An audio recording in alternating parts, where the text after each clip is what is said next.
But Mom, I don't want to go fight Iranians for Israel. Joey, don't you dare be anti-Semitic! I want to go home, sir! You some kind of anti-Semite, Joey! I don't even know why we were there. Let's focus on why that thought is anti-Semitic, Joey. Get a job, loser. Israel needs our taxes.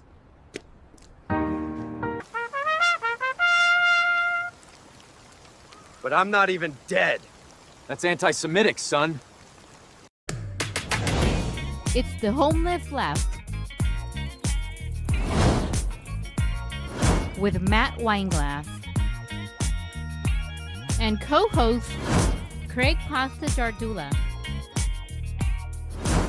Episode 115, Dying for Israel, with special guest ALEX STRENGER,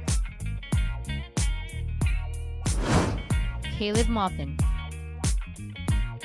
and an all-new top censored news of the week.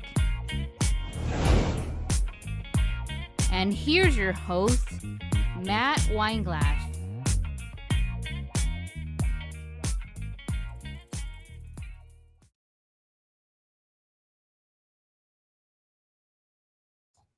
Here we go.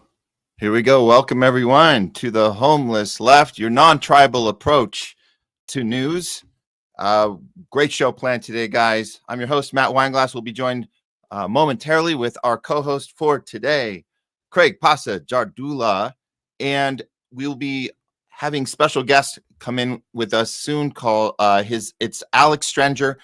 We just heard from Caleb. We're gonna have to delay with Caleb Maupin, so unfortunately, but this is a time where people are moving around, a lot of schedules, a lot of timing issues, but we definitely want to have these conversations. We also are going to have Jose Vega back on as well. We also had an issue with him on the last show, but these are very important conversations to have, especially in a time like right now. And this is why having a non-tribal approach and kind of conditioning ourselves to do that in a non-tribal way, how we look at the world, very important. And we can have conversations with people from all aspects, all sides of the coin. It doesn't matter. We talk about reaching across the aisle, but we don't even like saying that, because this is not even about red and blue. We're done with the red and blues. We're done with the rights and lefts. It's not like that. We are all on the same populist level, and we're all fighting back, punching up. That's what we want to do here on the Homeless Left. It's for anybody that wants to finally ready to take those tribal goggles off and start looking with their critical thinking skills again. That's what we're doing here on the Homeless Left. And of course, we have so much going on today with the conflict in the Middle East, aggression, U.S. imperialism, Israel controlled aggression. And here we are on the brink of World War III, even closer than we've been ever before. We calling this today's show Dying for Israel, because it seems like that's the topic of discussion on all sides right now, whether you're in the MAGA group, whether you're looking in from the outside, however you want to spin it. It seems that we are making decisions based on what a foreign country wants. We have a Ted Cruz and Tucker Carlson interaction. This was great. We're going to get to that later in the show as well. And amongst some other happenings in the neocon, neolib universe. And it does seem like people have had enough of the tribal politics and are ready to fight back. With that said, I want to thank all of the different people in our community that have allowed us to reach out and be on other networks and have conversations on other platforms. It's been really, really cool to do that. Just not just with Truthwire, which has been awesome, having those conversations with Craig and with Fee regularly, being on with Hardlens Media in Chicago with Kit Cabello has been awesome, having those discussions. And then, Garland Nixon, we've been able to go on with Garland Nixon pretty much weekly or almost every week. So I'm glad if you guys have been able to check us out over there, having those discussions with Garland Nixon. It's been awesome. Made some appearances on RT recently, and this is getting our message out to more of the world which is really the point here. What we do on the show is we want to get the message out to as many people as possible, because it gives us the power. There's more of us than there are of them. That's the whole thing. We know that. So we're going to beat them with numbers. That's how we're going to do this. And we're going to, survive. Have humanity actually survive. Also had a great conversation on Monica Perez show yesterday. You guys should check that out. That was pretty cool. And yeah, we're just going to keep doing this however we can. So very cool. And then thanks to all you guys for being part of what we've been doing here on this channel. And that's, here on Rumble, Rumble has not pulled our plug. That's very cool because, YouTube has. They pulled the plug on our last channel, The Homeless Left. It no longer exists on YouTube. The Homeless Left exists here on Rumble. It exists on Twitter. So that's great. There's definitely shadow banning going on those platforms, but at least they don't pull the plug on our mics. At least we can have the discussion. So we do have to make the distinction between those types of censorship.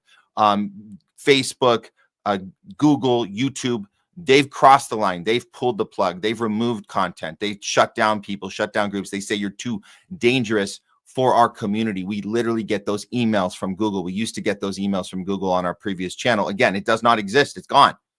However, you can find us now on YouTube at THL Presents because we started a burner channel and we started about 5 months ago. And randomly enough, we had a couple videos blow up. One in particular that we were doing on the protest against Gal Gadot in London on her film set.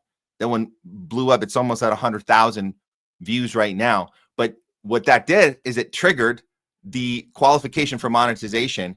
And I am going to make the announcement today. We got, I don't know how we did this. This is like surreal because they should have red flagged us by now just because we've had so many problems in the past.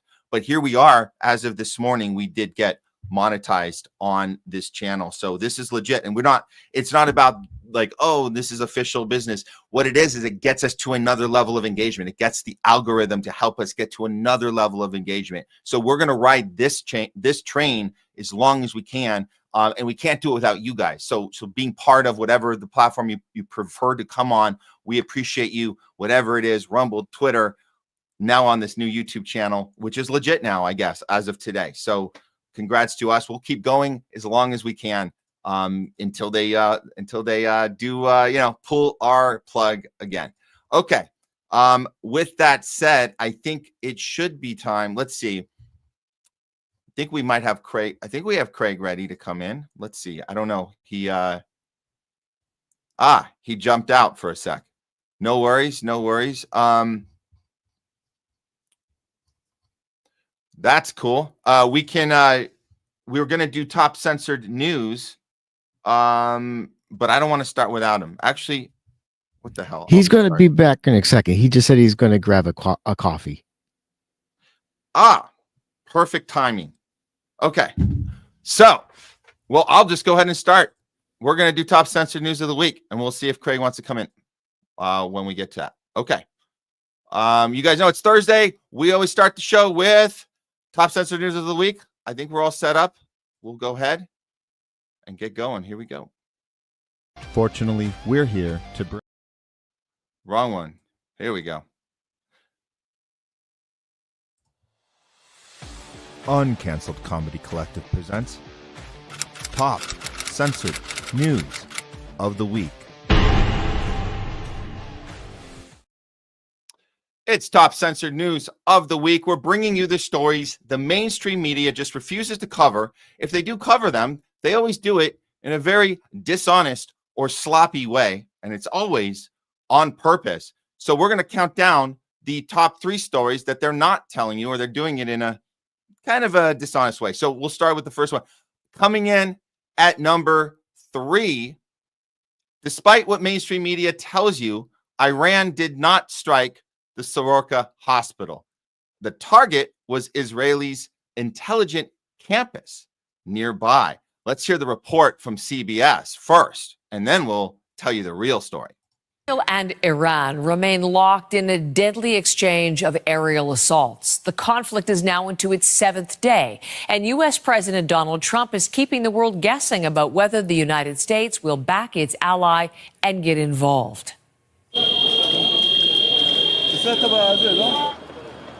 This is some of the aftermath of Iran's latest wave of retaliatory airstrikes. The targets included the main hospital in southern Israel and sites around Tel Aviv. A hospital statement said several parts of the facility were damaged and that the emergency room was treating several injuries from the strike. Iran says it was responding to an Israeli strike on its Arak heavy water nuclear reactor. Israel's defense minister says he has ordered the army to, quote, intensify strikes on Iran after that hospital attack, and says Iran's supreme leader will be, quote, held accountable. No, that's not actually what happened. Of course, when you just watch mainstream media, you're going to get the ongoing impression that Iran is not to be trusted. Iran likes to bomb civilians. Everything is backwards, guys. We're living in literally a bizarro world where the things that Israel accuses, and again, it's not just Israel. It's they got the backing of the U.S. They got the backing of our Congress. They got the backing of our media. That's the most important one, is the media. That's Western media, not just the stations here, not just CNN and MSNBC and Fox News reporting to us here, and ABC and CBS too. Let's not forget them. But it's the European outlets as well. So all of them in coordination will feed you the BS that Iran is the one not to be trusted. Iran is the one leaving the negotiating table. We're going to bring in co-host Craig Pasta to help us break down this story, because there's a lot there's a lot going on here, and we don't want to skip over it. Here we go. Craig Pasta, there you are. Hey, man. Right now, as we are speaking, I am sharing out to my audience as well, because we have some amazing guests today. An amazing guest. I love this kid. I mean, when I first met him, I didn't understand him. I really didn't. I was like, what the hell? This kid's brain's all over the place, right? And he's definitely on the spectrum, but he's a genius, and I love the kid. I mean, really, I call him a friend now.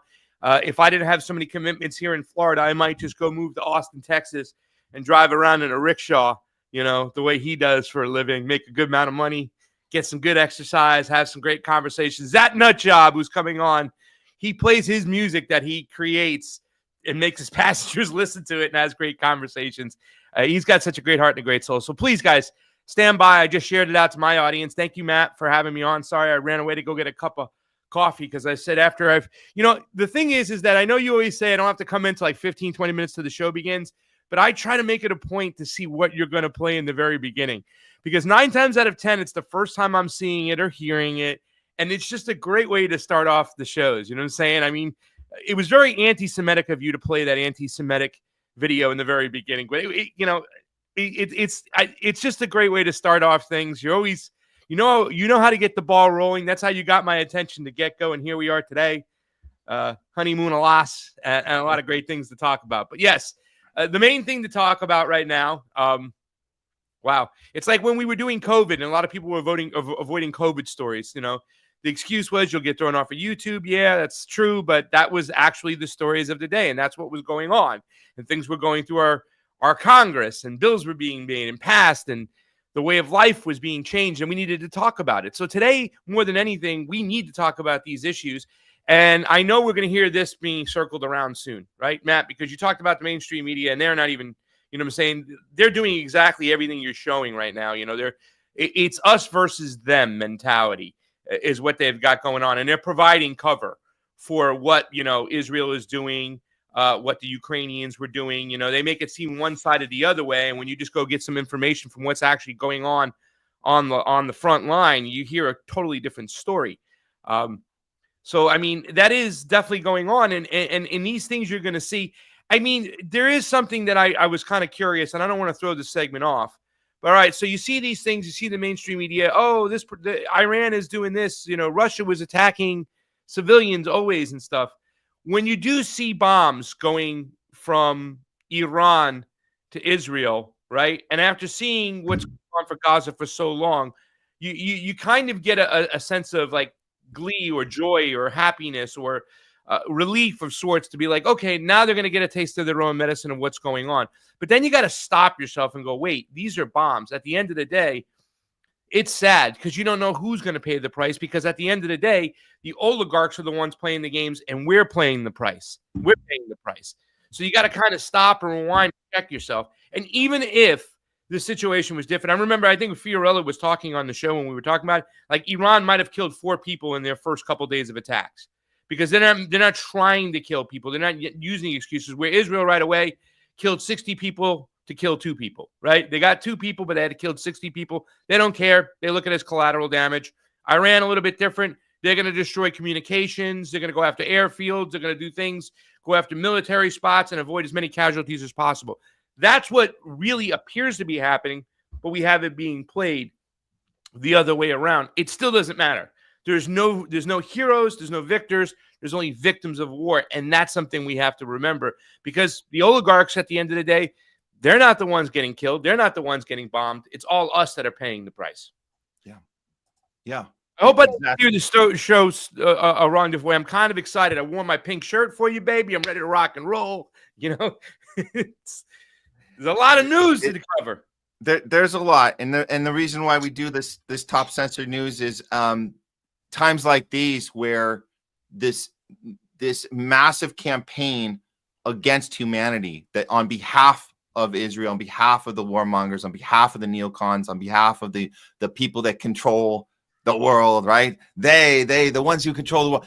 This massive campaign, it hits us in so many ways that we miss these little, and I don't even call them little nuggets. These are little stories that will come and go, and nobody will think about it or talk about it. And we have to point them out when they happen, because it's just another notch on the belt for what they got away with. And then when we find ourselves in these conversations where they go, well, you know, Israel hasn't done it. And then they're like, give me one example. You're like, oh my God, there's like 200, 300 examples. Which one do you want me to start with? Well, week by week, there's more and more examples. For example, this third story that we're covering, this is not the way they're just reporting on this one attack is completely dishonest. So we're here to call this shit out. That's what we're doing. So this hospital that everybody reported on, CBS, we just played the clip. CBS reports that this hospital, Soroka Hospital, was targeted by Iran as to suggest that they're trying to kill people in their hospitals. Whereas we know that it's actually Israel who targets hospitals in Gaza. We know that for a fact. They've destroyed every single one of them. There's 36 of those hospitals. They're gone, completely annihilated. The reason why they were able to spin this story is because the way they set what Israel does is they put their military bases right underground, right under the hospital. That's funny, Craig, because it sounds like, wasn't that what they said that Hamas did? Yeah, that was, so everything is backwards. Everything is backwards. So we're going to call this one out. This is as Solomon Ahmad says, it's a false flag. Iran did not strike Soroka Hospital. The buildings had minor impact by the shockwaves from a missile targeting an Israeli command and intelligence base. The target was the Israeli Army's Central Command and Intelligence Base and a military intelligence camp located in the Gav Yam Technology Park, adjacent to Soroka Hospital. So, and let me see the rest. Yeah. So thousands of Israeli soldiers are based in that location. The house critical systems such as digital command infrastructure, cyber operations, and C4ISR systems. This both of the, and I'm going to show you this visual so you guys can see, both of the below military buildings located at the medical center. The Israeli Army Communications, I'm going to show you this in a second, but these are the 2 spots that they did hit. It's the Central Command Intelligence Center and the Israelis' intelligence campus. The medical center was not the target. There was, however, minor damage, as they said, by shockwaves. Here is the actual map. So you got the medical center in between, and that's by design. And then you have these targets that they actually did hit. So here's a video from inside the hospital, and you'll be able to tell that they are watching this happen and they're feeling the shockwaves.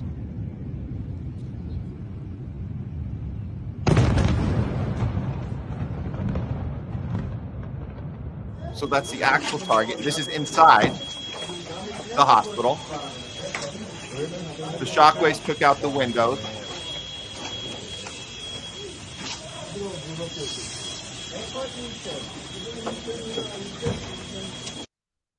So that hospital was not hit. Just to be absolutely clear, it was not hit. Now, underneath the hospital, we have this.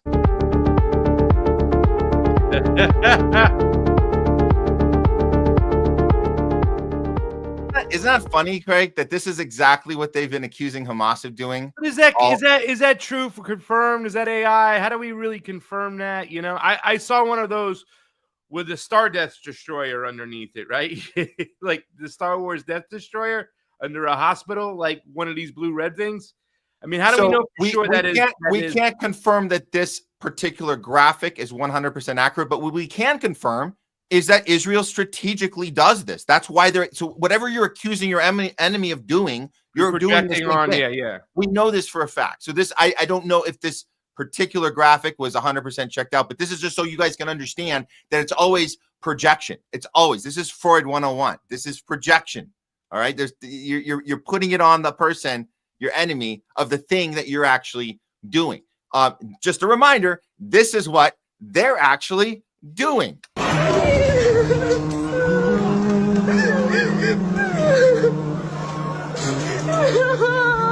Gaza. Yep.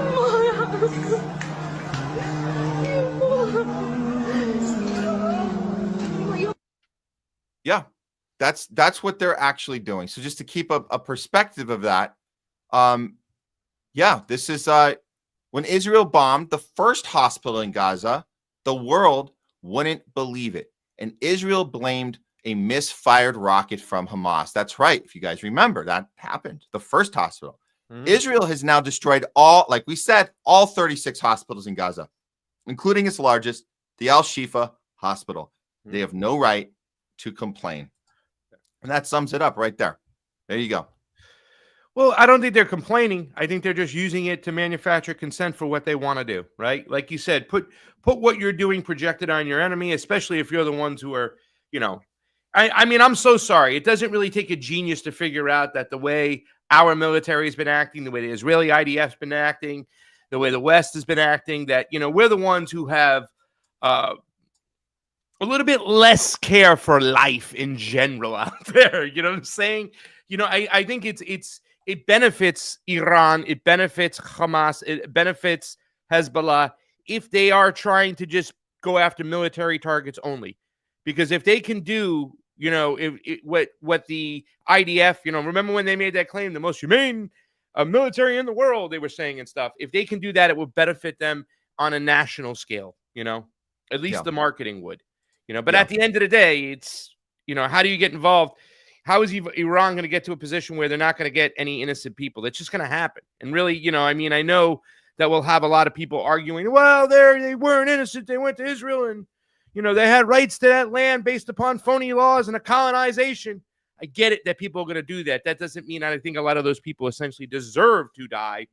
There are going to be some serious casualties of war, you know?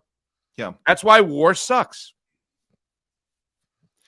Well, piggybacking off of that story, coming in at number 2, another massacre committed by Israeli forces against civilians waiting for aid in the Talia area east of Khan Yunis.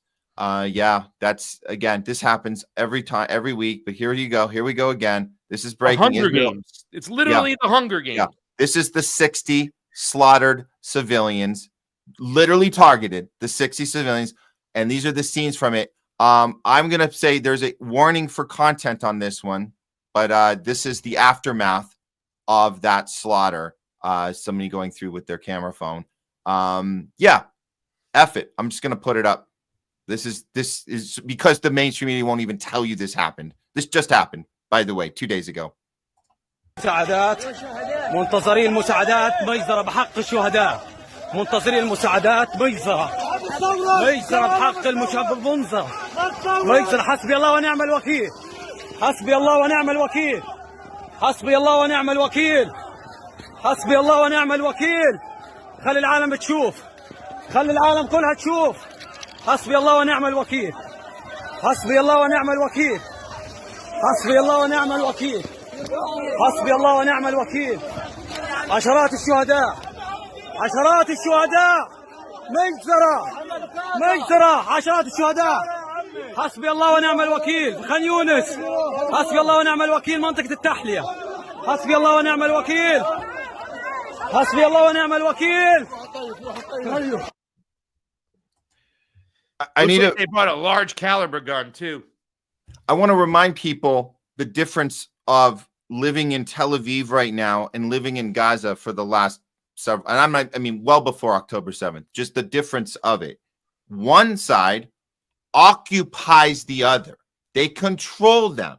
So when you're talking about buildings getting annihilated, and we are seeing a lot of images obviously coming out of Tel Aviv, they're getting punished by Iran right now. That's happening. Yes.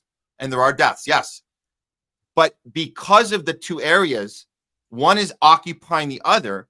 When the civilians in Israel come out to inspect their damage, or they come out to tend to their wounded, or they come out, they don't have to worry about getting mauled down again on top of that. They don't have to worry about starving to death. They don't have to worry about going to get food because they haven't been fed in months. And as they're getting the food, they get murdered. They don't have to worry about that. Yeah. Well, no, they won't, because that's not how we don't. They're yachting out of there right now. Look, I'm going to make a bold claim and say that's not ever going to be a thing in Israel. Even if like Israel goes, whatever. Israel goes down, they get shipped out. They want to leave. A lot of them are trying to leave right now. That's another story. They were told, no, you can't. You have to stay put. You're not allowed to leave. So they're getting a little taste of open air prison right now because they're being told not to leave. A lot of them are leaving anyways. But the point is they don't have to worry about going outside and being targeted civilians. That's not a thing. They're the only ones that do that. They're the only ones that, as people are getting food, you blow up the food, you blow up the aid workers. So they don't have to worry about that. Aid workers delivering supplies to Tel Aviv. You think they'll ever have to worry? Oh my God. That's not a thing. So just to keep a perspective of what these people in Gaza have had to deal with this entire time. Yeah. It's not about protecting themselves, Israel. It's about getting those other people out of them. They don't want them there, the government. Now, I don't know. They say the majority of Israelis go along with it. Shame on them. This is not what you do. This is not how you do these things. And I mean, it's I don't know. The story is so far down the rabbit hole. It's been going on for so damn long. I mean, this is the end game right now. This is controlled starvation. This is mass murder. I mean, like I said, I'm at a point right now where I understand where a lot of people are staying and they don't want to leave and they want to fight for their land no matter what. But it's like, I just want them to survive as a species right now. You know what I'm saying? And obviously, if it was up to me, Palestine would be Palestine. But, it's not up to me. It's not up to you. And there's only so much we can do. I mean, but right now, I mean, we're coming to fruition and we're seeing with this whole Iranian situation, I hope we can realize that we got to end the occupation of our government. This is ridiculous right now. And speaking of the occupation of our government, and this is why our number one story is probably the most important we've had in a long time. This is very, very important. Let's go ahead and bring this one up. Coming in at number one, top censored news of the week. Iran and U.S. negotiations were deliberately sabotaged by Netanyahu, and Trump went along with it. Let's talk it through. Here it is. This is Trump's tweet last week where he said, 2 months ago, I gave Iran a 60-day ultimatum to make a deal. They should have done it. Today is day 61. I told them what to do, but they just couldn't get there. Now they have perhaps a second chance. No, they don't have a second chance. You pulled the carpet out from under them, not because I believe not because you decided. It's because Netanyahu decided. And the 60-day, if you look at the calendar, it was Friday the 13th. That was the 60-day, but that was never an ultimatum. This is a retroactive ultimatum that is initiated after the fact. How do we know this? Because on day 62 or day 63, whichever it is, 2 or 3, which was Sunday, this last Sunday, that negotiation was set up already on the calendar to end this thing. That was the day. So the fact that you're retroactively calling it a 60-day clock is dishonest, and it's setting this up for again another justification to say, well, they had a chance. Well, let's break this down even further. Let's go with so this is Tom Cotton trying to get away with this on CBS and actually getting an actual good question back. Not really a follow-up, but at least one good question. Here it is. Capacity that the window to actually stop Iran from entering that zone of immunity was rapidly closing. But why Thursday night? There seems to be a difference in this idea of a sprint. Well, as President Trump said on Friday morning that he had given Iran 60 days to make a deal, and that was day 61. Talks on day 63. You know that. I mean, this wasn't really a hard deadline. He gave them 60 days, and on day 61, the strikes began. Day 63, Steve Witkoff wanted to meet with him. But if and to be clear, it's not that he wanted to meet. The meeting was scheduled. The meeting was actually scheduled. So this timeline is important. So what happened on Thursday night, Friday morning? Well, one of the lead negotiator, Shamkhani, am I saying that right? Ali Shamkhani was an Arab Iranian who served as a senior advisor to Supreme Leader Khamenei. He played a central role in the regional diplomacy, from brokering the 2023 Iran-Saudi normalization deal to leading Iran's nuclear negotiation team in talks with the U.S. In a rare interview with NBC's Richard Engel 2 weeks ago, he laid out Tehran's core demands for a deal with the U.S. He was assassinated. This was on Thursday night, Friday morning. He was assassinated by Israel in a strike on his home yesterday, just days before the next round of nuclear talks was set to begin. And that was set on Sunday. This is him being interviewed about the deal that never could take place because it was hijacked. Here it is. We are ready. Shamkhani is one of the few people in Iran authorized to speak about the sensitive negotiations. We can definitely have better relations with the U.S. Shamkhani said that Iran is willing to commit to never having a nuclear weapon, to getting rid of its stockpiles of highly enriched uranium, to only enriching to a level needed for civilian use, and to allow inspectors in to oversee it all, in exchange for lifting all sanctions immediately. He said Iran would accept that deal tonight. And now there is no deal because if you were to walk into the negotiating room on Sunday, you would see 4 empty chairs. Those 4 chairs, one of them he used to sit in, and 3 others. So there were actually 4, and all 4 negotiators were murdered. He was the lead one. His family was murdered too. All of this took place Thursday night, Friday morning. And the media spin on this is absolutely disgusting. And the only conversation we should be having is who initiated this, who's to blame, Netanyahu or Trump.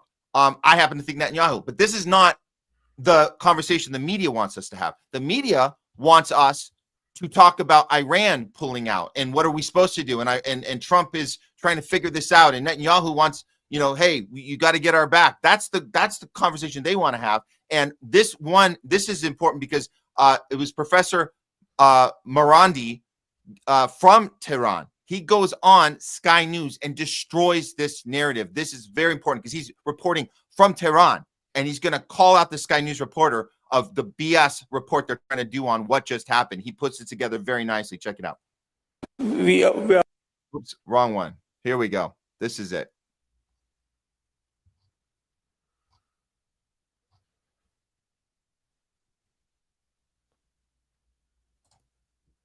Little bleep here. Okay. Little glitch in the matrix. The glitch has been resolved.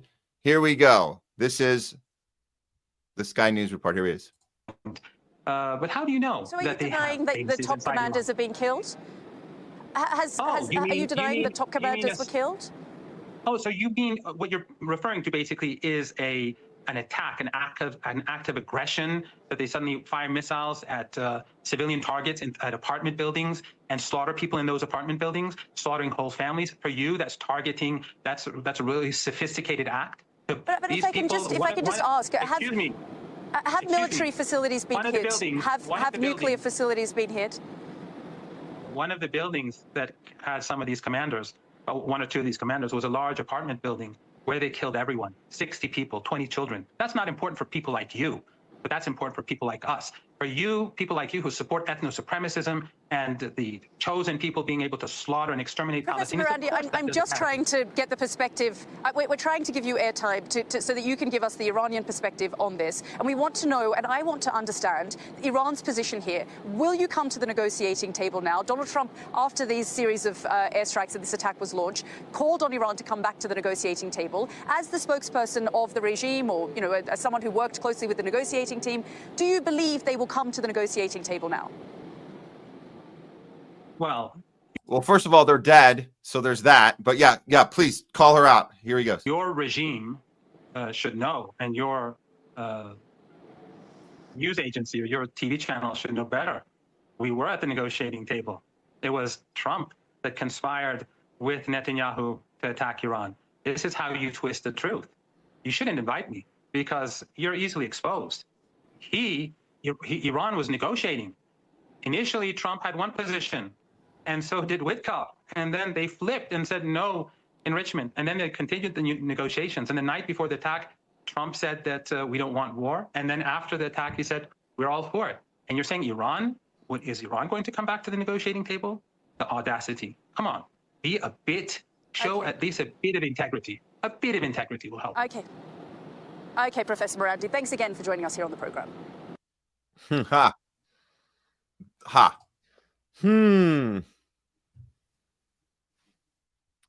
Like Professor Morandi, he's great. It's crazy, though, the United States does in their media, and same with the Western media, they set these parameters like these, but what about Hamas? October 7th, that was a big one. Like, wait a second, that's not the whole story. You're just yelling Hamas without any, context. The fighting has been going on way before October 7th, and then Professor Morandi laid it out. They were at the negotiating table. What are you talking about? There's a video that's floating around there. There's two videos in particular. And I can't remember. It was this old Palestinian leader. And they were asking him, and it was black and white. Like, are you going to come back to the peace talks? It's not talks. It's not negotiation. What the United States and the West want, what Israel wants, is capitulation. There's no talks. There's no negotiation. They wouldn't need to negotiate. What do they have to negotiate? Iran has the right to do what they want to enrich their uranium for their people, for their power. And if Israel has a nuclear weapon, then anybody else in that region should be able to obtain a nuclear weapon. I mean, it's not negotiation. It's capitulation. It's crazy. The other video that's going around, by the way, is an old video. I think it was 2014 of Patrick Henningsen, friend of the show. And he was talking about what dominoes would have to fall before Israel attacked Iran. And those dominoes were Syria. That regime had to be removed and stuff, where they would cut off the bloodline to Hezbollah in Lebanon. And then therefore, also the bloodline to helping out Gaza was all cut off. So this is all fallen into place. Lebanon, Syria, Gaza. It was the opportunity and the timing about attacking Iran. This wasn't just like a recent thought. They've been planning on attacking Iran for decades. They've been waiting for it. They've been waiting for the right time. And these dominoes had to play. And it just shows you, I blame Donald Trump just as much as Netanyahu. In fact, I blame Donald Trump more because he's the president of the country that I live in, and he's supposed to represent my country. He's supposed to be, representing us. But obviously he represents the oligarchs. We know how the system works and stuff. He's here to make sure that the greater Israel project continues and moves forward. That's what his job is. You can't be America first if you're Israel first. Been the same for quite some time. He's been responsible. I think we all saw this coming. Douglas McGregor has said for months that Donald Trump has already agreed to get involved with an attack on Iran. It's just when. But they were waiting for when. There's the when. So I'm going to step back from making this a Trump problem. I'm going to make this it's a United States of America problem, that he is showing us how bad it actually is, that a guy like that would have zero to very little wiggle room at all to do anything other than what Netanyahu wants him to do. This is what I'm seeing, the positioning, the repositioning. Netanyahu, between the two of them, Netanyahu is the one that doesn't waver. Trump has to continually tweet out something that opposes the last tweet, constantly. He's being told, no, you did. He said, I didn't know about it. Oh, I'm sorry. I did know. And then Netanyahu gives him cover and goes, yeah, no, the reason he did that was because that's how you do the little bait and switch. That's how you do a little distraction. But he knew the whole time, and we were high-fiving about it. That's not what I'm saying. I'm saying a guy that has little to no wiggle room to do anything other than what the Greater Israel Project plan is, and that he is realizing, even though he probably goes to sleep at night, and I'm speculating. This is my analysis. I imagine a narcissistic game show host, who we know Trump to be, going to sleep at night in the Oval Office. I imagine he's thinking of a way to solve this Rubik's Cube, thinking of a way, how can at the end of the day I can come out ahead? I can come out as the guy who solved this Rubik's Cube that no one else could solve. I'll figure it out away. I'll get my Nobel Peace Prize. This is the delusion of a narcissist that thinks he can still find a way through. He can't find a way through. And I think rather than us saying, you son of a bitch, how dare you do this to us? This is the moment we have to understand our country's been hijacked this entire time. And anybody in his position right now would have to understand that and would have to go along with it. We know Kamala would not in a heartbeat, Kamala say, pass me another martini. We're bombing Iran. Like, that's not. So I'm just saying, let's remember, there's nobody else in that position that could do this. One more point to understand that somebody like Donald Trump would not want to be doing what he's doing right now because he understands his base is divided. This is not something he would want to willingly bring onto his own self. He got elected. Obviously, he was handpicked by the deep state, all that, but got the public opinion because of three different people. This is the reason.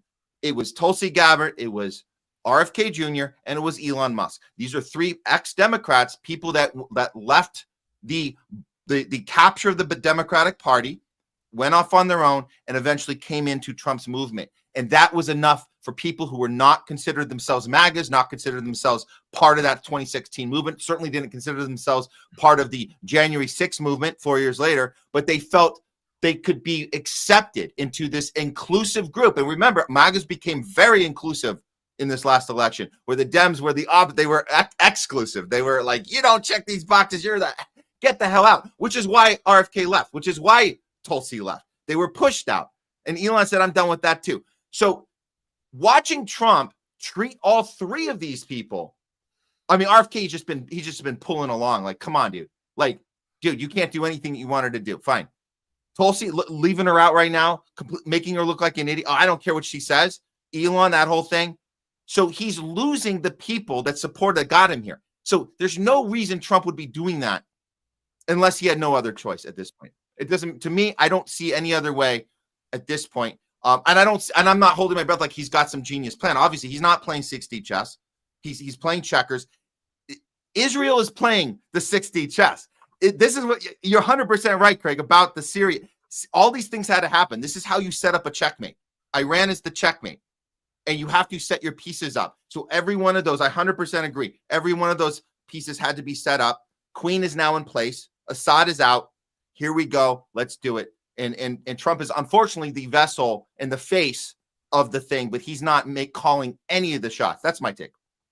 Yeah, I mean, whether he's calling the shots or not, and I don't think he is either, kind of there with you. I think even there's people who sit high above Netanyahu, and he's just, directing things. Same thing with Zelensky over in Ukraine, you know what I'm saying?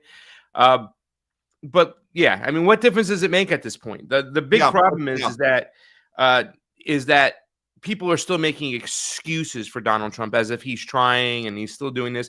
I saw Matt Gaetz, a little clip from Matt Gaetz going off on what's going over there, but once again, still providing cover that the president's trying to do, blah, blah, blah. So the important thing is that, I mean, I don't know how you sell it.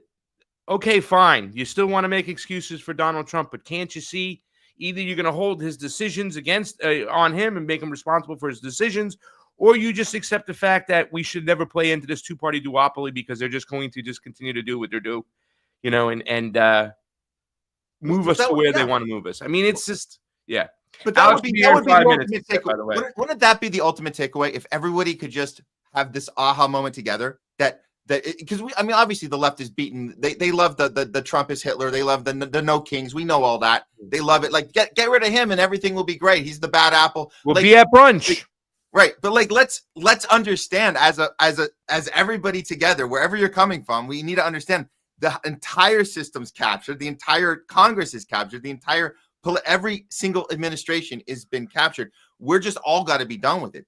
So it's not about giving Trump cover. It's about understanding that there is there's no new administration that can come up in the way it's designed now. Nobody can get into that position and change that. So we have to destroy the entire thing from the outside in and revamp it. That would be the model. I think the biggest takeaway, the most honest takeaway for everyone would be that, rather than this guy, he should have crossed Netanyahu and said F you. He should have pulled a JFK and gotten knocked in the head in his next little tour around Dallas. You know what I'm saying? Like let's figure out how we can fix the entire system, not just get rid of one person.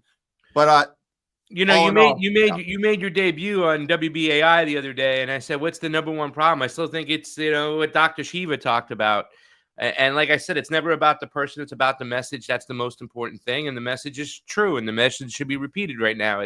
We need to end the occupation of our government, right? Yeah.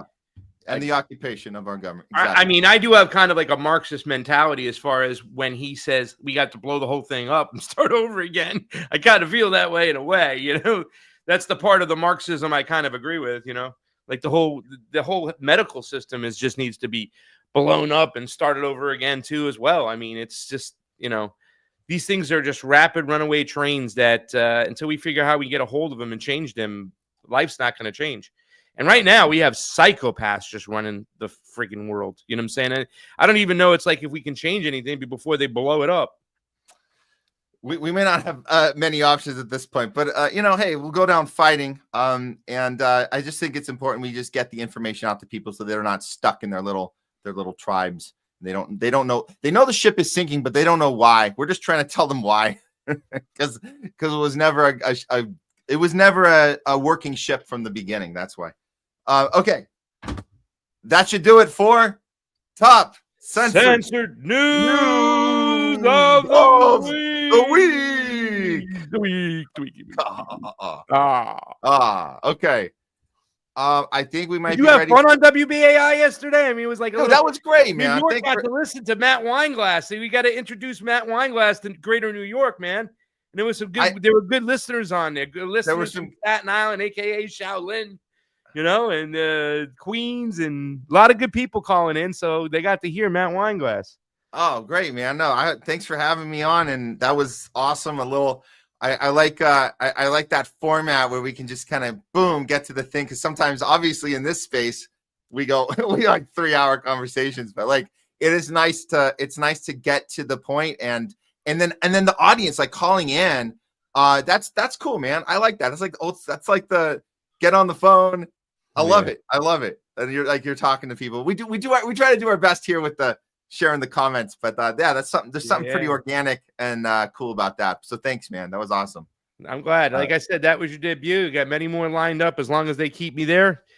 I'm going to continue to have cool guests on. So it's fun. Oh, yeah. It's like, I don't do the co-host thing all the time, but I do it often. So just not a co-host, but a co-guest caller in the first. Yeah. I got a bat line, so I can use the bat line for that, and then just give everybody else the regular number. If you guys don't know, Wednesdays, 4 p.m. Eastern, drive time on WBAI. I'm your host, Craig Pasta Jardula, taking your calls. It's my love for hip hop too. I get the show every month. I've had a different song for my intro, so I recorded one intro, and I just have Jamie change it out each song. So every month is a new song. And this month is The Far Side, Passing Me By, So, anyways. Nice. Very cool. Love it, man. Well, definitely be listening again on Wednesday. And yeah, man, that's very cool. Very cool. So, are we ready to bring in our guest? Let's get this goon in. Let's get this clown in. Let's do it. Oh, you want to take clown? No, you introduce him. Go ahead. You introduce. Man, come on. Dude. All right, ladies and gentlemen, all the way from Austin, Texas. He's a comedian. He's a song singer, writer, performer. He's a rickshaw driver.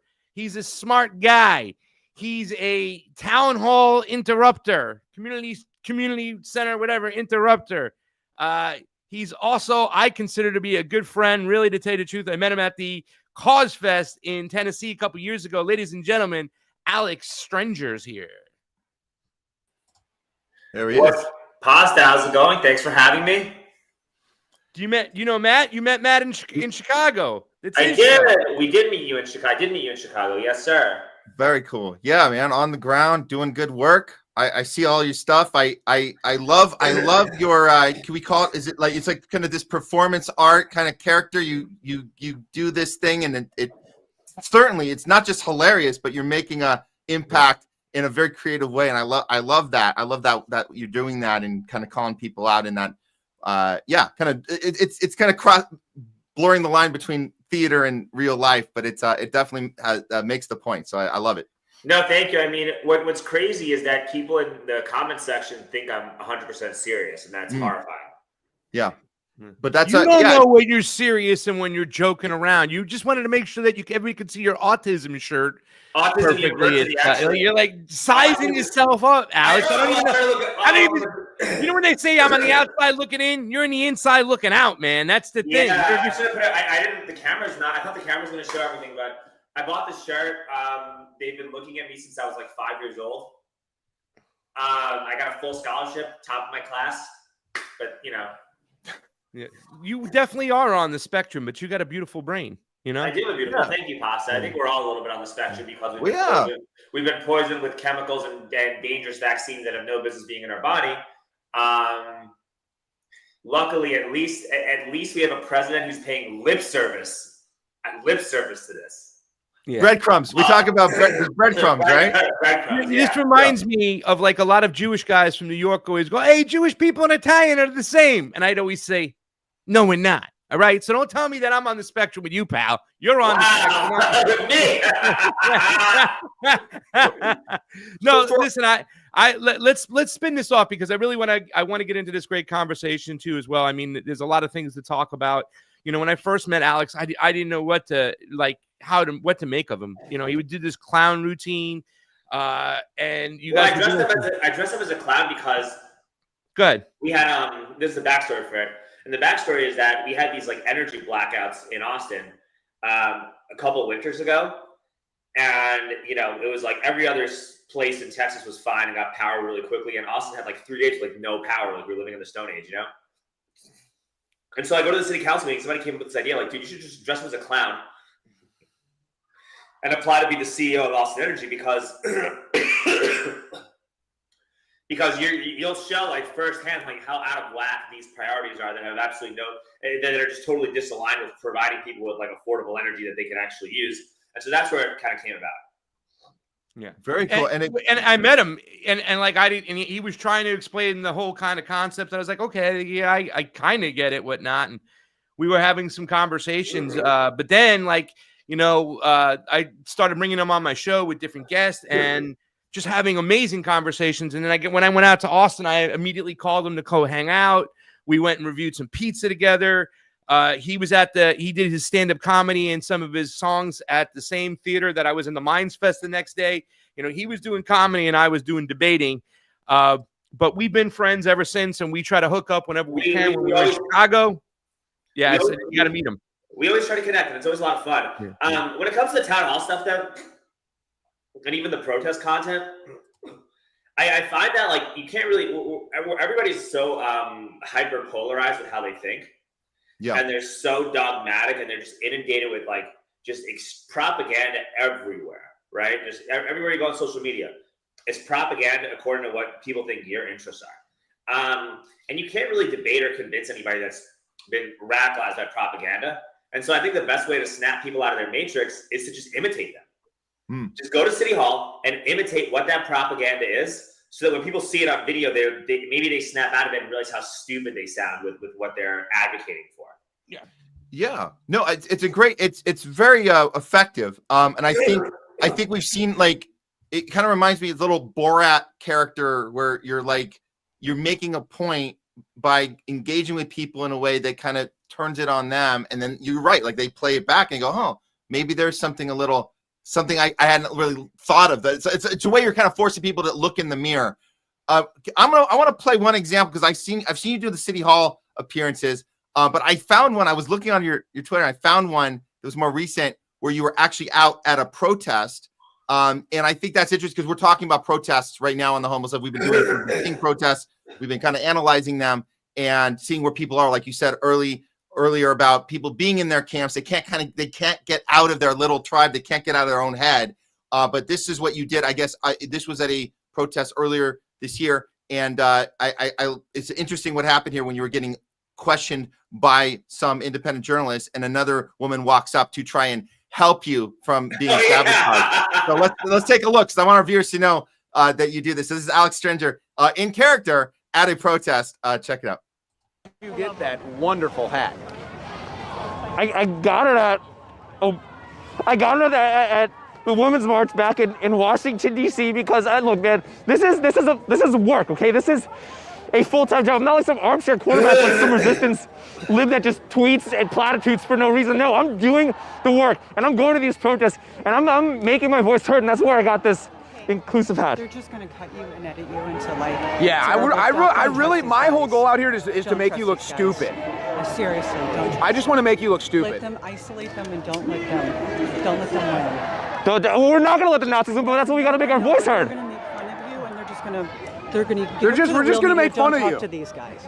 Don't talk They're going to laugh at you. We're just going to make fun of you. Talk to the good people. Yeah. Just isolate Yes, because they don't care about them. people like you do. Okay. That's why. Isolate them. I'm not. Yeah, saying this to be mean, like even though turn you're your back. we're just trying to turn your back and walk away. Turn your back and walk away. Come on. Turn your back and walk away. Okay. Let's walk Will you away hold from my the hand? bad Will you guys. hold my hand? Yes. Come on. You hold my hand? Come on. Okay. We're gonna walk away from the bad guys, Okay. Let's walk away okay? from the bad guys. Okay. Okay.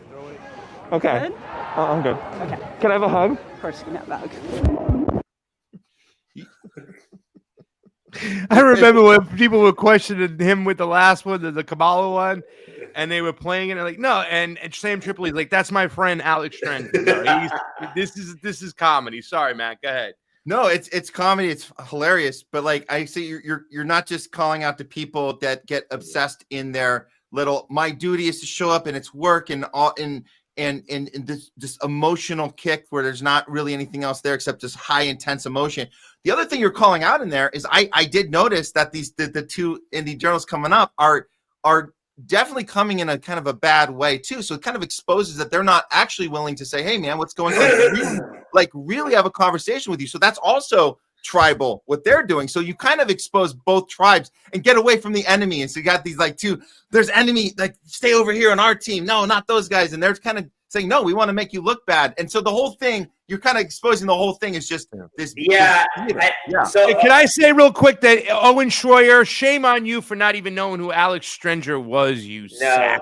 Actually, you know exactly who you are. I hate to break it to you, Pasta, but Owen knew exactly what was going on. Okay, good. Way to go, Owen. Great job. Yeah, Owen knew exactly. Okay. So he was playing up his yeah, he was doing his part too. Me and him like 3D trolled everyone. Yeah, we like 360 trolled everybody. So me and Owen knew that we were going to be at the protest, and I was talking to KView about how Elon Musk fired me from the federal government because I was like in charge of putting on a musical in Ireland to like help promote the values of diversity, equity, and inclusion. And like Elon fired me, and now I'm going to be homeless, and I just went on this whole tirade, you know. And how it was all Donald Trump's fault that we need these musicals because we elected a Nazi to be president and whatnot, right? And so Owen comes and talks to me, and I was gonna tell Owen the same exact story before that lady interrupted me, and I'm just like, oh fuck, what am I gonna do? Like this lady's blowing my spot up. And so then I'm just like, all right, can you hold my hand? How do I exit? All right, hold my hand. Give me a hug. And then I just went back to trolling all the other protesters afterwards, and there's a whole montage of me just talking about a whole multitude of different things where I was just like,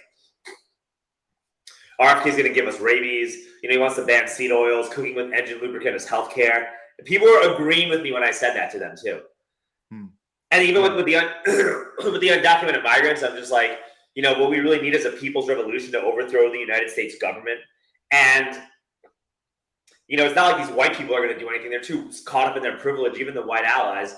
But like the undocumented migrants escaping colonialism in Peru, Venezuela, Guatemala, you know, they will happily participate in the people's revolution to overthrow the capitalist hellscape that we're living in. And people were like, yeah, the people that I talked to were like fully agreed with me, like with not even questioning what I'm saying. Like, yeah, I'm for open borders. That sounds great. And I'm just like, oh, wow. Well, yeah.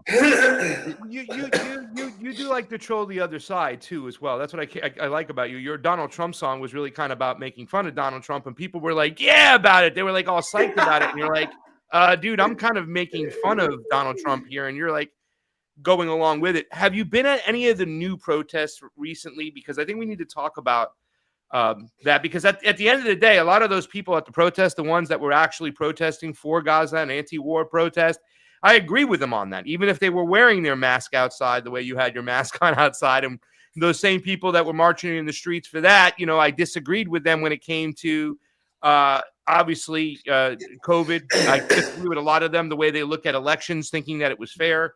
I disagree with them on certain issues, but at the end of the day, I think they are on the right side of history.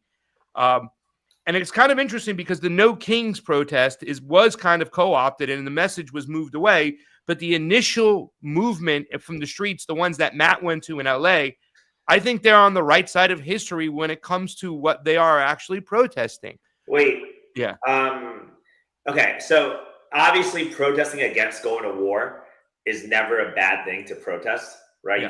You should always advocate to avoid going to war by pretty much any means necessary. I don't think that at least the past couple of weeks in LA, where you're throwing cinder blocks at police cars from an overpass and lighting things on fire. I like the way you went to that right away, by the way. No, like, but not that's antagonized by the other side either. Like rubber bullets aren't being shot at a journalist, and the cops are using stuff that they're using in Fallujah. Like I like the way you went for that right away. Go ahead. Well, because it's the most obvious thing that everybody sees, and you should go for what the most obvious thing that everybody sees is to talk about it right away. Not only that, but to your point, how do you know that the cop who's shooting rubber bullets at the journalist isn't working with these globalists to inflate the situation to create more civil unrest? There are a lot of feds. I think that's secondary right now to what the actual principle of the protests were about, and that was the fact that Donald Trump, a Republican president, sent in feds, extra feds, ICE agents into a blue state where the governor didn't even ask. And I don't like Gavin Newsom one bit. But I agree 100% with them. Living in that community, the majority of the community, we love our immigrant community. We don't want ICE there. What happened to states' rights? What happened to Republicans going, it's a state rights issue? The governor didn't even ask for it. Donald Trump did that to antagonize the situation. And I, for one, would get in the streets and stand up for my immigrant community. I don't want ICE there. Get them the hell out. Okay. But then what do you do about the fact that 10 to 20 million people came here across the border totally unvetted with a geriatric with dementia, signed with an auto pen that he didn't know what he was signing? And then when 20 million people come to this country over 4 years, you don't know who they are. The majority of them look like they're middle-aged men from the videos. What do you do in that situation? Because there is a balance. You let the states handle it. If you want to, the governor wants to have ICE come in and ask the president to do so, do so. Not everybody shares your views on immigration. Yeah, a lot of us are descendants of immigrants. My mom is an immigrant. No, my mom is an immigrant. I know. I'm answering your question. Let me answer your question. You let that state deal with it.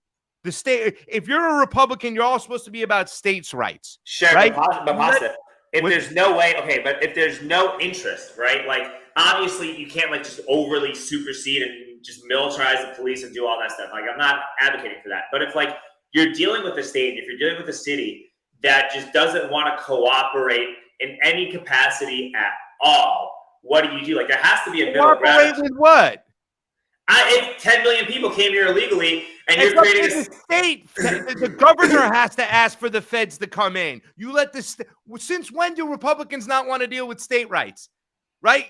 If a red state wants to outlaw abortion, is a blue state, a president allowed to go in there and flip that stuff over?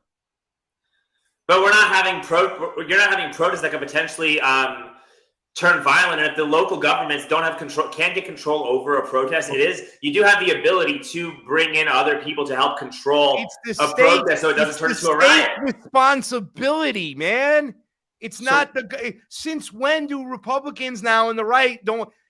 And here's the thing: you're super hyper inflating the xenophobic talking points, right? You really are. What do you mean? No, it's just because you're like, what if this can happen? Like it's an emergency. It's not an emergency. Half the country doesn't share the same view that immigration is the problem. They look at immigration as a strength. And that's a blue governor in a blue state where the citizens of that state are cool with the immigration that's coming in.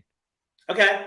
And you know what? When I went to the protest in San Antonio, all the people in San Antonio were mostly from immigrant families, and they were all really cool and they were really nice. And they weren't doing any of the stuff that I saw in LA. So not everything is the same, and not everything is in the monolith.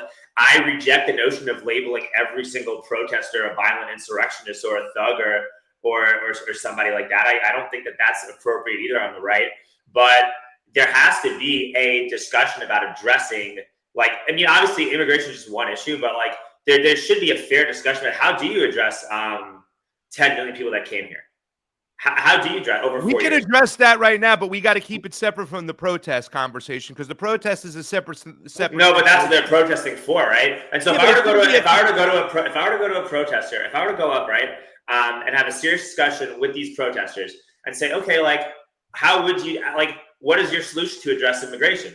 And if the solution is just keep it wide open and not do anything, like, that's not feasible. I do think that we should be prioritizing about how we do immigration, right? Like, I don't think that you should be arresting people when they're going to court. I think that's kind of fucked up. It makes it weakens the whole narrative. It makes us look like or at fifth grade graduations, or at restaurants, or it's places that they just show up where they know the uncles and the aunts are going to be there and terrorize it. And you know what I'm saying? Once again, there's a lot of us who don't look at immigration as an issue. We look at it as a strength. And if you really want to address the immigration issue, you would address the reason why they're coming in the first place, Alex, which is something that nobody on the populist right wants to do. We talked about this already. Foreign policy.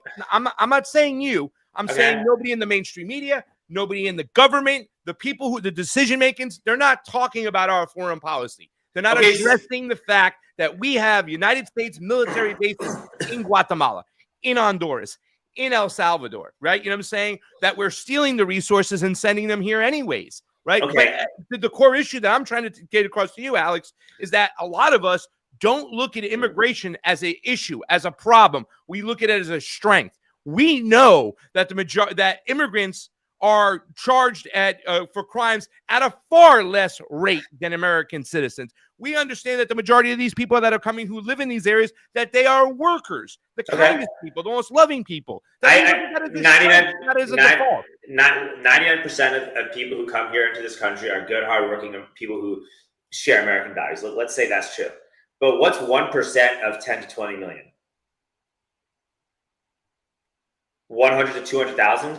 Like, are you okay? Like, are you okay with 100 to 200,000 potentially violent criminals and drug traffickers and whatnot coming into America?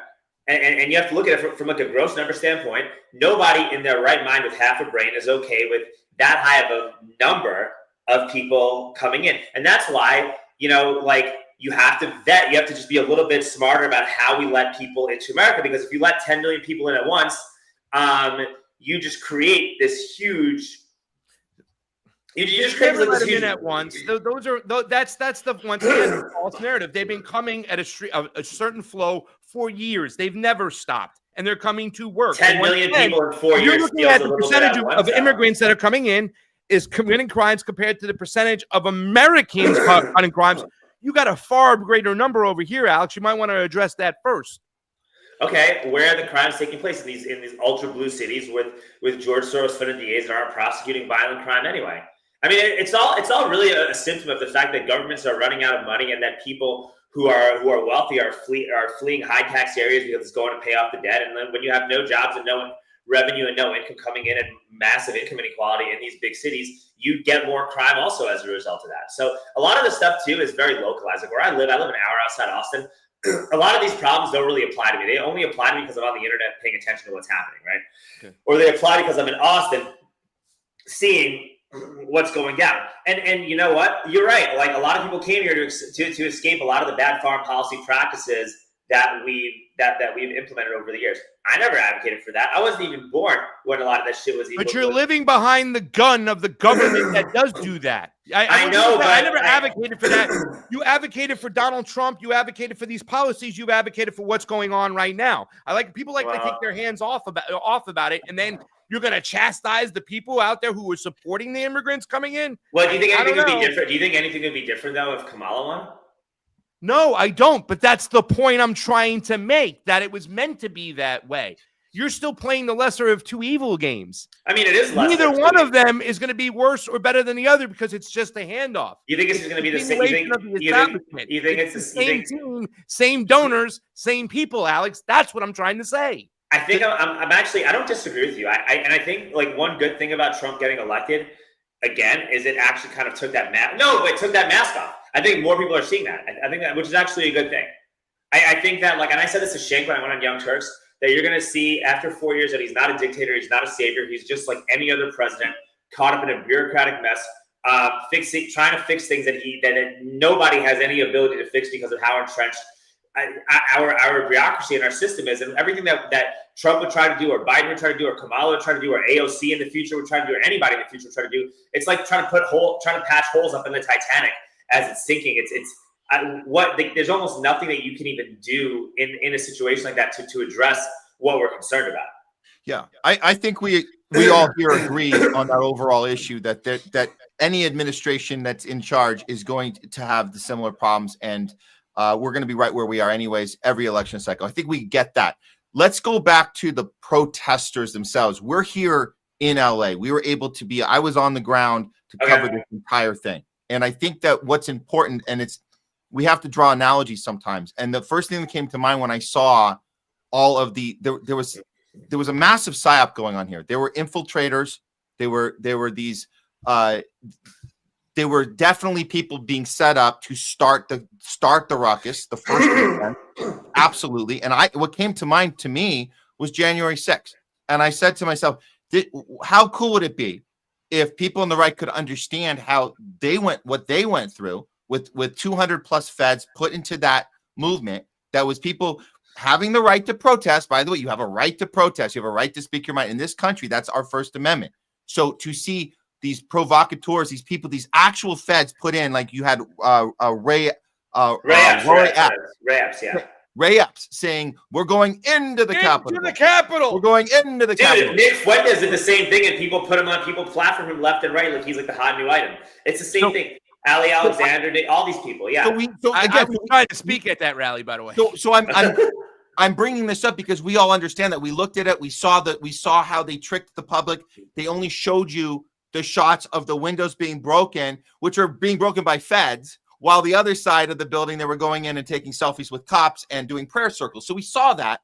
And so I reminded you at the beginning of this conversation, you said, let's go with the thing that we see. Because that's the first thing you saw was the people throwing the stuff at the cops. You saw on the 101 freeway, that whole thing. I was there in person. I saw what happened. I'm sure on your list is the Waymo cars lined up and torched. Yeah, and then the foreign waving foreign flags, not speaking English while that was happening. Like, okay, all of this was the equivalent. Think of Roy Epps on this. It's the same thing. So this is just so the difference of Kamala or Trump in office right now is that you would just find another way to make the base look foolish during their protests and look like, well, worse than foolish, look like either domestic terrorists, as J6, they did that very successful to them, take away due process, or in this case, you make them look like outside terrorists who came into our country and then you get the xenophobia and the whole, we got to get them out of here situation. But the point is, you take a movement that means something to somebody, which is either election integrity or immigration, and you use it against them. So this is a real thing, like Craig said, a real thing in LA. The Latino population is the majority population here. So people were affected by these ICE raids. My assessment after actually being on the ground and seeing this transpire in my face, I'm telling you, it was never about immigration. The whole point was to create the chaos. That was the point. That's why Trump put the ICE raids in full force, all in the same period. It all happened in the same 48 hours. All of a sudden, up until that first Friday, he was doing the same average of deportations he was doing the whole time and his previous term, which was 600 a day. What people don't know, and they need to understand this, his 600 a day deportation average is half of what Obama's average was, which was the deporter in chief. 1,200 a day. 1,200 a day for Obama. So again, this weekend that led up the first weekend of the protests, specifically in here in LA, to make Gavin Newsom lose control and Trump come in with the National Guard. That was always the plan. It wasn't a response. It wasn't, these people are out of control, we got to bring the National Guard in. I'm going to create the problem, Matt. It was always the plan. I'm going to give you the solution. And this is okay. And then, so what is it all leading to? So why would they do that, right? So now everybody's more pissed. more upset, more angry. We haven't solved immigration. Palantir has their AI database, and there you go. Yeah. I know about the Palantir database. It's not good. And you know, Laura Loomer was the first. Laura Loomer was the first to tweet out, "Let's teach those sons of bitches in LA a lesson." Do you think Laura Loomer though is like a credible narrative that people actually listen to, or do you think she's kind of just a caricature now? The team sports narrative still is in high effect, and they follow her because who she is, a hardcore Zionist Trump supporter. She's just got 800,000 followers, so people just want their engagement, and everything that you see on X right now is a giant business. Yeah. And so it's all a business model, but I don't think very many people take Laura Loomer seriously. And if you look at X, there's so many people on the right that have just turned on Trump anyway because of what's happening in Iran as well. So, like, it seems as though, like, the populist right is actually a little bit more free thinking than the left is in terms of the infighting and the disagreements with each other. The populist left got shut down and shut out, and guys like me and Matt are here. You know what I'm saying? We don't felt this way. The thing is that we didn't make as many excuses for the Democratic Party as the excuses they're making for Donald Trump. And by the way, really quickly, Laura Loomer told me at the American Project in Orlando, man, I can't believe you're a leftist who talks about the World Economic Forum that we did. I've never seen that stuff before. So I thought she was one of those people on the populist right that was like, okay, so we understand about data mining and them putting us on the grid, the Catherine Austin Fitts warning. Don't do it. They're going to use the COVID to get the Democrats establishment-friendly followers on a QR code with COVID, and they're going to use, oh my God, immigration at the border for real IDs for people on the right to get them on the grid. And here comes Laura Loomer in supporting that. But while we're on this whole situation right now and talking about it, I think it's a good time, and Matt, please stop me if I'm being rude over here and just taking over the show. But I think he said something there that is really something that we want to talk about Alex with and stuff, because Alex, I appreciate you coming on right now. All the odds are against you. Right now, like I said on your chat, I think that the craziest wokest ideology push right now is not even worth paying attention to compared to the fact that Donald Trump has done what no president's done, right? Allowing and supporting attack on Iran, serious World War III implications. You said there's a lot of people on the populist right who are more holding the line and more about principle. How do you feel, and what do you feel is going on right now? Is there a MAGA civil war in your mind, or are people just going to walk? Where do they walk to? Well, I don't know. I think it's a complicated question because I honestly, like, my opinion, I don't think that we're going to get World War III in this go-around. I think this is just going to... You do think this is bad, right? You do realize that attacking Iran, bad. I mean, I don't think we should send... I don't... Yes, I don't think that we should have American soldiers on the ground in Iran. Okay? I think it's a terrible idea. I think anybody who advocates for boots on the ground in Iran should have to enlist immediately and start fighting themselves. I don't think that's good. Should we fund it? Should we pay for it? I literally said I don't think we should do it. So that's neither here nor there. I don't want it. I don't think it's a good idea. Okay? I'm not in support of us going to war in Iran in any capacity. But I also think that the Ayatollah in Iran, because I'm looking at his Twitter page, and I look at the Iran military page on X. I'm about to pull it up in a minute. And if you listen to what these people are saying openly, like, the people that are in charge of that government also happen to be batshit insane. How many times have they attacked us? I'll wait. Go ahead. No, they've never attacked us. I'm not saying that they've never attacked us. But when the Ayatollah is saying, like, the Iranian nation resists any imposed peace, the Iranian nation will not submit to anyone in the face of coercion. Okay. Donald Trump told people in Tehran to leave the city, for crying out loud. I know, but it's Ayatollah. Like, in order to get peace, in order to get a deal, you need somebody that's going to be cooperative to try to find you. Like, peace is still a two-way street, you know? The Zionist enemy. Wait. Hold on. We're reading. Let's just read the Ayatollah's Twitter page. We get your point, though. I understand your point. That's to America. That's to America. It's crazy. Okay. I don't think that everybody in Iran is chanting death to America. Okay, but I do think that there's a problem with that leadership. And if the Iranian government winds up getting a little bit of a makeover and has a more Western-friendly leadership in charge of Iran, how does that hurt us as Americans either? Well, first of all, the procedure on trying to dictate what their government should look like is the problem in itself. It's a very kind of hypocritical question. I mean, how could it not lead to more negative stuff when we as Americans in the West are trying to impose their government? Guess what, Alex? It's already happened before. It's called Mossadegh. Operation Ajax. I know about Operation Ajax. Like I understand. Right? And all right, so you answered your own question. What are the results of that? If we really want to achieve peace, we allow them to have their own what's called national sovereignty. They pick their leaders, they pick their government, which, by the way, the Ayatollah wouldn't even be in charge if it wasn't for us getting involved and pushing the Shah on them. I know that. I understand that. But the Ayatollah. Well, let me just answer this question real quick. The first thing to do is not do what's already failed. Go ahead. Okay, but our involvement is pretty minimal. And how do you know? Just hypothetically, like we've been staging color revolutions for decades, right? Like you agree with me, right?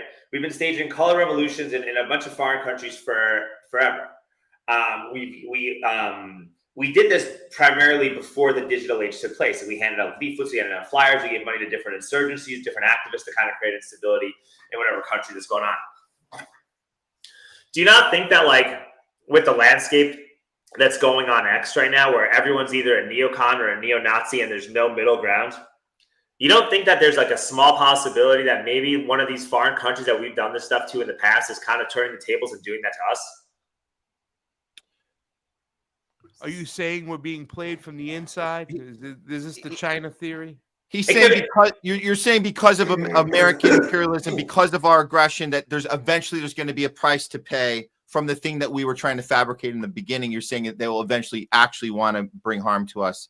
You know what? I personally think that a lot of these countries that we've been made to be afraid of are more advanced. Their civilians are more advanced as far as their awareness of how to separate the fact that we've been propagandized. They're not actually mad at us. They're furious at American imperialism. They're furious at our leaders, but getting revenge on the American people, I don't think is the thing that they're looking at. They're looking at ways to stop the people that lead us. That would be the thing. So I don't. Sure. Yeah. I agree. I think that people that are leading us, it's a problem. I also think just even in Israel, if Israel were to have new elections today, I don't think Netanyahu or the Likud party would be in power either. That's true. That's true. So the other parties are a little crazy too as well. And right now, that's a whole different argument. What's going on in their society? I think, a lot of people need to understand and learn what's going on in Iran and understand their society and understand their people. I like to point to Anthony Bourdain, who puts a lot of memes that are coming out. He said I didn't think they would be the nicest people in the world that I've ever encountered, and that was in Iran. And Iran has a lot of old culture, a lot of westernization too as well. I think we should be seeking peace with Iran. What we just did with Iran was crazy, and it has the fingerprints of the Americans all over it. As Israel goes, so does the United States. Israel can't do anything without the United States as far as weaponry, bombing, intel. So when they pull the peace talks and all of a sudden they bomb 60 people, right, to kill 2 people, 20 of them were children, by the way, that they killed. I mean, okay, but then Iran is literally bombing, like is dropping bombs in the middle of Tel Aviv too, right? So it's like I've noticed. I saw the video where not Iran. I think they're doing targeted attacks in Tel Aviv, absolutely, and so we see this the mainstream spin. We just covered this earlier on our Top Censored News, where they're telling us that this hospital was targeted by Iran when it wasn't. It felt the after effect, the aftershock of the Central Intelligence base of Israel that they did bomb, which was nearby. That was so the idea that we spin this notion that there's civilians being targeted. The only country we've seen targeting civilians on purpose is Israel. So yes, Tel Aviv's being bombed right now. Absolutely. This is called retaliation. This is called this is what you do when you get provoked. I think we gotta agree. I think here's my you think Iran is targeting civilians right now? I think that you're dealing with 2 governments that are run by complete and total psychopaths. And if you want peace, You could recognize Israel's right to exist as a sovereign state. You could recognize the Iranian people's right to exist. And you could also recognize that both governments are hijacking the needs of their people, and both regions probably need new governments so you can actually get peace, because with the way both governments are right now, I don't think peace will ever happen. No, because one of those governments are designed to not have peace. They're not looking for a two-state solution with Palestine. They're not looking to maintain the area they have. They want the Greater Israel Project has always been the But the Greater Israel Project, I've researched this stuff, but there's not, like, if that does come to fruition, there's not even enough Jews in the world to even occupy that whole area of the Greater Israel Project. So what would the point be of that? You're saying that because there's not enough to occupy, then the Greater Israel Project isn't legit and substantial. No, but I just don't understand I just don't understand what the, like, maybe I'm wrong. I'm not here to debate or argue. I just want to learn. I just want to figure. Yeah. Well, it all like if there's just not enough Jewish people in the world to even inhabit that land, what would the purpose of the Greater Israel Project is to on paper expand a homeland, like to expand a homeland for Jews in the Middle East or what have you. Like what would the purpose be? Land is land. I know,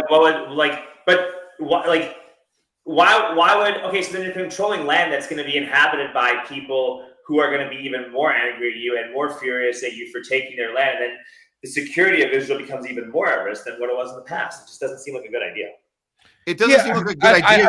I think we are entering to a whole different. We're spinning off into another. I don't think that doesn't sound like logically when you put the puzzle pieces together. They're expanding their territory. They're grabbing more territory. They've moved closer to the capital of Syria than they ever have before. They have complete control of the Golan Heights. You know what I'm saying? They're still bombing Lebanon and pushing them back. Now they're starting to bomb Iran. We can argue the merits of what they're trying to do, why they're doing it, whatever the case may be. I think we should be arguing whether it's right or wrong in America's interest, and understanding completely that Israel can't do it without America's help.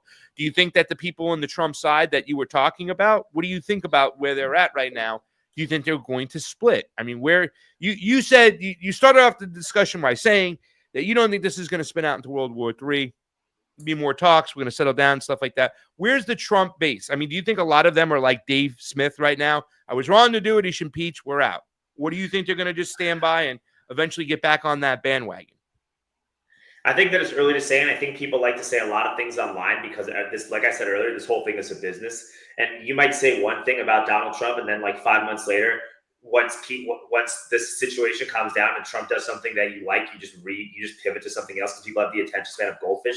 I think that's kind of a mood issue. Like I think that a lot of the stuff that people get angry about within a small time frame usually fades into the background and people just forget about it. Like I think this is just what I've learned, especially being connected with everything these past few years, is that when people get outraged, they don't really stay outraged for very long. They always have to find a new thing to be upset and angry about. So I don't know, right? That's what I'm saying. Like I don't know. I think that there'd be certain market. I think if you're going to get World War III, I think you'd have certain like market structures that would like be indicative of that happening. Like the price of oil would potentially start skyrocketing. The price of gold would start skyrocketing.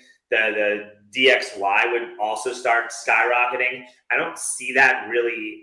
Like none of the economic models seem to indicate that you're going to get something like that right now. It just seems like it's more of a fear-based narrative to just get asset prices to potentially go higher later on, like in the near future. So I think that a lot of the stuff that we're worried about is just not going to come to fruition. Like I just got a spidey sense about it. Not like you're gonna invite me back next year when there's another World War III narrative, and we're going to have the same conversation again because what's happening now is just not going to.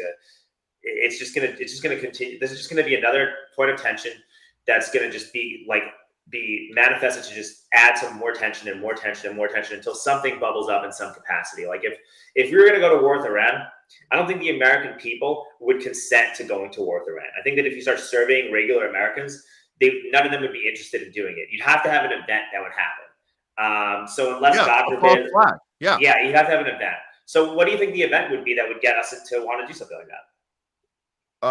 Certainly an attack that we stage on ourselves that would easily do it. You can do that. We have definite some theories that we have we've had some people come on the show, tell us. We had Dr. David Martin come on, tell us about a simulation they have planned for July 4th, which is a bioterrorist attack. Where's the doc? Can you send put that in the private chat and send me the documents? That's so I can actually. Yeah, no, we've actually shared that conversation online on Twitter. I've done my part. We got it. The homeless love. We got this out to 500,000 people saw this and it's downloadable. Anybody can see. It's a PDF. It's the bioterrorism manual. It's a simulation that happened in April of 2024, where they depict an event on July 4th of this year, which is coming right up. And that event will then be, it's kind of like it's like the greatest hits of 9/11 and COVID all together, because it's a bioterrorist attack. You blame it on a foreign entity. You take out your own people, of course. You have to do that to get people mobilized on their feet, out of fear, out of hate, and more than anything, to create that state of vengeance, right? You want to get revenge. This is the 9/11, right? You start getting the Bin Laden with the bullseye. You print that out everywhere, like minutes after, which they did, by the way. 9/11, they had already decided. You want to know? You want to know something funny? There's a guy called Ray Dalio, and he wrote a book called The Changing World Order. And there's different phases. I think that's what the title is. But there's different phases of a nation's ascent to prosperity and just collapse, right? And right now, there's the building stage 1 and 2. There's a prosperity stage. We're looking at America, right? And the prosperity stage, say post World War II to about the 1960s. And then the excess stage is from the 1960s till about the dot-com bubble. No, till about the housing crisis, I'd say, is the excess stage, where we're just excessively spending a bunch of money and inequality is going through the roof. We're buying a bunch of things on leverage, taking out debt to buy things we can't afford, everything is just being super high on the hog, high and mighty, thinking that everything that we're told to do, we just blindly follow it, and we're ready to just and you're promised this big American dream. You take out a bunch of debt because this is what you're told to do, and you're going to eventually, get ultra wealthy as a result of whatever happens. And then when the promises wind up breaking, and you see it through the housing crisis, and this is where it started, then you start to get the collapse, and the collapse could take 20, 30 years, right? And so during the collapse, you start seeing people become disenchanted with America. People start working harder and harder for a shittier standard of living. You see people kind of you see civil unrest start manifesting. People start arguing with each other over finding things to argue with each other over about online. And it becomes kind of monetized, so there's more of an incentive to do it. And then you start seeing these protests you start seeing happening right now. And are these protests going to turn into a civil war right now? No. But when the government runs out of money and we have to hyperinflate our currency potentially, and if we get to that point, then you do get something like that. So right now we are in stage 5 of Ray Dalio's book, and so I'm not as concerned about all this stuff now, because we're just not in we're just still in stage 5, and once we get to stage 6, it happens. But I think we're just still in stage 5 right now. So I sent you the national blueprint for biodefense. One of our viewers put it in the chat as well. But this is for anybody. Just look this up. It's a 178 page document. It depicts this. They call it a simulation. But we saw this again, and I talk about 9/11, about COVID, because we have very similar incidences happening. Also 1 year before the incident. So with 9/11, we had the Project of a New American Century meeting, which happened in August of 2020, 1 year and 1 month before the event, where we had all of the Halliburton people there. You had your Pentagon people, you had your Rumsfeld and Wolfowitz, Cheney's, the Bushes, all of them. And then go to COVID, you had this also a simulation called Event 201, which also happened a year before COVID. Well, it happened 3 months before COVID. Oh, it was 3 months. So 3 months before. And again, it's if you told people about it before COVID, they would tell you the same thing that they're telling us now. They're going to tell Dr. David Martin and all of us that are sharing this now before July 4th. They'll tell us, oh, it's just a simulation. We have to be prepared. We don't know, because July 4th would be a good time to strike us when our hearts are out on our sleeve, right? That's the point. It's, oh, they got us good, right? When we're celebrating our country's birthday. So So we have to be prepared. That's why we did the simulation. Same with Project of a New American Century. I mean, and people who haven't heard of that one, I mean, this is insane. In 2000, you had a manual on the cover. This one, they don't give us the cover. But on that one, there was a cover page. And on the cover page was literally the Twin Towers with bullseyes on both of them. How unbelievable that you put that on the cover of your manual for your simulation of what would happen if somebody, Saudi Arabia, decided to attack us and hit us where it hurts at the Twin Towers. So here we are. We're sharing this out. There are other people that have shared stuff with us. There's other stuff out there that's saying that there's absolutely a false flag event being planned. So I think that, Alex, I on one hand, I do appreciate your calmness throughout this, because we need to find it. We get hyped up. We get ourselves kind of emotionally charged because we're talking about such nefarious stuff here, and it really gets our blood boiling. You bring a calm. I appreciate that. However, you are saying at the same time, if there is a false flag, if there's something that comes into play, we will have to respond to it. So like I'm so yeah, please look at this and understand that like that will get the thing you're saying. We will get manufactured consent. That will happen. Absolutely. So read the documentation. I think people are less psyopable than they've ever been as a result of what happened. I think that it's going to be a little bit harder because the right is so divided to find people to willingly go to war in Iran or whatever the situation is. So I just think that like, yeah, it's there and you should look at it, but I'm just not as like, I just think that we're moving in a better direction. I think we are actually moving in a better, more conscious direction than we were in the past. That's what I'm saying. You know? Yeah. Well, one thing's for sure. We could say that we go through this over and over. Same old Netanyahu coming to Congress, telling us to go invade a country. Same old talking points, same old red versus blue, same old rallies. Okay. However, I think because of social media, because we're able to communicate, because we're able to do shows like this didn't happen. We weren't able to do this in the 90s when they were tricking us. In the first Gulf War. We weren't able to do this. There's so much more media and there's so much more stuff out there. And honestly, dude, people are not even as neocon as they were back in 25 years ago, right? Like that's true. Like, okay, look, even I mean, I'm looking at the headline on your thing where you're like, Tucker Carlson rips apart, warmonger Ted Cruz, right? We wanted to play that with you and talk to you about that. Yeah, I saw the episode. Like, I think generally when it comes to these debates, the person who's the most calm and level-headed is the one that, seems to be, it seems to be the one that you want to like. It seems to be the one that I gravitate towards. Whoever just sounds calm and level-headed. Like what I did to Destiny in Texas, right? Yeah. But I did to the Ford. I had 4 neocons. Well, I don't say they're neocons. Libby Edmonds, Lauren Chen, Joe Allen.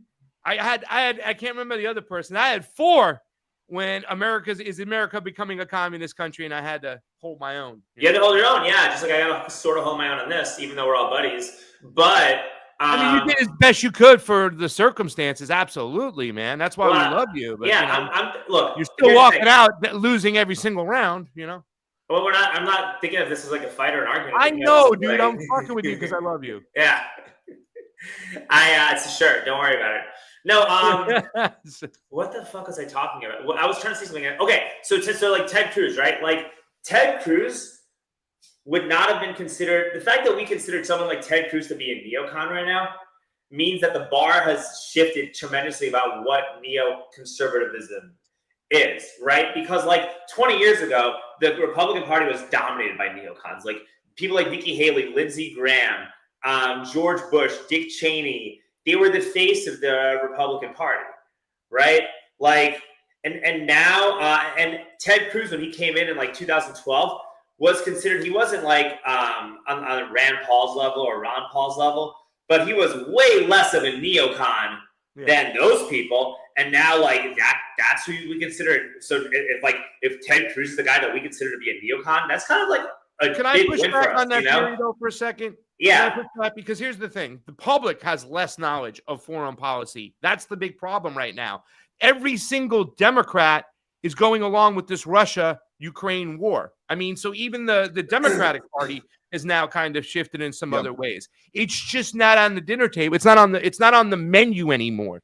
And a lot of people get caught up with what's going on over here, and they're so distracted. And we have no integrity whatsoever in the mainstream media. It's terrible. Not to mention that in Twitter, it's a controlled space. Your friend Nick Sorter gets all these headlines just for being MAGA media, and he says that the dumbest shit, and he gets fucking lifted by Elon and his goons. While why can't I get lifted by Elon and his goons? Me and Nick are buddies. Why can't I get lifted? Here's the thing, because you're not as tribal as Nick. That's why. Because you can come on here and you can agree with us on certain things. Nick would never do that, right? You know what I'm saying? Even though you have an autism shirt on and you're on the spectrum, you have the ability to think for yourself, and you promote that at times, right? You promote independent thinking. Nick does not. Benny Johnson does not. Even Tim Pool doesn't. It's tribal thinking. That's why. Anybody who plays into the tribal thinking, they get elevated. This Myron Gaines guy right now and his crew, oh my God, who's still playing the red team, blue team thing, they get elevated. But anybody who has any independent thought, I'm glad you brought up Myron Gaines, but you understand that like people like Myron Gaines, like when you talk about like this whole narrative, like people like Myron Gaines or Nick Fuentes literally have probably created more hardcore Zionists than anything the Israeli government could have ever done. Well, it's bullshit. You know, like Stu Peters, Nick Fuentes, Myron Gaines, Lucas Gage, seeing those people, right? Like me being Jewish, seeing that type of shit pop up all over my algorithm. Yeah. Like, you don't think that's gonna make me like if I didn't really have because they're getting promoted by design, because they can't all those people you mentioned can't distinguish or at least have the control, or I don't know what the word I'm looking for, the responsibility of differentiating a Zionist from a Jew. They can't. But even Zionism is like, but they know he's doing it. They say Jews, Jews, Jews, Jews, Jews, and it's not. And I've had fights with Mike Rechtenwald online. I'm like, can you please say Zionist? There are more Christian Zionists than Jewish Zionists in America. Zionism is completely different than Judaism, and we learn that a lot when we speak to the rabbis in the streets of Chicago and whatnot. Where they'll say Zionism has multiple components too, right? Like the labor. I'm sure that if you talk to a labor Zionist living near the Gaza border that would have gone to the Nova Music Festival pre-October 7th, they'd probably be agreeing with 90% of what you're saying anyway. They probably wouldn't even be disagreeing with you all that much about different things, right? So like, there's different degrees of Zionism too. Like just because like I don't like the idea that the idea of a Zionism, which the idea of a Jewish home in Israel, is being co-opted by neocon psychopaths. Like, you think that makes me happy? Like, no, I can't stand it. So the idea of Zionism is it's a very broad term.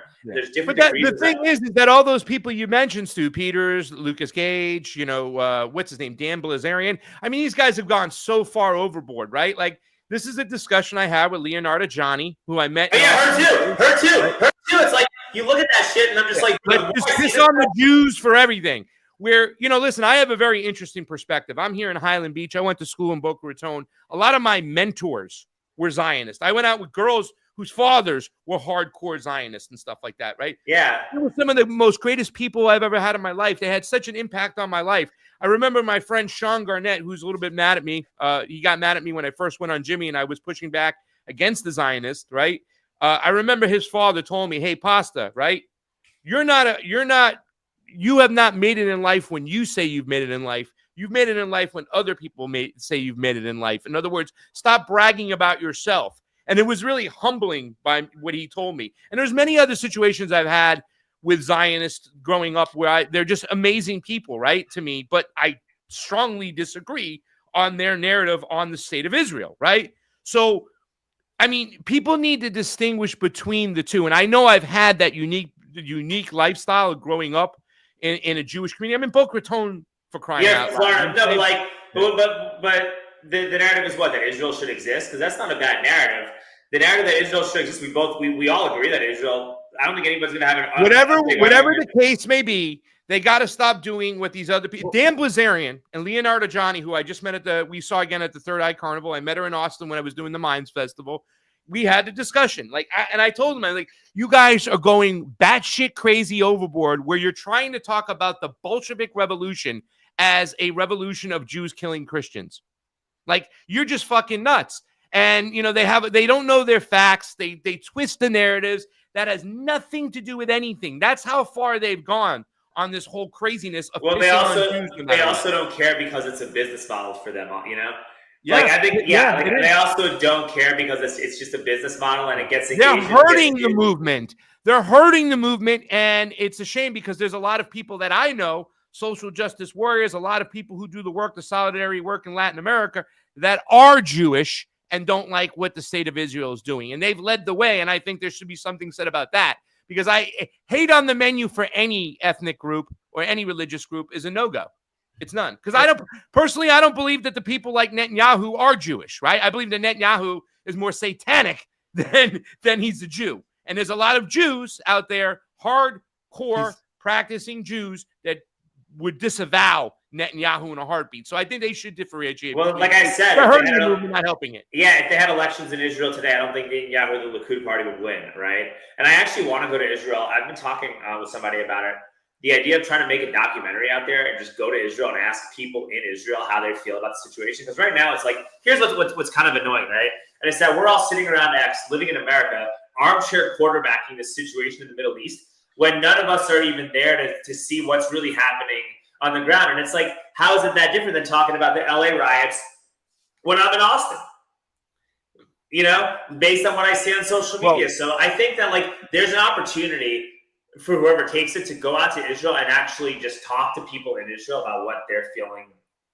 Well, yeah, no, you're right. You're right about that, Alex, that having the conversation, like you talking to me, I can tell you what's happening in LA. We actually do have the conversations. We're not just looking on social media. We're having conversations with people that have been to Israel. They've been on the ground. They've interviewed people. We see how they, you know, the best, I think, documentary film that came out very recently was The Settlers. Remember the Craig? We dove into that one, and so we didn't actually get on a plane and go out there, but we saw this journalist from the UK go there and talk to them, like you're saying, like talk to them, talk to the settlers themselves, and hear what their plan is and how they look at the area, and they look down. And it was fascinating because he doesn't have to do any commentary himself. It was so great because I think you're onto something here. Let them tell us. Let them tell us. And he did that. And we get this insane reveal from the mouths of the settlers telling us how they think about people. The Palestinians. Like, okay. Yeah. Let me ask that they are less than nothing. That they All are. right, That they, wait. Hold on. Okay. Yeah. So what were his preconceived views before he went to Israel? Because you never know. I think he came in the same thing you just said. He said, I want to go and talk to them. No, but I mean, because also when it comes to making films and documentaries, you could also cut and paste and create a narrative and create a story that you want to tell. Look, I've made a ton of documentaries. I'm telling you, this is a discussion you have with any filmmaker. How honest are you being? What integrity do you have? So we know the drill. And no, I know, but I want to ask. I have a follow up. I got to follow up. Okay. So look up the settlers. I will. What I can tell you. Okay. What I can tell you about that filmmaker is he has gotten, nobody has criticized him for editing it poorly. Nobody's doing that. They're saying they're saying the thing itself is anti-Semitic, but nobody can look to anything that he did deliberately, like misleading. People like to do that. They like to criticize, like, oh, let's find something. They can't really find anything. They're just saying, oh, it's anti-Semitic to let them basically give up the game plan. That's what's going on. He has integrity. He did a great job. You just turn the camera. I can tell because I've done this. I've interviewed people tons of times, try to figure out how to get the story told. And what he does so good is he just turns the camera to them, asks them to talk. He doesn't give any. Can I say something too, Alex, too, really quickly? Is that I think a lot of us doesn't make a difference, and this is why I kind of agree with Matt over here, because we don't agree with the idea and the concept of Israel, right? Most people don't. Like, this ethnocentric religious group is allowed to have rights to this land. It's just the idea on itself for a lot of people is hard to digest. So, I mean, it doesn't make a difference. You know, even if he didn't have any biases going into this whole situation, you're trying to sell an idea in itself that a lot of people just will never accept. Maybe, yeah. Well, what's the Jewish population like in other Muslim countries? How are Jews treated in many of these Islamic countries? It's not an idea people are willing to accept. You can say the same thing about Africans in Africa. You can say the same thing about the Armenians in Armenia years ago with the Turks. So you can do this with almost every. No, I'm just saying though. Once again, your idea that you're trying to sell is not an idea that will be bought, and a lot of people are against it. So even if you didn't have any biases and you went in there and you just you had the people telling you their ideas. If you think their ideas are batshit crazy, then you're not going to accept what they have to say anyways. I think when it comes to the settlers too, it would be interesting to see how people who don't live in the settlements feel about the settlers. right? Because there's probably a lot of people in Israel there's a lot of people in Israel who are opposed to the settlements too, right? So it's not like a monolith. From the numbers we've seen, it seems there's about 20%. That's the best I've seen. 20% are against what's Norm happening. Finkelstein's even said that 20 years ago it was different in Israel. You have more people pushing back against what the state of Israel were doing than there are today. In other words, we have this whole kind of, when you talk about the media, right? So the media has just gone in line with what the programming, the education has been in the United States. It's been empire education. We are taught in school to think that America is fighting for human values and human rights and decency, whatnot. So when the media follows up, right, they say the same thing, then they kind of rubber stamp the narrative. So if you're continuously rubber stamping the narrative, you know. Yeah, you know, it's one of those things where we could talk about this all day, but you know, going out there and then making something in that area is probably it could actually, I think making something in that area could really transform the narrative too. Maybe going out there and making a documentary in Israel with what's happening right now, maybe it avoids World War III. Maybe it tones down some of the Jew hatred that we see online that's obviously being pushed and manufactured, right? Like I said earlier, like you're either once again, I wouldn't look at the Jew hatred as a bigger concern as the hatred towards Arabs and Muslims and bombing them like crazy. I think there's a bigger problem. I think that it all carries over to itself though. So Alex, no hate on the menu should be accepted. I don't think you hate anybody, okay? I like everybody. So okay, I know you do. That's why I love you. Yeah. As far as the filmmaking point of view, again, I'll say The Settlers isn't the only example. You have No Other Land. It won Best Documentary here for in the Academy Awards earlier this year. No Other Land was a collaboration between a Palestinian living from the West Bank. It was the stories about the West Bank. It's not even because it took place before October 7th, and it's an Israeli and a Palestinian filmmaker co-directing it together, winning the award together, going on the stage here in Hollywood at the Chinese Theater, going up on the stage, Dolby Theater, and saying to the world, we need to understand that something wrong is going on here, and Jews and Palestinians should stand up in unison against this. And guess what happened? He was paid a price. He goes back home to the West Bank, and he's attacked by the IDF. He's kidnapped. He's held hostage. He's tortured for over 24 hours. And when he's released, the media do a spin and say it was completely unrelated. And there was people on the ground that saw him throw rocks at IDF soldiers. Yeah, an Academy Award winner goes back to his land. He knows he just made a very controversial film. The guy who made the Settlers. No, this is I'm telling you about a second film, because this is not just about the Settlers. What's the second film called? I want to watch it. Okay, so this film is called No Other Land. It won Best Documentary, and the way Hollywood responded to it, literally giving out an Academy Award to a filmmaker who gets hijacked, held hostage, and tortured within a month of winning that. It was actually 3 weeks later. 3 weeks after winning the award, he gets treated like this, released 24 hours plus later. Hollywood says nothing. Every other film organization around the world that has had a voice said this is not okay to do to filmmakers who are aligning and trying to tell truthful stories. They condemned the action of the IDF. Guess who didn't? Hollywood did not. The Academy that gave him the award did not condemn it. Meanwhile, they're planning a ceremony for Gal Gadot, an ex-IDF member who murdered people in Lebanon in 2006 as an IDF trainer, now getting a star on Hollywood Boulevard. Right after that, Hollywood stayed silent, and they pretended in the media. We read the articles. They pretended in all the publications that it was probably unrelated, and they probably didn't know he was the filmmaker. It was a coincidence. That's what they went on, which is complete bullshit. Yeah, I want to watch the documentaries. I wrote that down on my phone. I want to watch it. Okay. By the way, what I was trying to say is that if you did go back there, and Alex, I'd love to see you do a documentary, is that when Matt was saying 80-20%, I was saying there's a big change, like the 20 years ago where there was more open-minded people in Israel who were probably upset the way that the Palestinians were getting treated in an open-air prison. That probably has changed, right? Because the media following up with the education. I think that same education exists in Israel, where they've been taught that these people are animals. These people will grow up to rape. And this is just going by the way the defense minister talks, the ex-defense ministry who talks, Smotrich talks. The way that their verbiage is that these people are going to grow up to kill you and rape your daughter, that they need to go. I think there's more of that programming involved now today with the Israelis today. The same way there's more programming of America being the fighters of freedom and peace out there. Yeah, Really, rich men fighting poor man's war in America. So, I'd be interested to see that. But I definitely do think that what Matt was talking about, the 80-20%, I think that number has shifted. And it was probably more of a 60-40% at one point, And Listen, yes, it would be interesting to go out there and film and ask people if their views have changed over the past 20 years and what has made their views change specifically, and let them talk. I think the best way to learn about what's going on in another area is to just ask basic questions. Yeah. And then just let the people talk once you've asked those basic questions, because they'll just tell you everything. Like you'll get way more out of that than you could do all the deep research in the world from your computer. But just let people talk. Let people say what they're going through. Let people tell you their lived experience, and just put it out there and just do it in good faith. It'll work itself out. In Latin America, the thing that me and Fiorella and Johnny did when we went to a lot of these states is we talked to the Uber riders, the cab drivers, the waiters, the bartenders. We would make it a point to just ask them questions and let them talk.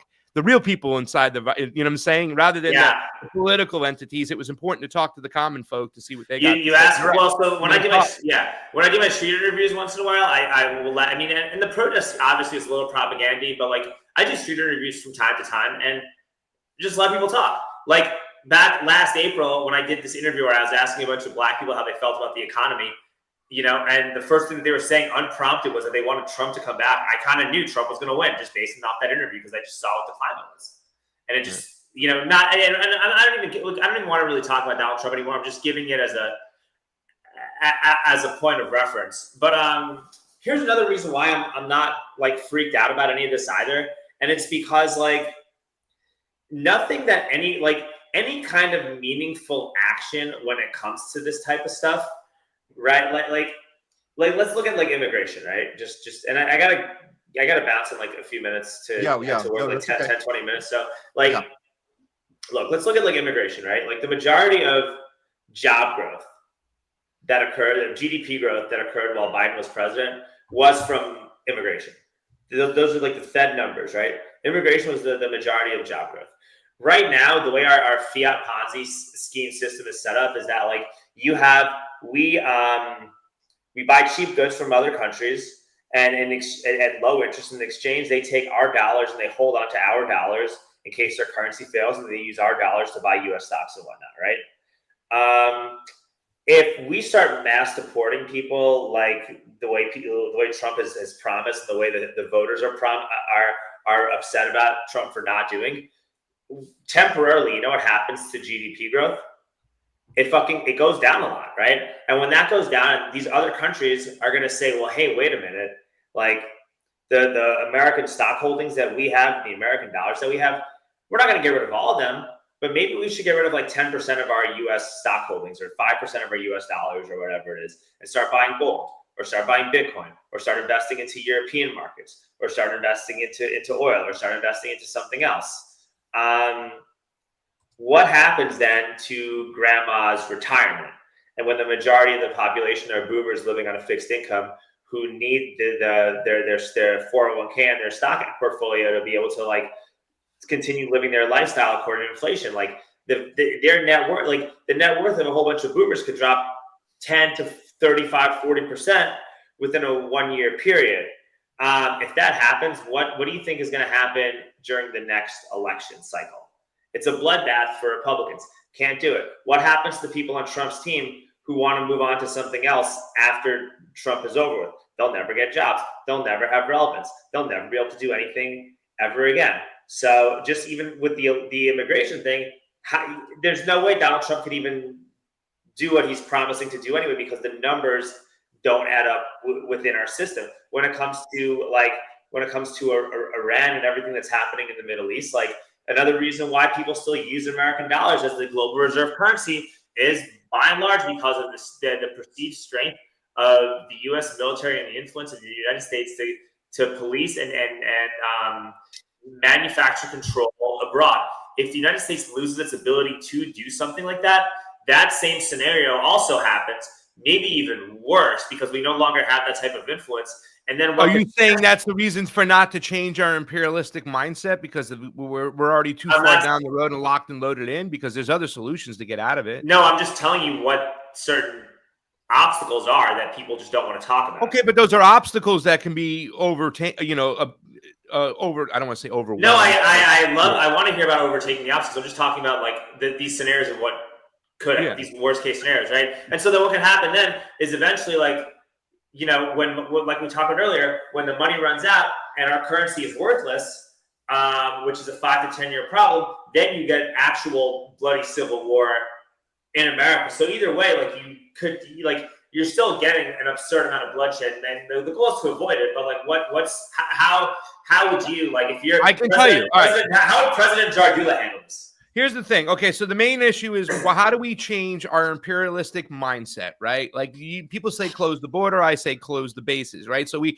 want to reduce the empire right off the bat, just knock it in half, right? Okay. Close half your bases immediately. 1,000 around the world, you now have 500, especially those in Latin America. Then the problem is not the fact that we have cheap labor coming in, is that's what type of labor we have over here. We have to understood that we've outsourced all the decent type of labor jobs out of the country a long time ago, right? But what's an area right away in which we can enrich the people and take care of ourselves, not have our dollar fall? That's all easily done through infrastructure. Because America is old. We have train technology from 1973. Our roads are done. Our whole system is shot. We need to rebuild it. So if we had a real major infrastructure bill come across, right, where we're going to rebuild America the way the Chinese do, where you can get from Shanghai to Beijing in a matter of whatever, or Beijing to Xinjiang in a matter of hours instead of days. If we did that, right, and we were able to do that where people can then have decent jobs through this infrastructure project, right? And then we start getting back to the small farms, right? We have so much land that's so fruitful that we're not tapping into, that I'm not doing that. We're actually importing food from other countries is ridiculous. So if we were just to invest in that right there, we'd have 8 to 10 years of the way of an economy that could be vibrant. People could feed themselves, have decent job, decent standard of living, that would drive the crime down, that would drive property ownership from the middle class there up. We can have a middle class. If we started doing that, if we started making things again and fixing things again ourselves instead of outsourcing everything, we'd have a lot of jobs. But that would have to mean that we'd have to change our behavior in our government and the behavior in our people, right? You know what I'm saying? We have to start educating people in the right way. Not empire education, not stupid education. We'd have to teach them how the system works. But that's if we really want a middle class. We have those people who are running this place. They don't want a middle class. They want an oligarchy where 1% is controlling the majority of things because they look at us as useless eaters.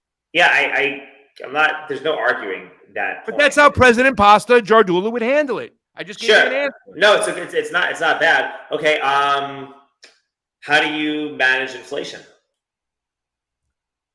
Well, you're not going to have to manage inflation that much, right? If you were able to control your currency. First of all, a lot of the currency and the inflation problems have caused right now that we're dealing with right now was when the, what was it called that Donald Trump signed in the CARES Act? That was the greatest transfer of wealth upstairs. And what did they do? They created a lot of currencies, right? They just printed up a ton of printed money. it out of thin air. You have to, that's the number one way you stop inflation, because by doing so, and you're using that money to buy weapons, that's why there's so much inflation going on right now. So you have to control your currency. 40 new billionaires were created overnight by that. No, absolutely. Yeah. Not good. It's not good. What I'm saying though is that if that happens, right, you're going to still, because of the fact that we run all these trade deficits and because the dollar, is sort of propped up. But that was the first thing I addressed. You stop importing so many things. You start making things and fixing things, growing your own food. Okay, but do we have, which is good, but do we have enough raw materials? Do we have enough chips? Do we have enough basic materials right now to be able to do that at mass scale? We are very, very fruitful. We would have to buy some things, and that's okay. You know what I'm saying? But if we started making things again, we can start selling things again. I think that's a great idea. I think that's a phenomenal idea. I mean, look at our streets. We're using railroad technologies from the 70s, for crying out loud. President Pasta, I'm voting. Did I get your vote, Alex? I like what I'm hearing, but I think that there's obviously more layers to address when it comes to this, right? Well, the biggest layer is the fact that there's a 1% oligarchy that doesn't care, and they want to control all the wealth and resources, and that's what they want. They think there's too many of us. That's why they're pushing for World War III, because that's an ethnic cleansing of humans, useless eaters that they can take care of right away. And meanwhile, they got bunkers underground built, cities underground built. Do you feel like they're controlling you, Pasta, right now? No. I feel like they're punishing us. I feel like they don't want to have you? conversations like this to get out there. They don't want people to think for themselves. So, how many people do you think are going to listen to this conversation? Well, I don't know how many are going to listen to it, but I know we're in a controlled environment where they don't want people listening to it. You got one person here who's been demonetized for almost 7 years now on YouTube, can't make a penny off it. You got another guy down below right there on the bottom of the screen who got his channel yanked. You know what I'm saying? I know you've witnessed censorship. And like I said, you're way more talented. You're way more of a smarter thinker. You're way more of an independent voice than a Nick Sorter, but yet he gets lifted and you don't. They want to dumb us down in society, and they want us to be tribal. You come on the show. I told Matt, I said the last time I was on with Alex, I had him on. He had me on one of his Twitter places, and he says out loud, I want to bring on different voices with different opinions. This is my friend Pasta. He's coming in here. They don't want that, Alex. They don't want that at all. They don't want me and you breaking bread at a Texas barbecue in Austin before we rickshaw through the streets, buddy. They don't want that. No. And by the way, asking about this one conversation, how many people are going to hear it, that the point is they pull our stuff before more people can hear it. They pull it. I'm telling you, like, we got to look beyond this moment right now when the three of us talking. Earlier in this conversation, we talked about the National Blueprint for Bioterrorism. We got that out. We got that out to 500,000 people. That happened. We got through the cracks. So I'm saying shutting down this conversation, oh, that didn't really matter. No, if you shut people like us down, we can't get stuff out to people where one thing might actually work and get out to more than a handful, get out to more than 100 people. So What channel? Hold on. What channels do you guys? Go on my Twitter right now. You can go to it's I know your Twitter. I have your Twitter. I'm saying what other channels do you use? Twitter sucks. It's more shadow ban than it was pre-Elon. What other channels are you using? Well, we've had the Rumble channel this entire time. Thank God they haven't pulled that, so that's good. We get to the guys at Rumble. The guys at Rumble are cool. I've talked to some of them. They're we have other complaints, but not they. Yeah. What about do you guys have a Telegram group? No, I'm in your Telegram group. You're in my Telegram group. Yeah. I started. You gotta add Matt to that group because I did see Jose Vega's in that group. Yeah. So get some homeless left people and stuff. I want everybody, and I don't give a fuck anymore about I don't care about right or left. It's freedom versus tyranny. I do not care, right? Like I'm not like tribal to one particular person. I just generally speaking want the person. My view about how governed is I want to vote for whoever leaves me alone the most at the best as possible. Is my view on how I want to be governed. Yeah. Well, but what was I saying, dude? Have you heard of Nostr? Let me put this in. I have heard of it, yes. Get a Nostr account because nobody can censor you on that. And very few people are in our little group and movement even want to go on there. But it's like public-private key. No one can censor you. No one can shadow ban you. No one can boot your account. Because you control your data and you control how you post on this. Yeah. Well, it stands for notes, realize, and over other stuff. And you'll get Bitcoin. And if people like your stuff, they'll send you like small amounts of Bitcoin to incentivize you to keep making better content. By the way, if you're in the streets of Austin, you want a rickshaw ride around, you can pay with Bitcoin to ALEX STRENGER when he's there. Let's get his scrawny ass out of here. I've had enough of this guy. I don't want to speak to him anymore. He's got to go. Alex, let everybody know where they can find you, where you can go do things, and make them nice and big, Matty, so he can do his little outro. I love you, brother. You know that. I love you. No, this is a lot of fun. I enjoy this. We gotta have more of these discussions, bro. Like because absolutely. Nobody wants World War III. Nobody wants a digital surveillance state. Nobody wants to see like the tribal bullshit that you see on X, where it's like if the state-funded mental hospital had a sewing circle. This is what Twitter is right now, right? Nobody wants to see it. I don't want to sit around making videos and content for people who just live on the internet. And people, I think, generally are getting so tired of all the political stuff. They're just disconnecting and just going outside and not even paying attention to anything. And I think that's kind of where we're headed. So I think that the important thing is to when we're talking about things, you got to make this digestible to everybody, to like the everyday person who just doesn't give a shit about this stuff. And you got to make it so that like the guy who wears a mask alone in his car thinks the earth is flat or whatever, silly euphemism you want to come up with, can understands and can relate to what you're like saying and what you're communicating. In terms of how to get a hold of me, you get a hold of me. So my X account is at the Alex Strenger. YouTube is the Alex Strenger, ALEXSTRENGER.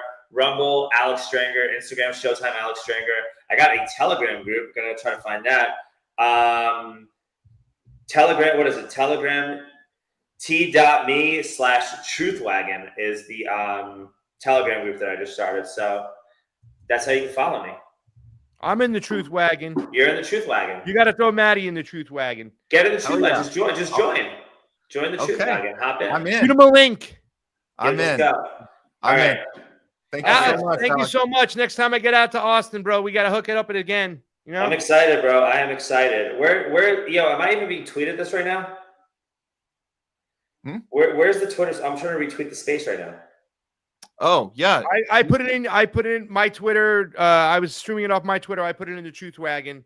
The link for what this show, so people can be watching it right now.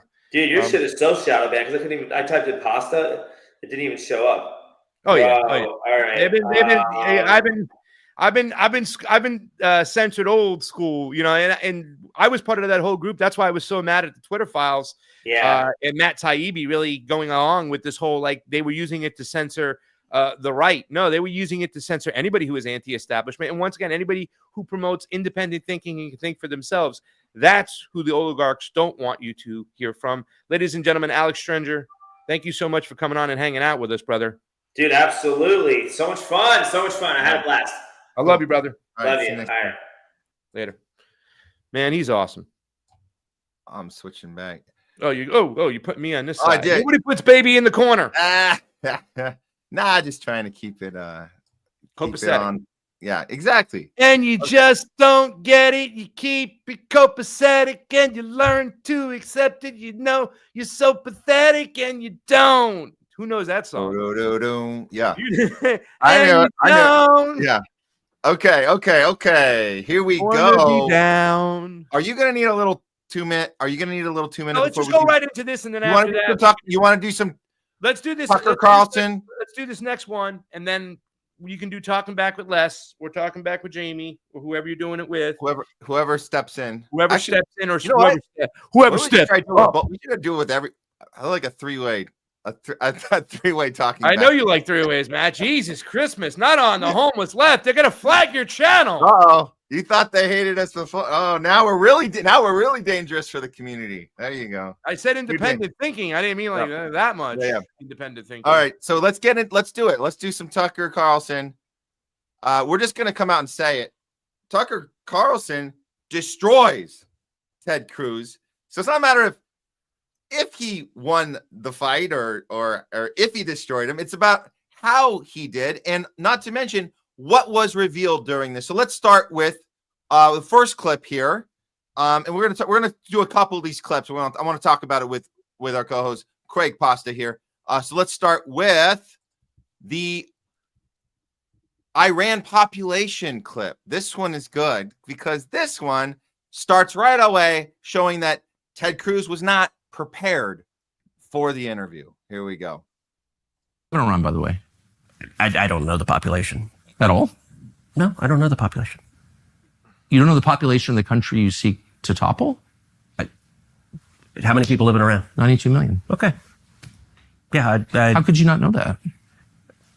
I don't sit around memorizing population tables. Well, it's kind of relevant because you're calling for the overthrow of the government. Why is it relevant whether it's 90 million or 80 million or 100 million? Why is that relevant? Because if you don't know anything about the country... I didn't say I don't know anything about the country. What's the ethnic mix of Iran?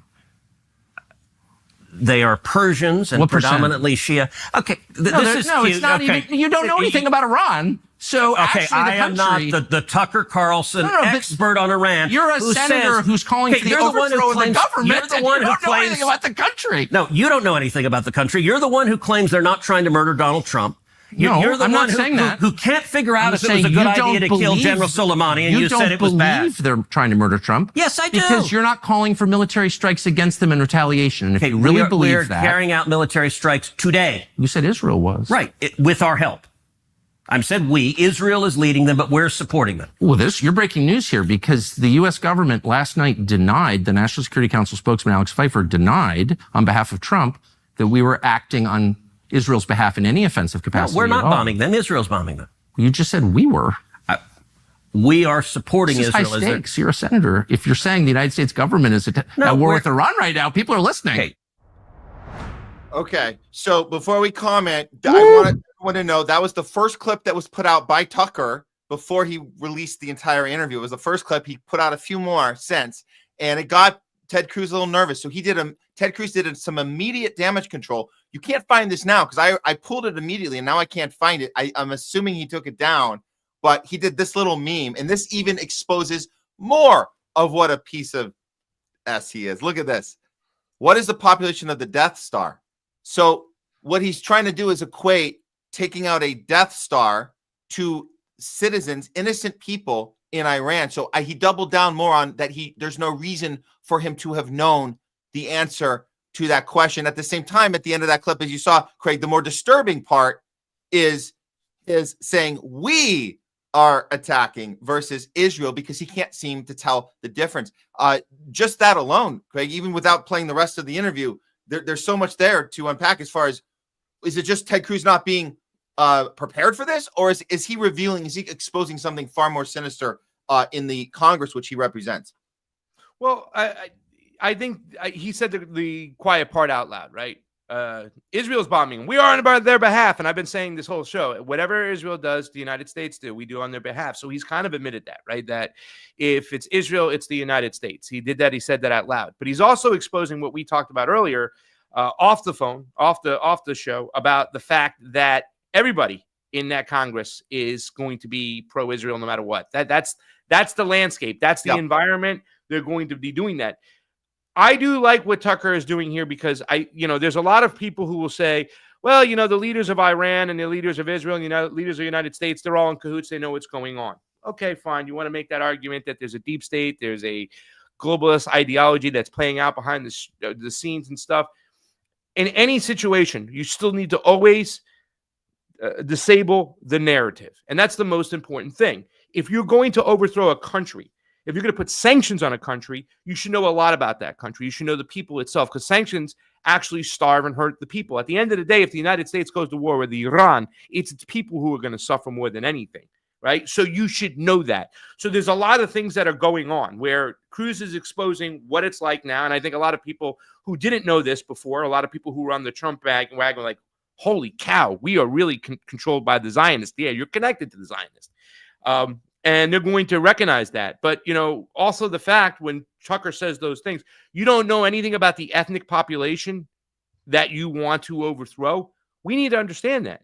Sanctions are an act of war. We're sanctioning all these countries. Remember when I said earlier that we have to close all the bases, President Pasta said, but also we have to stop sanctioning these countries, because all we're doing is starving out regular people on an everyday basis. Yeah. Absolutely. So let's go to the next clip where it's even more of an exposing of how does the money work? How does the relationship with Israel work? How does the relationship with AIPAC work? And it's very clear that not only is Ted Cruz not prepared for this, but he is, even if he did come more prepared, he's still being asked exactly the right questions. And bravo to Tucker for asking the right questions to show that this relationship with Israel is not okay, to say it in a kind way. Not okay. Check it out. It's weird. We're talking about isolationists, the obsession with Israel. Why is Israel... Oh, I don't think I'm obsessed with Israel. Okay, but I think a lot of people are. And like the question, Israel spies on us. Well, so does every other country. Why are you mad at Israel? I guess... No. I'm hardly the one who's... I've never taken money from the Israel lobby. Have you? Taken money from the Israel... From AIPAC. So AIPAC raises a lot of money for me, but it's actually a misnomer, because the people who raise money are individuals. Right. So it's not the PAC itself, but they're individual members who believe in the American-Israeli friendship and relationship. Is AIPAC a foreign lobby? No, it's an American lobby. It's AIPAC stands for the America-Israeli Political Action Committee. What does it lobby for? And to be clear, it wasn't always called that. It used to be called the American Zionists. So they changed their name just because it's named something that doesn't answer his question. But I want to remind people of the context that was what JFK went to Israel and said, you have to have your American Zionists. They need to register as a foreign lobby. They said, hell no. And you also, what it means to register, so people know what it means to register, is that you also have to then be transparent about what you have as far as nuclear weapons. That's the main reason why they don't want to register. And they changed their name to AIPAC since then, but it's the same question JFK was asking, and he got, made an example of, as you could say, after asking that question. And here we are many, many years later, decades later, and we still don't understand how they're able to do what they do just because they changed their name. So I wanted to get that point in there too, but let's keep this one going.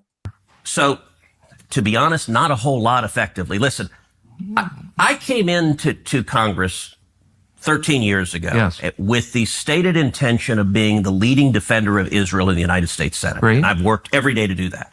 Oh, my God. AIPAC, a lot of times, AIPAC, I wish were much more effective. Like, there are folks online who are in the fever swamp of terrified of AIPAC, and AIPAC... I'm not terrified of AIPAC at all. You're the one who seems a little uncomfortable when I'm asking. No, not uncomfortable at all. I'm just asking what AIPAC does. My understanding, having known a lot of people who work at AIPAC, is that it lobbies on behalf of the Israeli government. Wrong. Oh, okay. It's when was the last time AIPAC took a position that deviated from Prime Minister Netanyahu? All the time. Name one. Okay. Let me go back and give a little history. If you want to do a deep dive on AIPAC, I don't. I want to do a shallow dive that gets. No, I'm not going to do a simple. I want to get to the core question. AIPAC is lobbying for a foreign government, and I don't. It's not. It's lobbying for the United States. It is lobbying for a strong U.S.-Israeli relationship. Okay. So it's not has nothing to do with the foreign government. It wants America and Israel to be closely allied.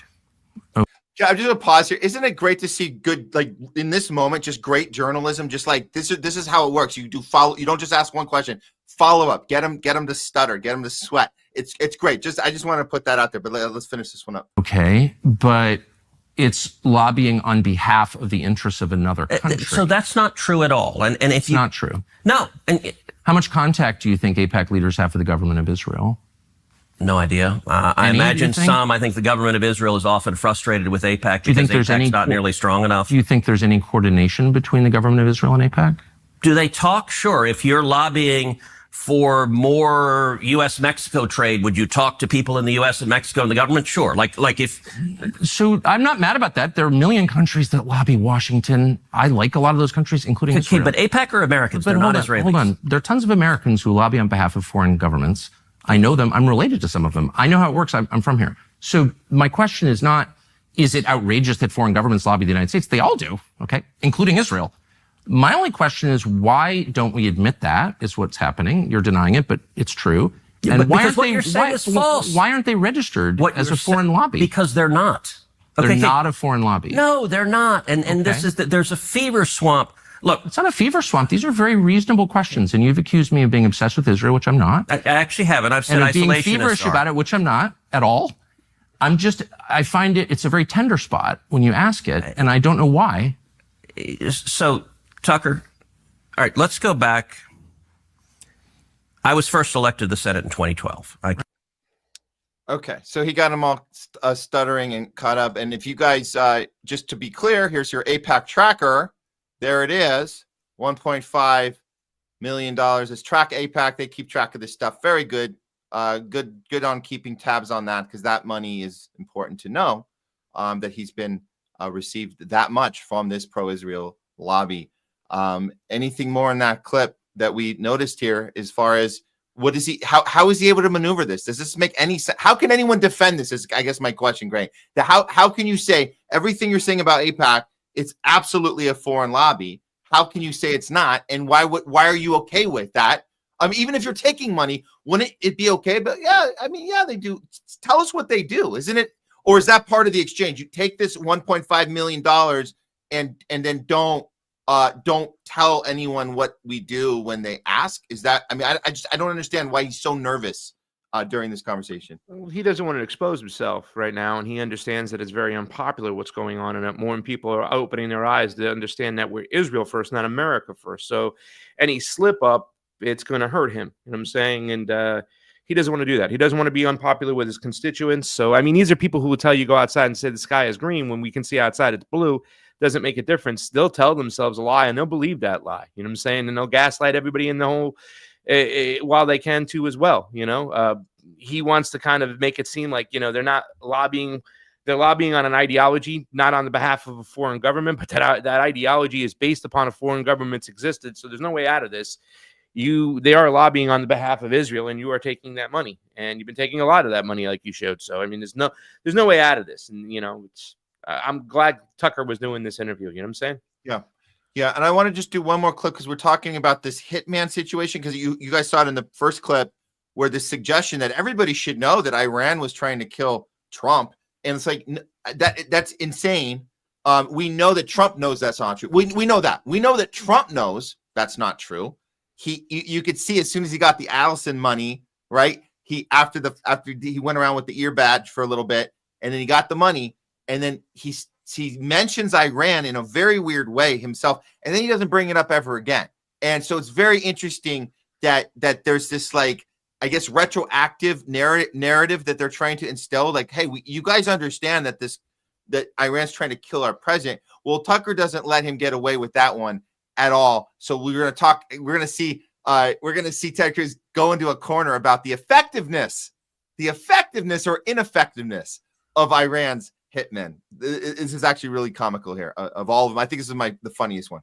About your allegation and the Prime Minister of Israel's allegation that Iran is trying to murder the president. Killing terrorists is a good thing. Killing people who are trying to murder Americans is a good thing. Because if you're America first, you want to protect America. And so killing Osama bin Laden was a fantastic But you don't day really for the believe world. that they're trying to murder Trump, or Yes, I do. Yes, I do. Then why aren't you calling for military action against Tehran right now? Because they're not very effective. In terms of hitmen, their hitmen are not very effective. I do think... So they're hitmen, but not the bad kind, the efficient kind? No, what are you saying? They're a weak country who is on its knees, and I think we need to... Then why are we so afraid of them? Why are they the biggest threat if they're a weak country that's on its knees? Because they're trying... I'm trying to keep track. They're trying to develop... Be a little less snarky. I know, you're right. Okay. That is a problem that I have. I'm sorry.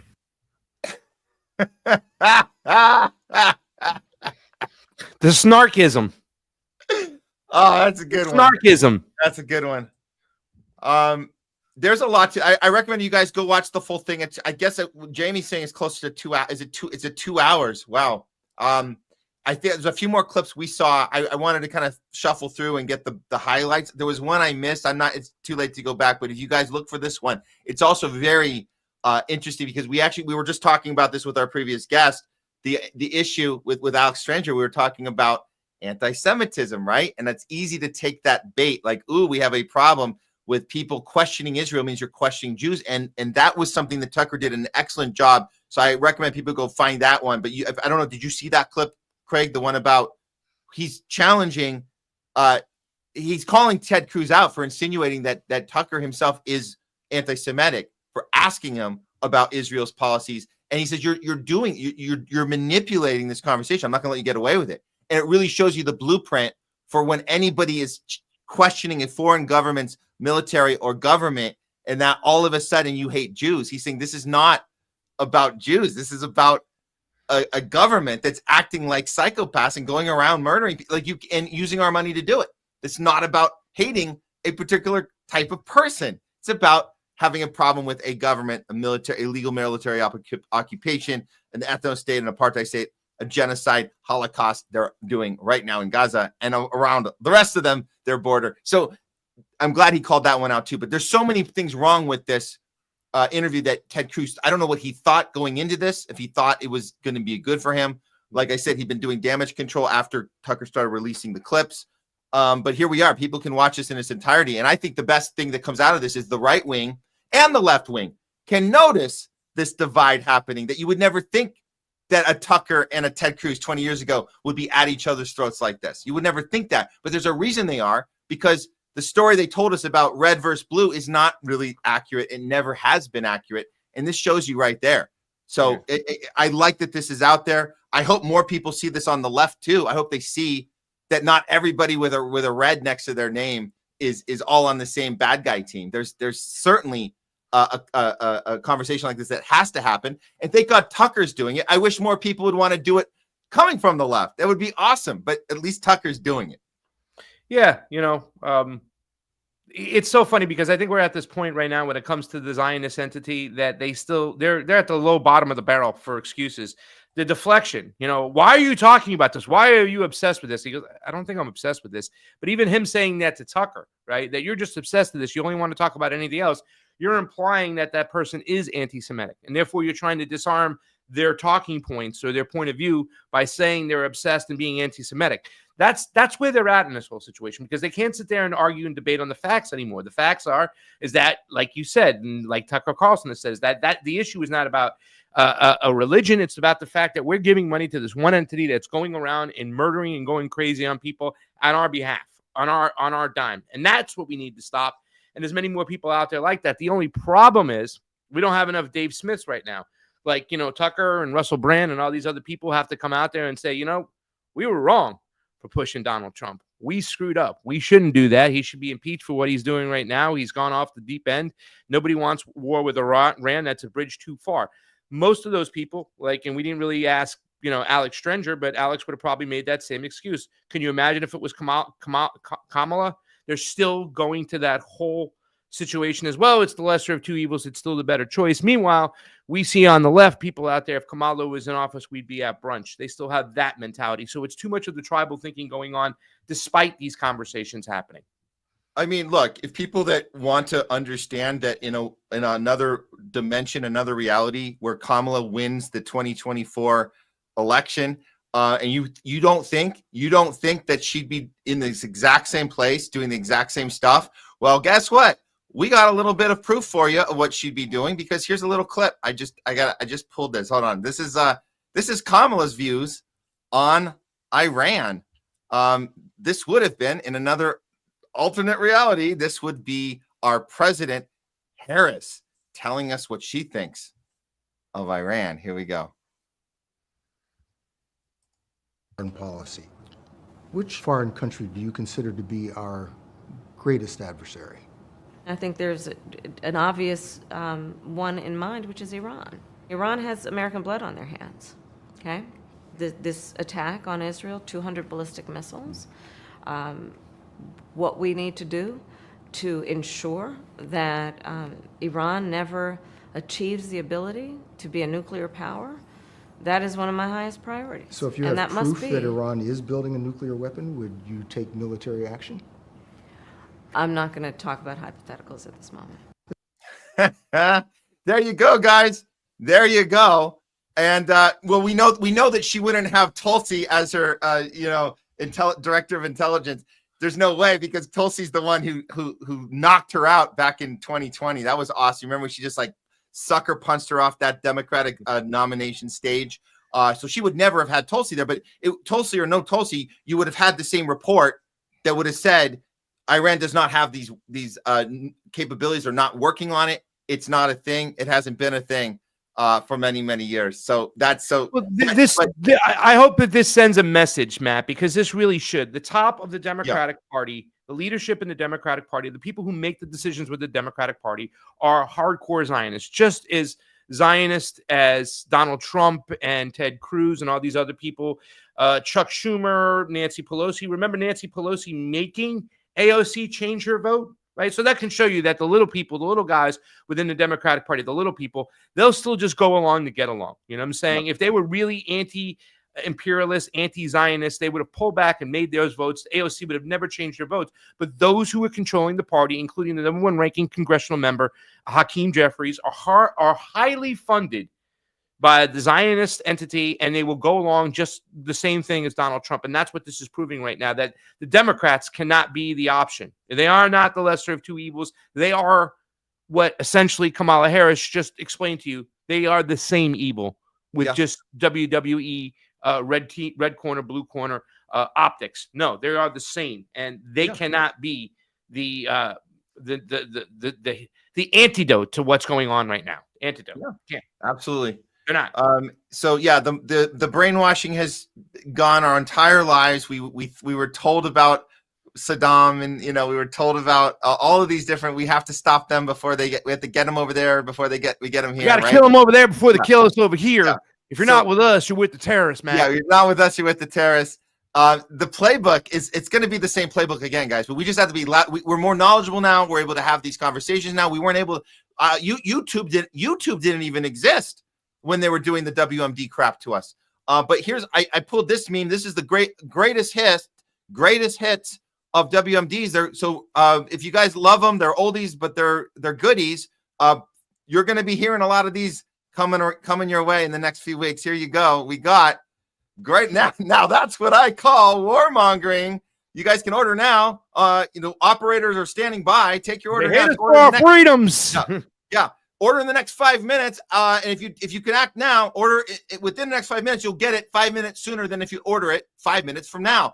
Here's what they got. They are making WMD. Trust us. Yes, that's a good one. Another favorite. Can I do the next line? The hate is for our freedoms. That's a good. Yeah. These are the people who want to drink American blood from the boots of their infantrymen. Yeah. Another popular one. The smoking gun could come in the form of a mushroom cloud. You know who that one makes me think of? Condoleezza Rice. That one. Yes. She loved the mushroom cloud. She loved that one. Yeah. Want to do the next one? Civilization versus Islamofascism, ladies and gentlemen. You're either with us or you're with terrorists. Yeah. Those two go together. That's a good one. That's a Bush Jr. classic right there. Let me take off the banner. We will be greeted as liberators. All three of them will be greeted as liberators. There it is. So yeah. This is Donald Trump is just completing George Bush W. Jr.'s third term. That's what he's doing right now, all these moves. Yes. So act now, guys. Operators are standing by. Order in the next 5 minutes, and you will receive your order 5 minutes earlier than you would do it if you order 5 minutes after. So get to the phones now. Operator standing by. Okay.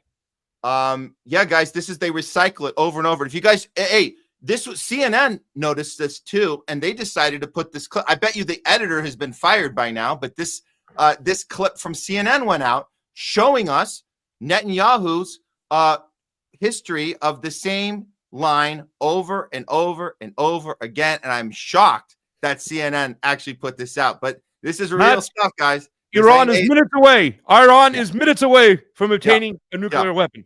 Here we go.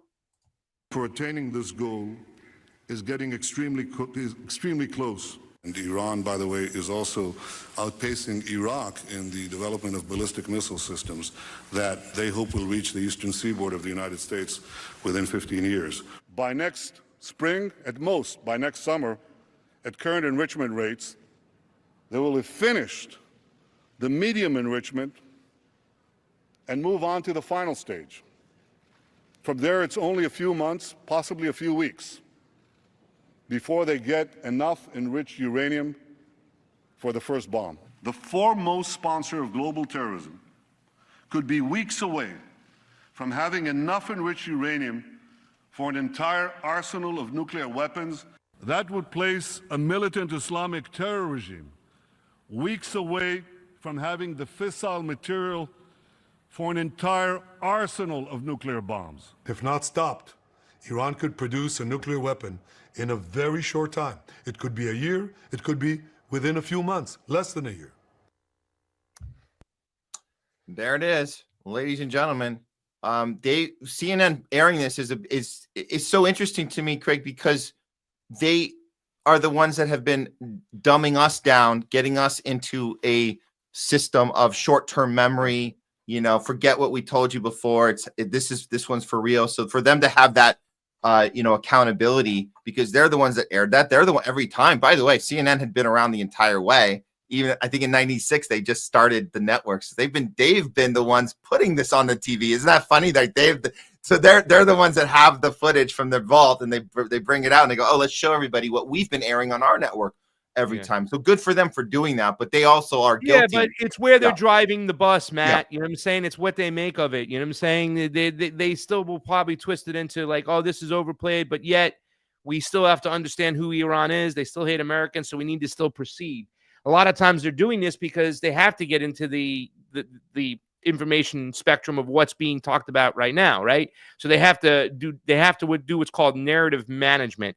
So just because they're kind of airing it out right now, is I would have liked to hear what they had to say about that and how they talk about this. You know what I'm saying? But I think CNN knows there is some momentum of people following along if you're being anti-Zionist. So they can probably still sell the anti-Zionism to a certain extent. But then at the end of the day, they'll always capitulate towards it. They'll still have the Dana Bashes. They'll still have the Jake Tappers who will go all along with what the Zionist entity wants to do. You know what I'm saying? Yeah. They're pure Democrats who admit, oh, yeah, that's wrong, but we're going to do it anyways. Yeah. Like I remember in one of my Democratic conventions where we exposed somebody for cheating, and the excuse was, well, the cheating wasn't enough to overdo the election, so we're going to go along with it anyways, the results. And that's like, wait a second, this is the cheating we know about. You know what I'm saying? What about the stuff we don't know about it? And your logic makes no sense. That even though it was wrong, it wouldn't have affected anything anyway, so we're going to still go along with the results. And I think they'll still have that same kind of sentiment, and they have to do this right now, because if they don't, they'll be looked upon as being completely phony. They're losing viewership, so they need to find a way to keep the people engaged and keep them stay there. Yeah, exactly. I think, Jamie, want to share something here, or Jamie's here. I saw. If not, we can end the segment. Get on to. I gotta go cook for Mom. It's almost 3 hours. Let's go. Let's call it on this one.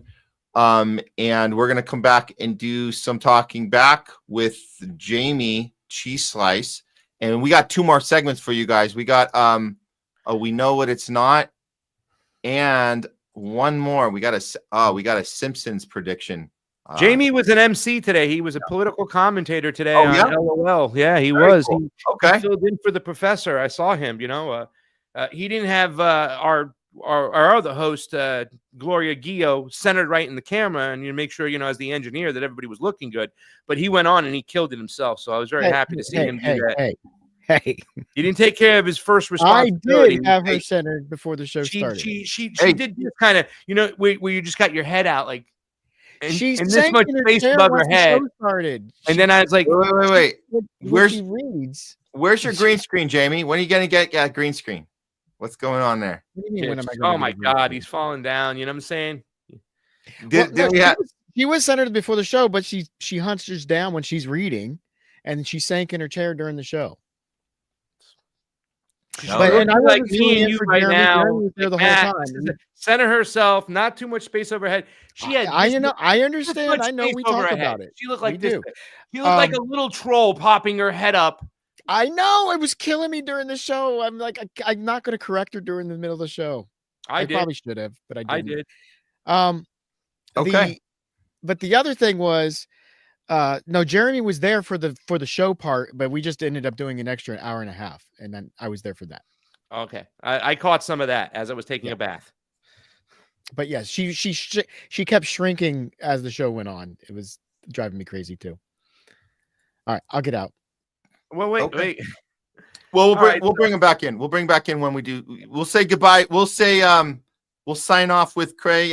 Any last thoughts for today's show, and anything you want to leave us with? In Germany, we usually say "Auf Wiedersehen," which means when we see each other again. But since I don't wish to see you again, Matt Weinglass, to you I say goodbye. Craig Pasta Jardula, everyone. Great job on the show with us today, going through all the craziness out there. I think it's time to now engage with you guys. I think we're ready to do that. So if you guys had your questions, comments, feedback from the topics today, up on our Rumble channel, on our YouTube channel, get those ready. We'll try to do as many as we can with you guys, but we'll be, I think we're ready to bring Jamie in. So here we go. I'm going to do the little intro for us both. Let me see here. Okay. Oh, that's okay. That's the screen. Okay. The screen will change when he comes in. Okay. Got it. They change stuff over on StreamYard here. Okay. It's okay. We got it. All right. think it's time to do some talking back with Cheese Slice. Here we go.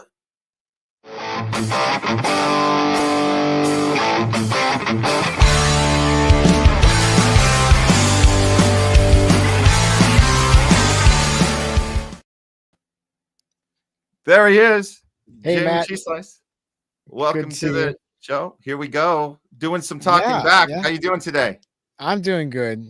You know, it's an interesting thought. It might be fun to have all three of us if you brought me and Leslie in at the same time. Oh, we should try that. I don't know if you can do it today.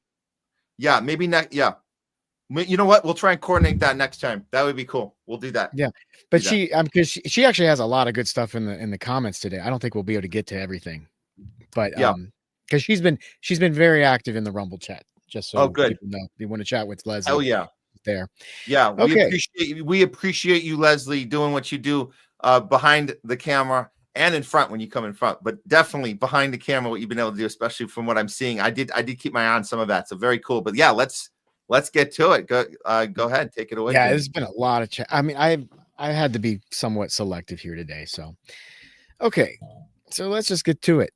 Thousands of media. This is from Philip Frigo. Thousands of media. Is it Frigario? Frigario.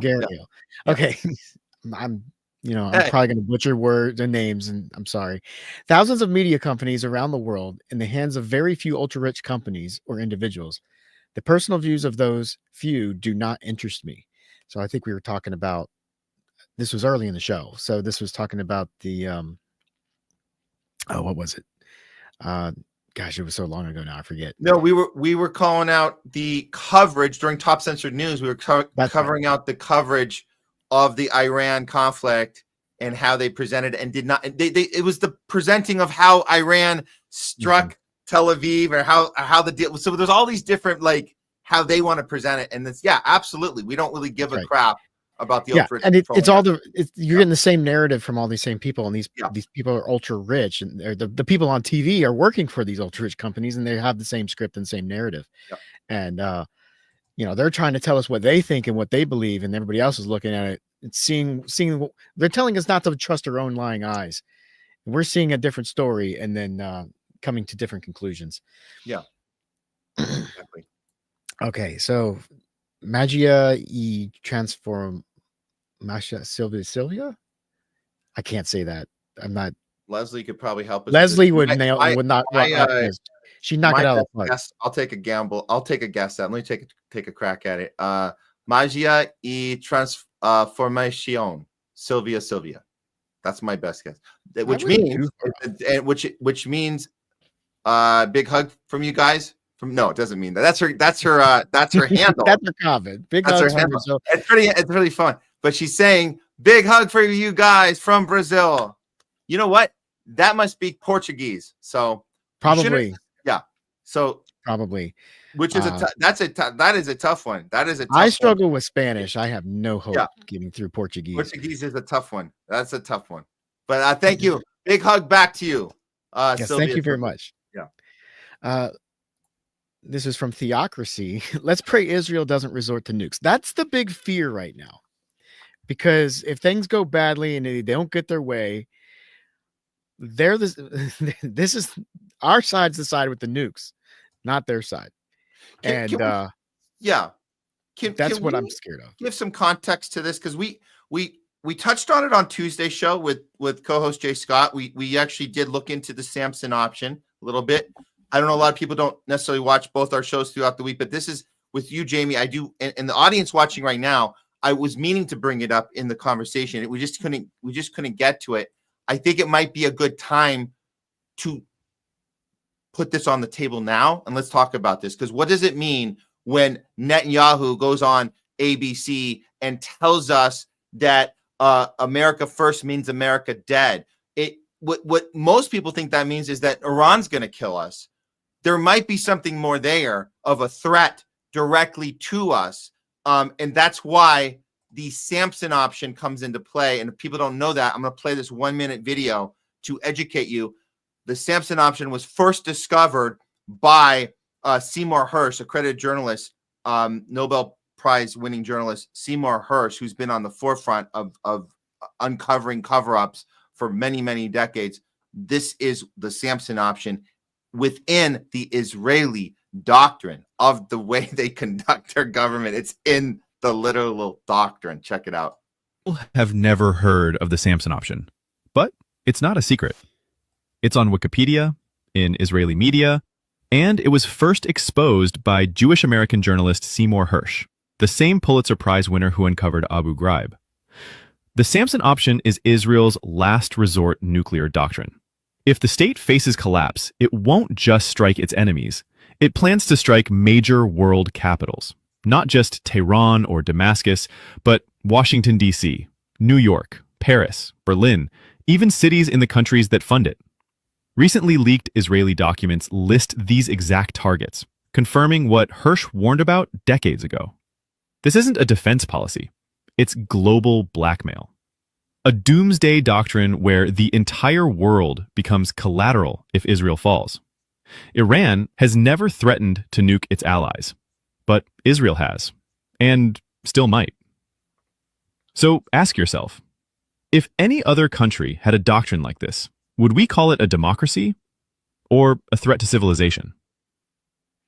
And more importantly, would we call it our ally if they are literally threatening to nuke their ally, not their enemy, their ally? Wow. Maybe that's why they are our ally. Now we start, yeah. Keep your enemies close, or your friends close. Keep your enemies closer. That might be it. You might have hit it on the head there, James. That's it. Maybe. I mean, you know, there's a lot of old idioms and sayings, and they exist for a reason. Yeah. So, but yeah, that's my big fear with this conflict is that nukes will start flying, and well, we'll pray that let's hope it doesn't get to that. Yeah, let's pray. Like Theocracy says, let's pray Israel doesn't resort to the Samson option, aka nukes. Absolutely. All right, here's Leslie. I picked this out. Now, this I thought was interesting. I haven't heard this. I would love to hear confirmation of this, but Leslie heard that Argentina is taking in Israeli people. Who is behind Argentina? Follow up. Oh, wait, no, this one wasn't a follow up. So, yeah, who's behind Argentina? Well, we do know there were stories of Argentina taking in a certain group of people after World War II. And a lot of those people ended up fleeing to Argentina. And there's a lot of policy that exists in Argentina that kind of somewhat stems from maybe doing that. And even Argentina, didn't they say a couple months ago that Hitler faked his death and came to Argentina and I think the state officially claimed that that's what happened. Well, yeah, no, there's definitely a paper trail there in Argentina. We've seen it. We've seen this. I would say good enough proof, 99% proof that a one by the name of, well, I won't say his name, but the first letter is H and it rhymes with I said Hitler. it once, probably enough. Yeah. But the thing is, I don't know if I believe it, but I do know for a fact that they said it and they made the claim. So is it true? I don't know. But it could be. And those rumors have been existing for a long, long time. So they said he faked his death, went to Argentina and died in the 1960s. Yeah. And that's what Argentina said.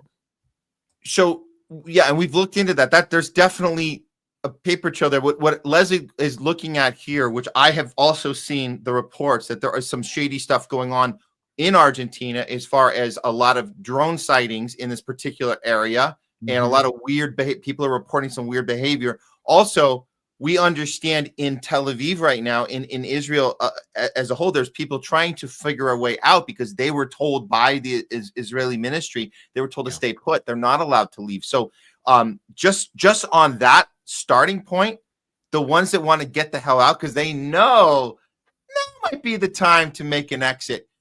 They're being told not to go. They're looking for a way to do this, and it's going to be, so we have to keep an eye on this, on the accuracy of how far this can go, but you can rest assured they're looking for options right now, and you never know. It could be Argentina, so we'll keep an eye on that one, but that is something that is, we'll consider this this story in development. I was going to put it on Top Censored News today, but I didn't have enough time to look fully into it. But I think we need more to come. We need more a little more information on this to come out as well. Yeah, but we do I know don't that think the mainstream isn't going to tell us anything about it, so we have to do our own research in this. So thanks, Leslie, Absolutely. for pointing that out. But it's just interesting because it's like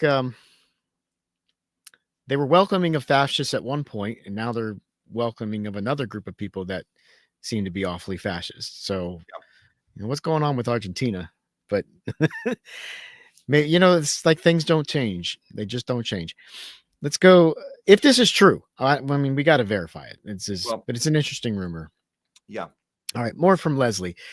Cops protect the interest of the wealthy or powerful, I suppose. I read that totally wrong. Cops protect the interest of the wealthy and powerful, I suppose, not us. I've seen the cops treat we the people like doo-doo lately. Well, so what we wanted to do today, but Caleb Maupin unfortunately had to reschedule with us.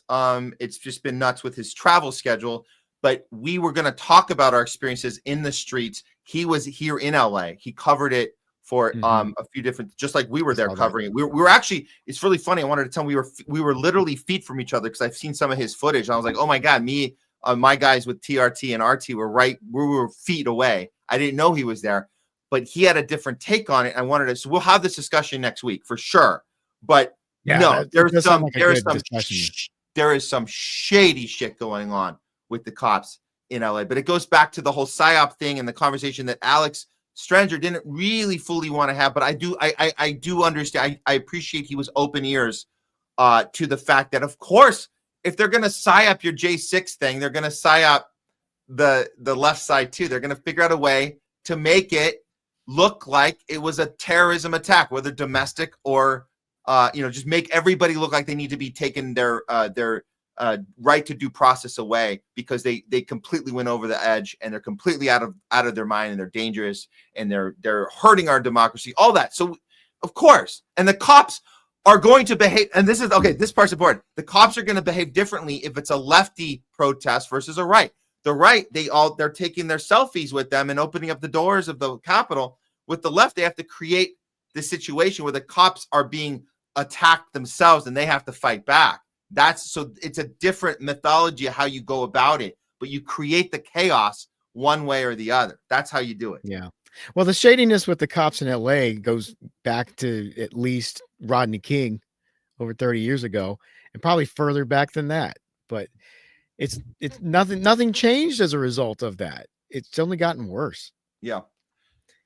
Hey, I think we got a heckler bot on here. We want to try and block him. I'm not keeping up with the chat since we started. Yeah. So I'll continue with maybe Jungle's Bear. Okay. The US and Israel are the ones who fucked over Iran, killed their negotiators, gave unrealistic ultimatum, and attacked first. So what do we expect them to do? And this is my sentiment as well. It's like, I think we were talking about how Iran will say death to America, death to Israel, death to England, and all that rhetoric that comes out of there. And I've seen the videos of it. I don't like seeing that. But I also remember after 9/11, there were a lot of people running around the streets of America saying, kill all the Muslims. So yeah, when something bad happens to your country and then you see the people being upset with the people who did the bad thing, I kind of get it. I understand where they're coming from, but their actions have proven over like the last few decades, they're not trying to kill us. I mean, they if anything, they want us to leave them alone. That's their big number one demand. Leave us alone, leave us in peace, lift the sanctions, and mind your own business, and we'll mind our own business. That's what I've always taken away from Iran. Yeah. Well, look, I think we need to get one thing clear. This is another thing that we just didn't have time to talk about earlier, but maybe now is the time. Death to America was also propaganda to us since 9/11. Yes. It's not real. It's not accurate. It's been misinterpreted on purpose to us to make us think that they want to kill all American citizens. That's not a thing. It's never been a thing. There's another interpretation that it means a bigger cause that they're against, which is American imperialism. That's the essence of it. And when you say death to America, the real translation should be this. The accurate translation is death to American rulers. That's what it means. I'm not making this up. That's what it means. Death to American rulers. Don't take my word for it. Listen to the Supreme Leader himself, which also is misinterpreted. We call it Supreme Leader when it's literally just another name that we say president or ruler. Just so you know, that's another it's just how we like to make Iran look like they're this awful now look, obviously they have issues with how they treat women and all this stuff, but you're talking about declaring war on a people and pretending that they want every one of us to die. It's not true. Listen to him. He's going to tell you what it actually means. Here it is. Here, I'll take that take the comment off.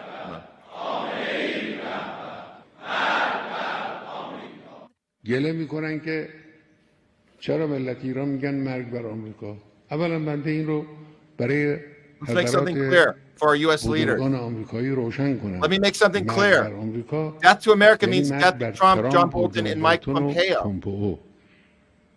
It means death to American rulers. We have no problem with the American people.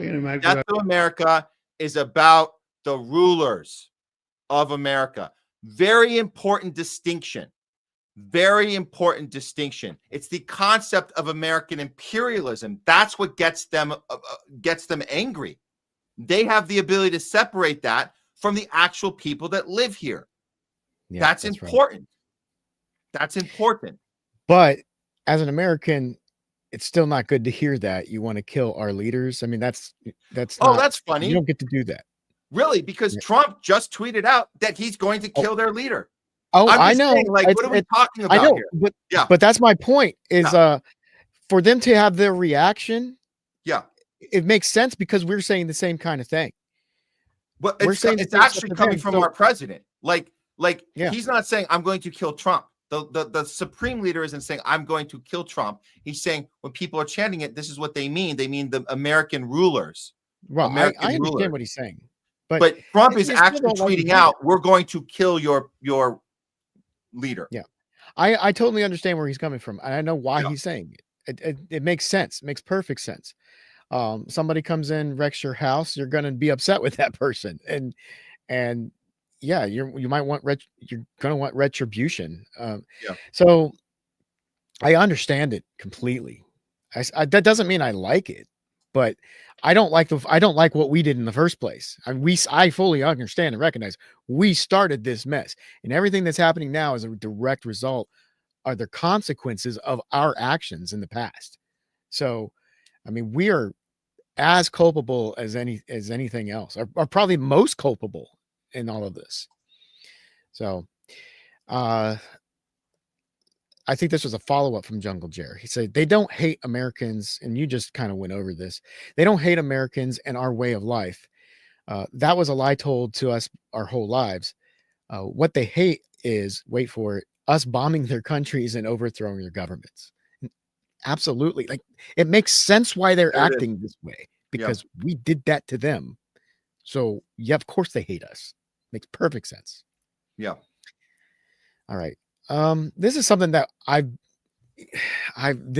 really concerned about this, and we've talked about it before, but ChatterX says more false flags are coming. Don't be fooled. And I'm actually very worried about this, because that means more dead Americans, and they're going to blame Iran for these dead Americans no matter what happens.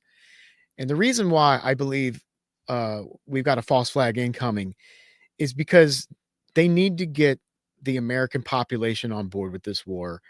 And right now, clearly the American population is not on board with this war. It's like something where between 70 and 80% of Americans are saying, no, we don't want it.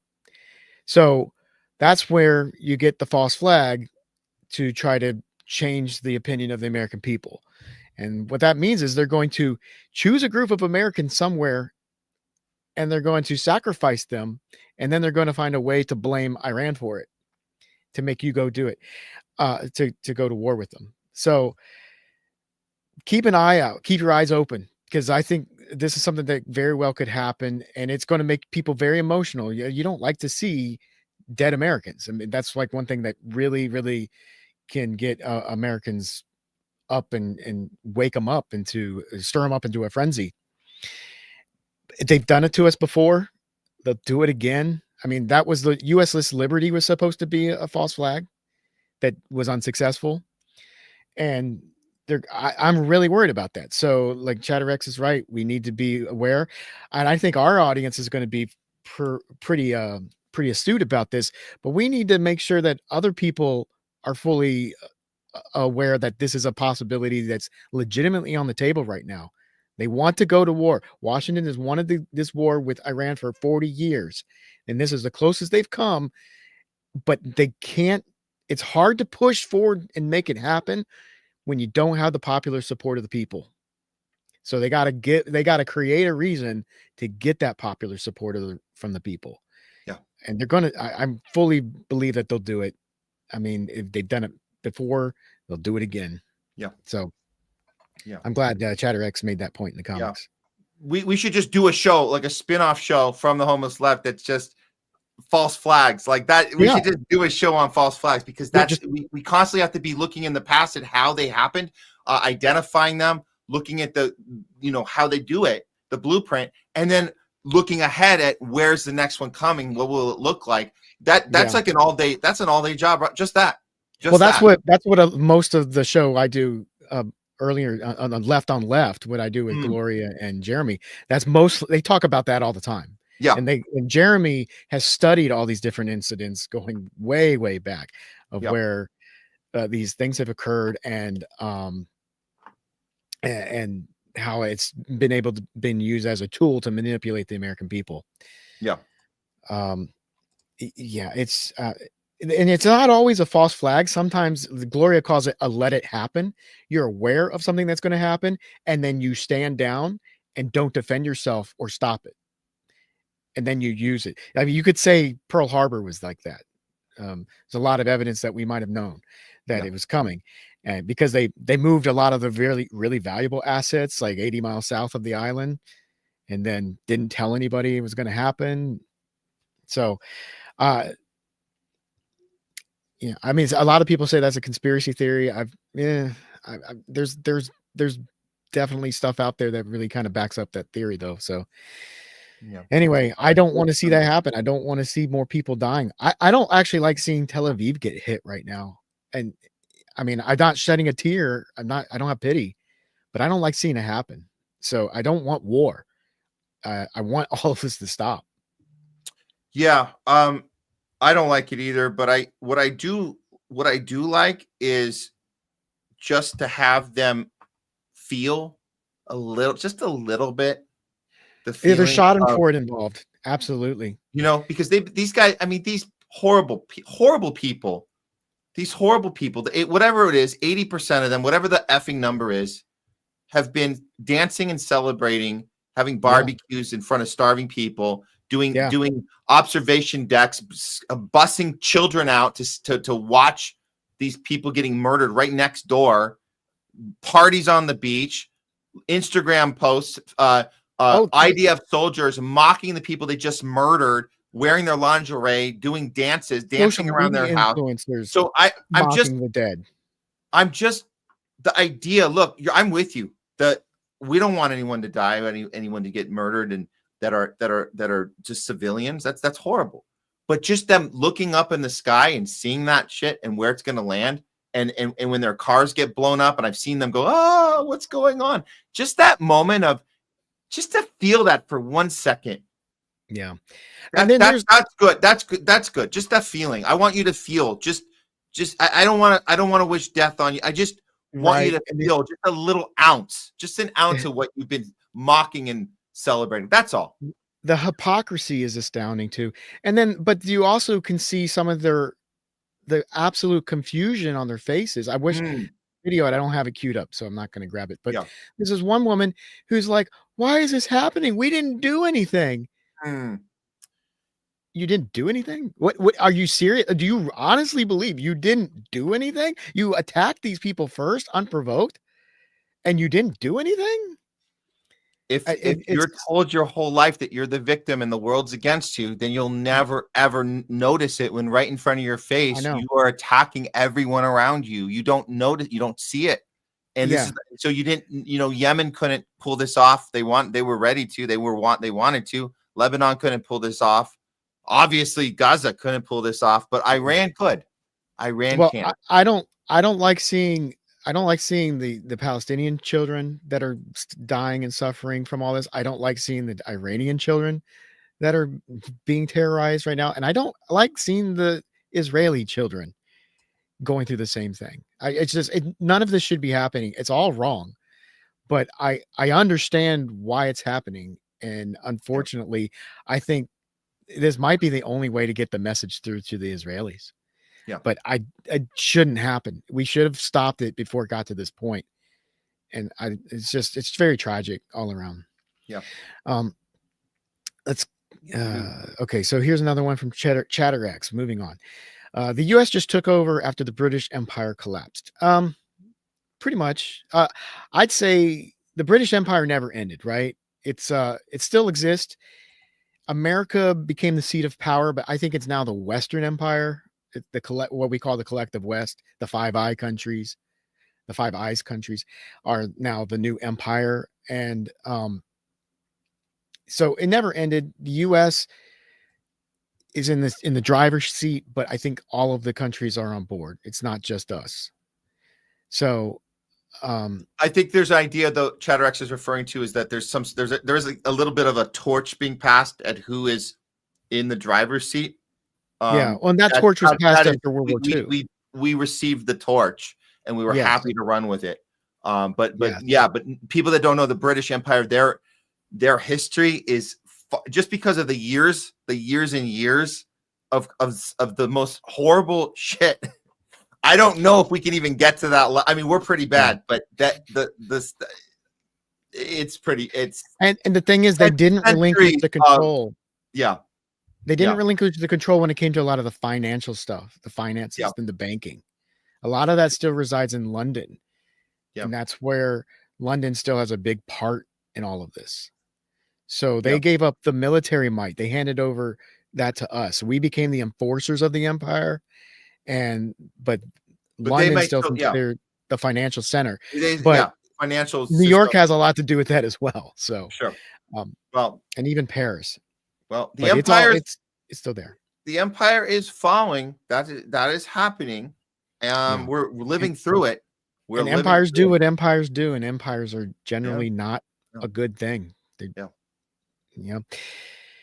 All right. This is a quote from Wishigo. Quote from Smedley Butler, I believe. War is just a racket. A racket is best described, I believe, as something that is not what it seems to the majority of the people. Only a small inside group knows what it's all about. It's conducted for the benefit of the very few at the expense of the masses. So yes, it's Smedley Butler, 1933. I think we really should be teaching him a lot more than we do. But I know our audience knows who he is. I'd say he's an American hero, somebody who fought for this country, did the bidding of this country, and then realized what he thought he was fighting for was not what he was actually fighting for. And he went on tour and tried to tell the American people exactly what it was all about. I think he did do us a service. Yeah. So do Israelis live in a media bubble? I think they might. Alex doesn't believe it's as bad as it is. To my understanding, they do. Like Israelis only know that which is told to them by their government. This is why some people say Americans are the most propagandized people on the planet. And I say, no, I think we're the second most. Israel is definitely more propagandized than we are. And I do believe they're in a media bubble. And I think when you see some of these people, like, I wish I had the video with the woman who say, why is this happening to us? There looks like sincerity on her face because she doesn't really know. Yeah. And they're told that what they're doing is a good thing. Everything that they're doing is a good thing. And all these horrific atrocities are positive. So I think that comes from living in a media bubble. So thank you, Freedom Finder 123. Well, look, I will say this. I do have a friend that lives in Israel. I hadn't talked to her for years. We reconnected. Good person. I don't know what happened to her, but she seems to be on point on a lot of things. Like we talked about COVID. That was a great conversation, a great catch up. How did you deal with COVID? And we had, she's very aware of how media corruption works and societal turning people on each other. Very aware, very smart person. But she's living in Israel. And like I started talking to her again right after October 7th. And I was still learning about what was the full nature of Israel's wrath that I didn't know at that time. I didn't know about. We were doing the show and I was telling her about the show. I said, you should watch. But I didn't know about the Hannibal Directive yet. I didn't know. So these things we've been learning along the way. But when I would check in with her, we would talk. And it was bizarre, Jamie. It was bizarre. She seriously is in a bubble there. She seriously is telling me that these things are not what I think they are. And that Israel's this beautiful place and it's not what I think. And I heard her out and I listened to her and something is off there. And I don't know how it happened. I don't know what's going on there, but we don't talk anymore. I don't know. I haven't checked in with her since this thing. Maybe I should. You have to have a lot of patience and a lot of, you have to go into a conversation with someone that is so not, by the way, if she's a Zionist, which I think she is, she's an exception. She's the only Zionist I know that is that chill. Like it's so like I have to be so take a breath because she doesn't behave like these other Zionists here do. The ones here are vicious. But it's hard. It's hard. Maybe I should check in with her, but it is so bizarre, and it must be the media bubble. It must be the media bubble that does that to her. I don't know. Yeah, I don't understand. Man, I've got another video I would love to share, but I don't know. It's about 2 minutes long, and it's from 1989, and it's a Palestinian woman speaking to a bunch of Israelis. Do you want me to share it? Yeah, let's go for it. And then okay. And then we'll do a few more comments and we'll wrap it up. Yeah. Yeah. I've actually got a couple of things I want to get to, but okay. Let's watch this. All right. You can keep the comment up. Is it relevant to the media bubble? Yeah. It's kind of relevant. I think it's very relevant to what you just said. I wasn't sure. I was Finder 123. We like the comments so much. We're diving in. Here we go. So it's called The Hatred in Their Eyes. This is a little hyperbolic. Some of these people, the Israelis, they definitely kind of have a look of disgust on their face. But anyway, let's go ahead and watch this. And you tell me what you think. As you see, I'm a Palestinian, far away from you. And I've come here to talk about what's going on outside and to see what you feel about meeting me and talking about your attitudes towards what I feel. A lot of time we've been spending it at house without schools, and you know the reason why. And because they were shot, and we didn't have much time to study the things you studied. So we had to cross 2 years in 1 year, and that's much different.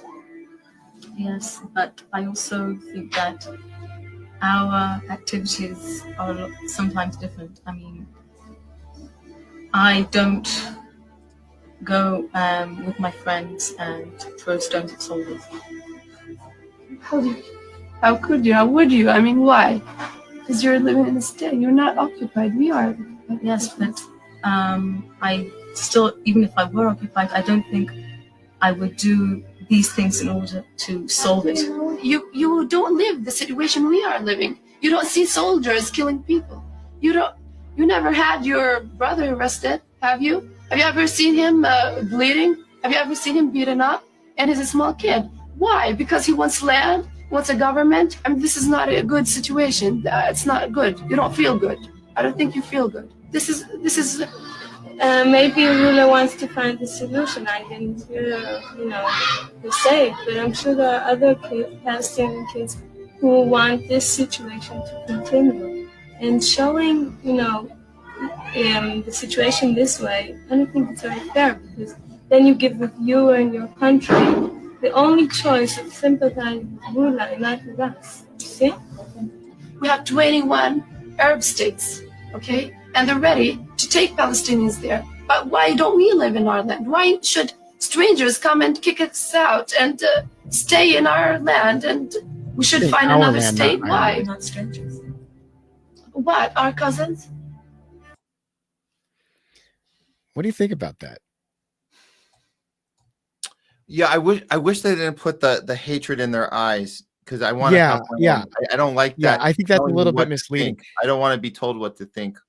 But there's absolutely no question a disconnect and a kind of a in the eye. There's definitely this looking down on somebody who's not at the level they're at. And so the conversation then isn't honest, because it's starting on the premise that you're not as valuable. You're just on a lower level of the echelon of how God sees us. And that's what and that's how you get Zionism. Zionism is that. It is a supremacy. We talk about white supremacy all the time. Oh my God, everyone's so on the left. Oh my God, we have to watch out for Trump's followers who are white supremacists. And so, with no idea, what does that mean to be a white supremacist? What does it mean to have that supremacy with anything? And the fact that you can't see that that's what this is. It's supremacy. It's Jewish supremacy. That's what it is. That's what Zionism is. It's I'm superior to you. It's the definition. It's a God's chosen. That's what it is. So why we? And then we're back to this anti-Semitism discussion, which is crazy. It would be like, oh, our biggest problem, our country is anti-white nationalists, anti-white supremacists. Like, really? Yeah. Like that's what we have to deal with. That shit. But it's in the eyes. There's absolutely a superiority complex in the eyes. So you're not starting the conversation from an honest place, where the Palestinian woman wants to have let's try and be empathetic. What would you like? What do we do here? What would you do? And they're not starting for that honest place. Let me ask you this question too. As a filmmaker watching that video, do you believe that's real and not a staged? No, of course that's real. You think that's okay? I think it's real too. The only thing unreal, you putting the text on the top. Look at the hatred. Putting music. Oh, I tell people this. I hate that too. Always be careful of when you're trying to share with people that you're trying to convert to non-tribal think, right? Because we want to convert as many people. It's not really converting; it's unconverting. We want to get them out of the thing they were converted to. Go non-tribal. Don't share clips of things that have music behind it, because their first reaction is, oh, you're trying to manipulate me with emotion. That's a problem. Well, this is before Sarah McLachlan too, so don't do that. Let it speak for itself. Unless you're producing an actual documentary, you actually do need to have musical transitions and voiceovers and text. You need to say, here we are this year. That's a filmmaker aspect. But when you're sharing raw footage that's a minute, 2 minute, 5 minute long, share without any edits, no text telling you what to think, and certainly no music behind the soundtrack trying to get you to emote. I will emote on my own. The shit is so bad, I will feel what I'm gonna feel on my own. So that's a warning to people. Don't try and convert people with that type of stuff. That's all. Yeah, I mean, I watched that with skepticism the first time I saw it. I mean, I like the message that it's trying to convey, but with AI being what it is now, and it's like, I mean, you have to question every video. I've shared a couple of videos and I'm like, wait a minute, that's AI, and then I had to delete it, take it down. But that one I think is real, because you look at the clothes, the lighting, the fact you got the kids talking in the background on that one segment. But it's still, I'm watching it and I'm like, is this real? Am I just, I only want to share the stuff that's real. And I'm taking their word on it that it's 1989. It might be like, maybe it's 1990. I don't know, but it definitely is an older video. So, but yeah, I think that kind of fits into what you were saying about your friend that lives there still. And it's, if they feel like that now, it just shows that they've been feeling like that for 40 years, probably more. And it's just, I don't think things have changed. All right. So you're ready to move on? Yes, please. That's good. That was good. All right. So ChatterX again says, so every time they say rules-based order, they actually mean protection racket. I think that's a really good way of putting it. I mean, we've been saying that our foreign policy is a protection racket, and to connect that to rules-based order, to me, that makes a lot of sense. Yeah, 100%. Thank you, ChatterX. Which she go again. I stand with those against a war with Iran, whoever they may be. Shame on those who don't. I mostly agree with that. I think I'm pretty sure that there are some exceptions out there of people I might not want to stand with who are against the war, but I'll still be against the war. But yeah, in general, I definitely agree with that. You say the same thing, Matt? Well, yeah. Shame on those who don't, because what? Okay, so reword it. When you say you don't stand against so that's a double negative. What they're saying is, what Wishigo's saying is, I'm against. Shame on anybody who's for war with Iran right now. Yes. I don't care what your logic is, your excuse is. There is no excuse.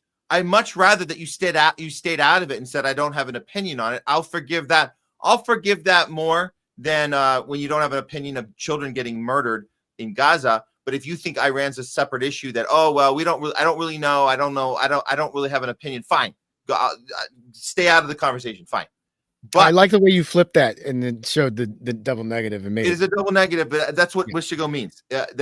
Shame on anybody who's pro war with Iran right now. That's a good catch. I like the way you rephrased that. That is very, very good. Yeah.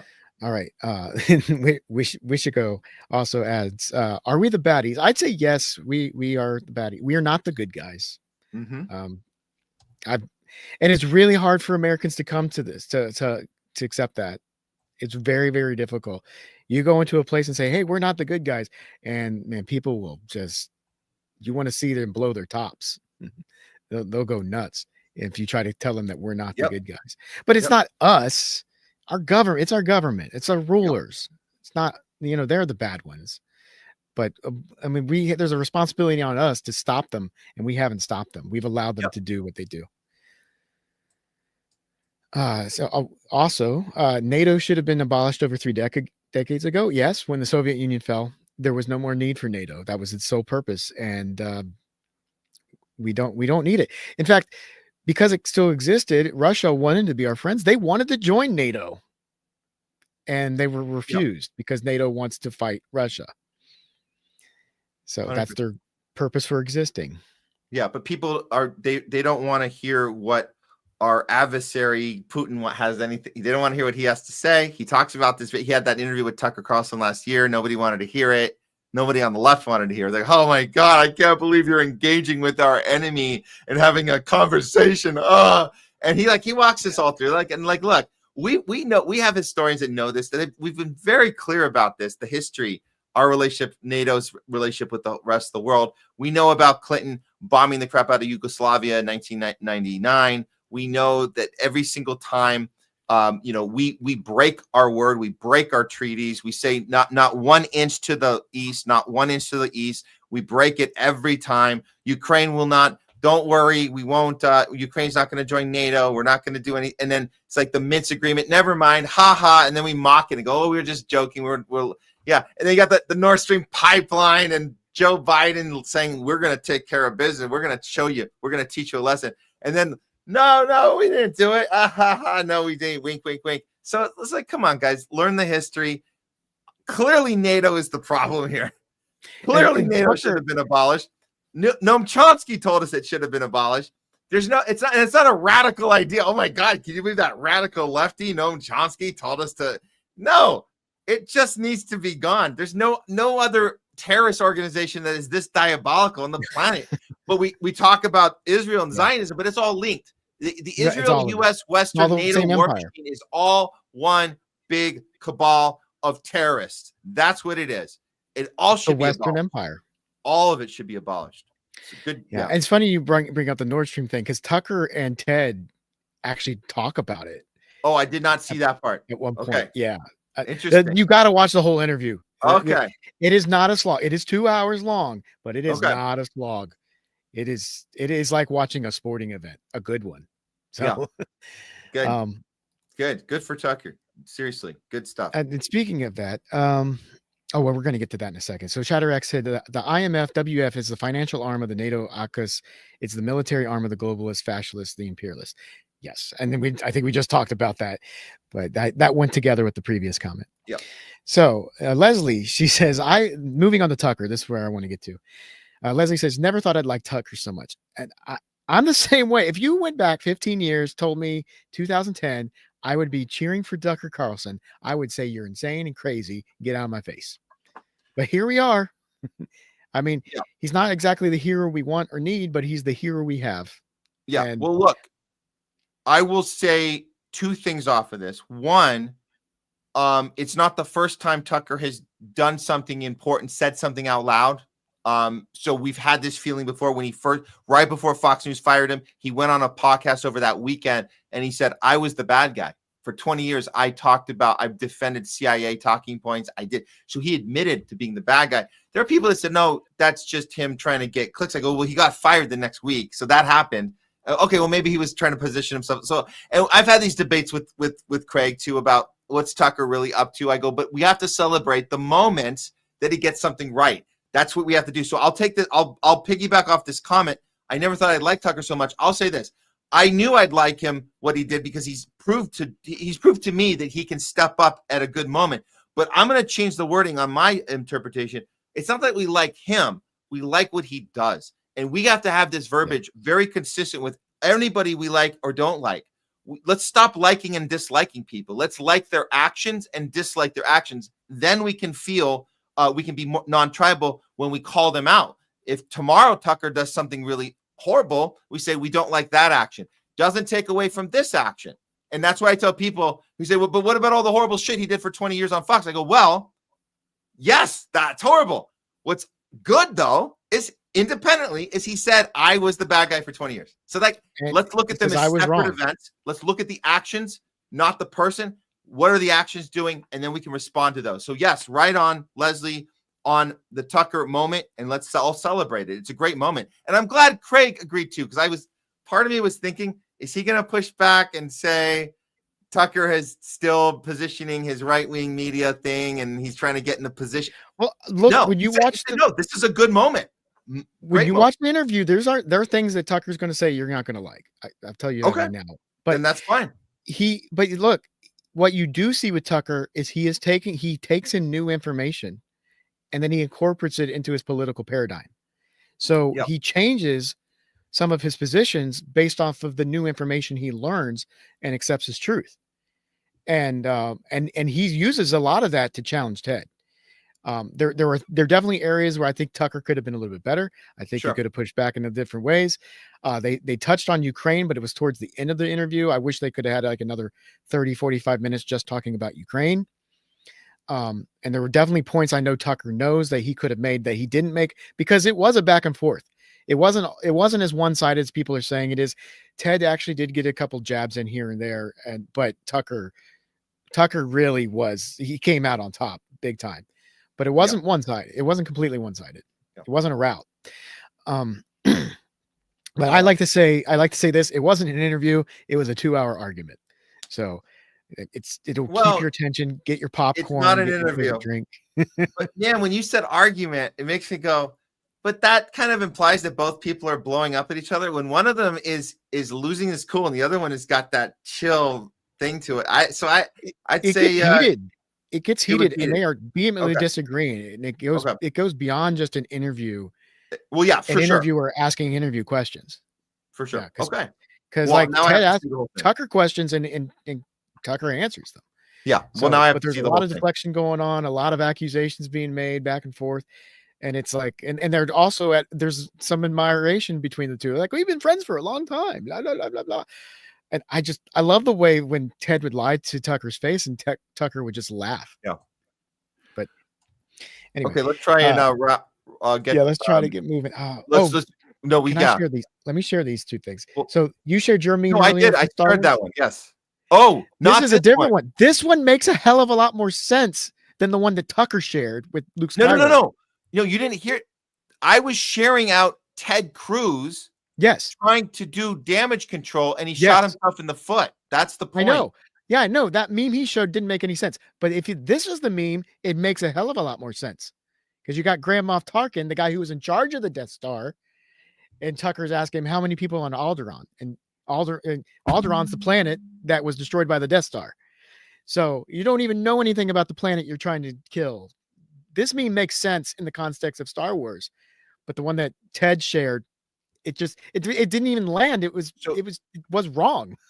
Well, because he's revealing more that he looks at the entire country of Iran as the Death Star, which is crazy that he thought that would help him with damage control. And that's why he removed the tweet, and it's gone. But this is absolutely the right analogy. Whoever put this one together, this is the correct way to do the meme. This is the correct analogy. Yes. And then somebody did this. This is more up to date APAC tracker than the one you had, because this one's through 2025. I know this. I saw this, and it reminded me that I missed the clip that made this funny, because the sleazy feline was in the interview, and I did not grab the correct. I did not get that clip. That was how. That was what. Well, I think we know what Tucker was trying to say, but he called Ted a sleazy feline instead of using the P word, and and then somebody made this meme, and I thought it was hilarious. But it's hilarious. It's even more hilarious if you see the part where Tucker and Ted they're going at it about the anti-Semitism, which I thought was awesome. That Tucker called his ass out on it. Absolutely. You don't. How dare you insinuate that I'm a Jew hater, you motherfucker. So like this sleazy feline came out of this. So that was this is good. But people, go back and watch the whole thing. We got to watch the whole thing. You got to watch it. It's worth it. It took me 4 hours to watch it because I had to keep rewinding, and then I would stop it and yell at Ted Cruz. So all right. Yes, they call you a racist, sexist, homophobic, or other stupid things if you aren't manipulated into following them. And this is the tactic that they use, the other side uses against us. And we absolutely the other side, the establishment, the media, they use this tactic anytime someone goes against the state narrative, whatever it is. I mean, we know the usual suspects. Here's the list. You guys know the list, right? It's anti-Semitic. It's homophobic, racist, sexist. We got the Bernie Bros. We know what they did to us. The whole Bernie Bros. You hate women. That's why you didn't vote for Hillary. You got the anti-vax, the anti-mandate. You want to kill grandma if you wanted the country to open. You're pro-Putin. You're anti-American, right? Oh, you're a white nationalist. All these things. So there's all these, and of course, the ultimate one that they throw at us is you conspiracy theorist, you son of a bitch. That's the ultimate. That's the umbrella one. That's the one that gets you to that diminishes your character, who you are, and then people are less likely to listen to what you have to say. T-shirt that has all those things as badges of honor on the T-shirt. Oh, that'd be cool to have a little badge for each one of those. I'm all these things, which means I've challenged all those things. Yeah, that would be pretty cool. Leslie says, he says a thank you to the chat from Leslie. She says, you guys, I wish I had friends like you in real life. Seriously, 100%. You're all my new friends. Okay, thank you. That's true. So Leslie's having a good time in the chat. At least she was earlier. Yeah. Well, we don't have friends like you guys watching our show. We don't have friends like you in LA here. We just don't. They don't. They're all captured. They're all. We talked about bubbles. I mean, there's an LA bubble. Yeah, a lot of people live in. Yeah, and like I don't think you're trapped in it. I mean, you're trapped inside the bubble, but you're not in the thought bubble. No, but it's hard. You're right. It's hard to be right next to it. It's like right here. Yeah. It's right in front of us. So you get outside of the bubble and talk to people that aren't there. Like, and that's why I think Jimmy Dore didn't go down the same path as TYT, because TYT's in a bubble, but Jimmy Dore travels across the country and sees people in small town America all over the place when he does his shows. So he gets outside of the bubble and sees what people are thinking outside of LA. And I think that's one reason that really helped him see things where other commentators couldn't. Well, also he wasn't taking Katzenberg money from the Hillary campaign. That helps as well. That big money bubble.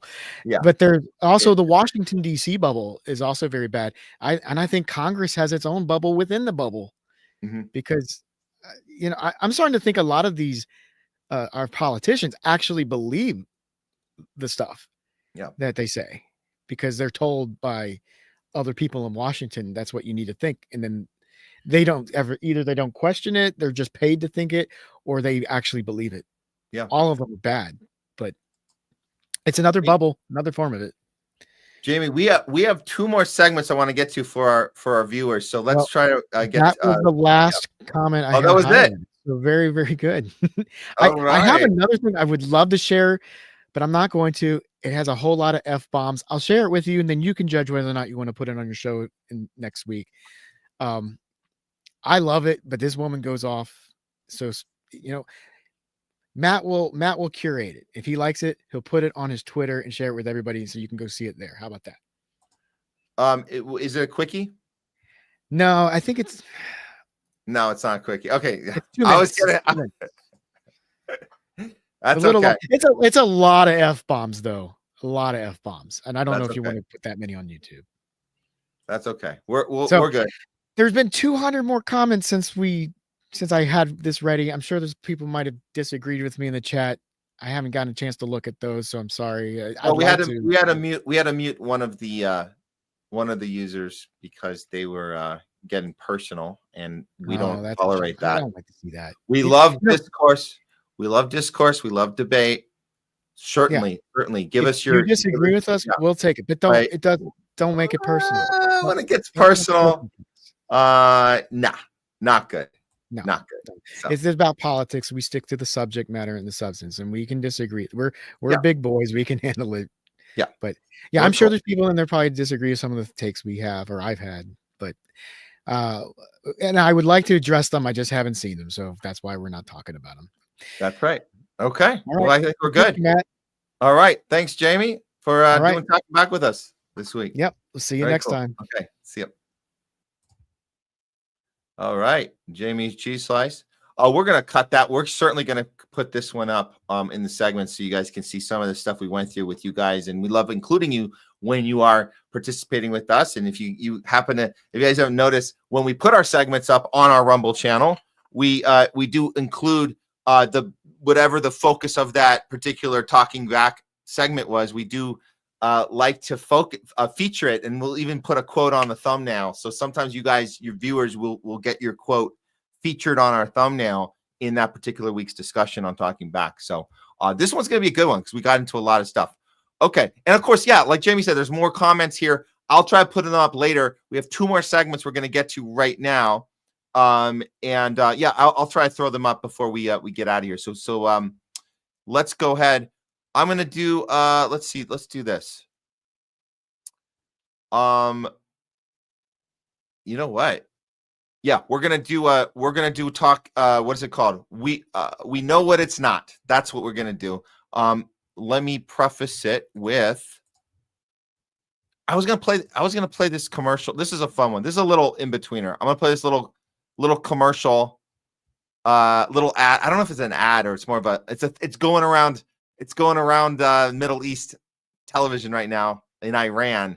It's a Lego. I don't know if you guys see this Lego commercial. Or it's not. I don't say a commercial. It's fun. It's really pretty telling how they're using this Lego animation to describe what's going on right now between the U.S., Israel, and Iran. Check this out. Here it is. Hold on. I got this. Yeah, it's blowing up right now. If you guys haven't seen it, here it is. This is the Lego sketch. Here it is.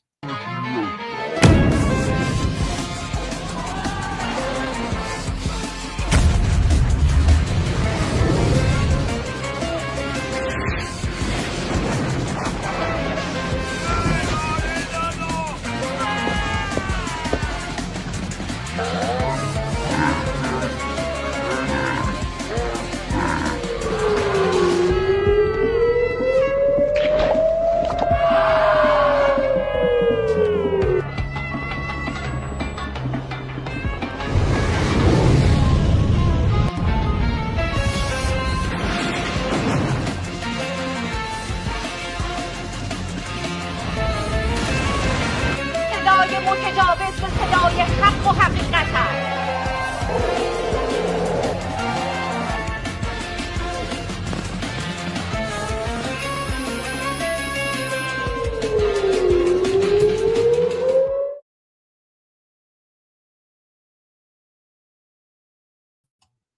And there you go, guys.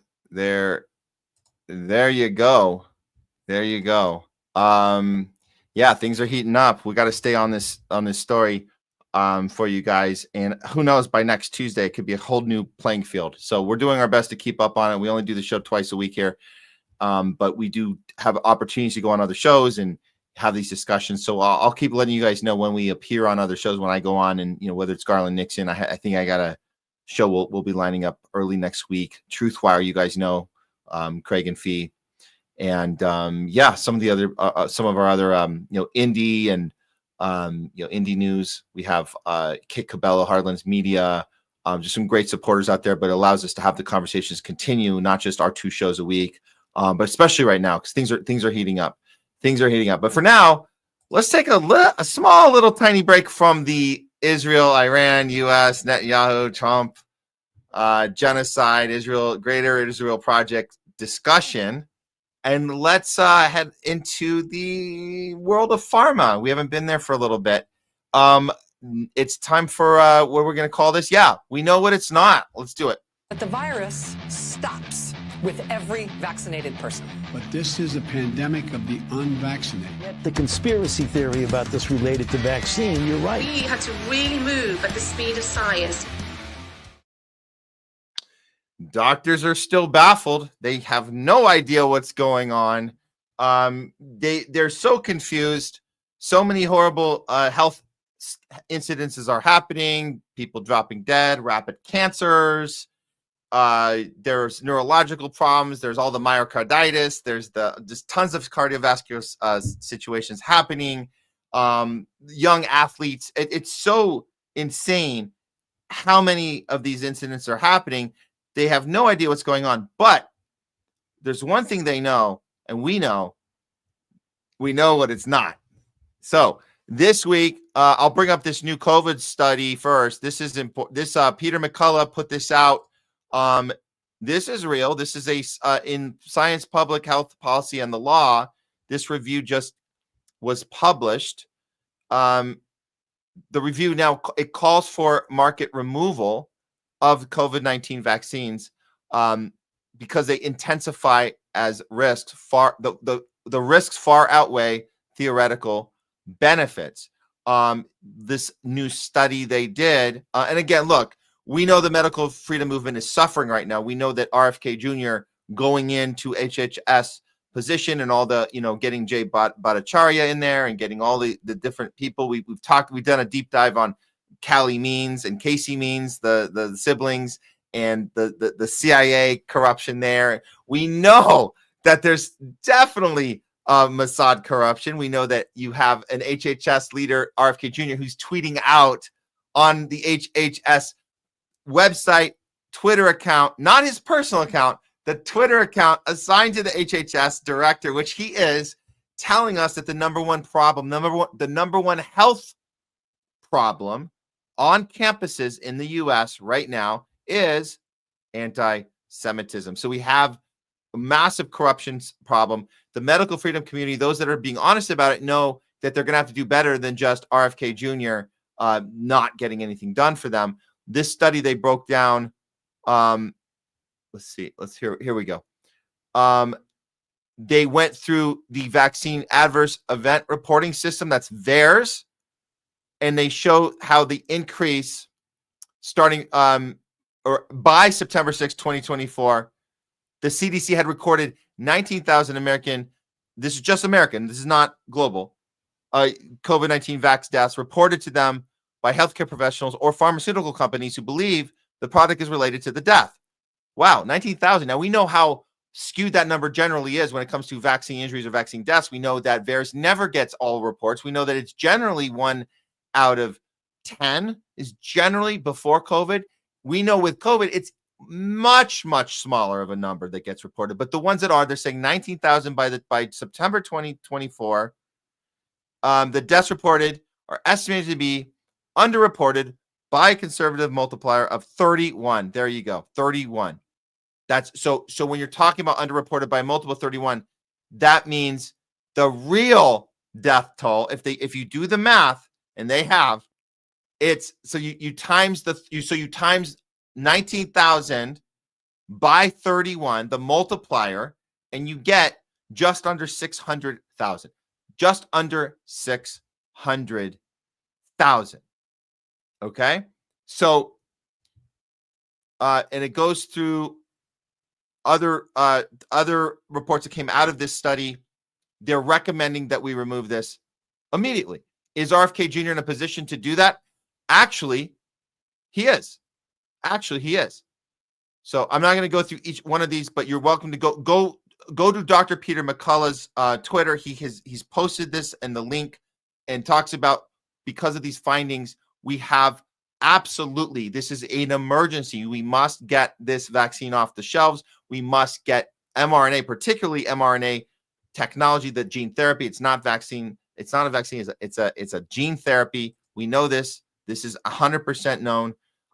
We have to get this to happen. So the fact that it's not happening is really the biggest, not just the biggest problem, but the biggest reveal of how corrupt our system actually is, because MAGA, on paper, MAGA won the fight. MAGA got in. We did that. We saw the Senate hearings. We were like cheering on RFK Jr. Oh, you can do it. You can do it. He goes in a back room. He makes concessions.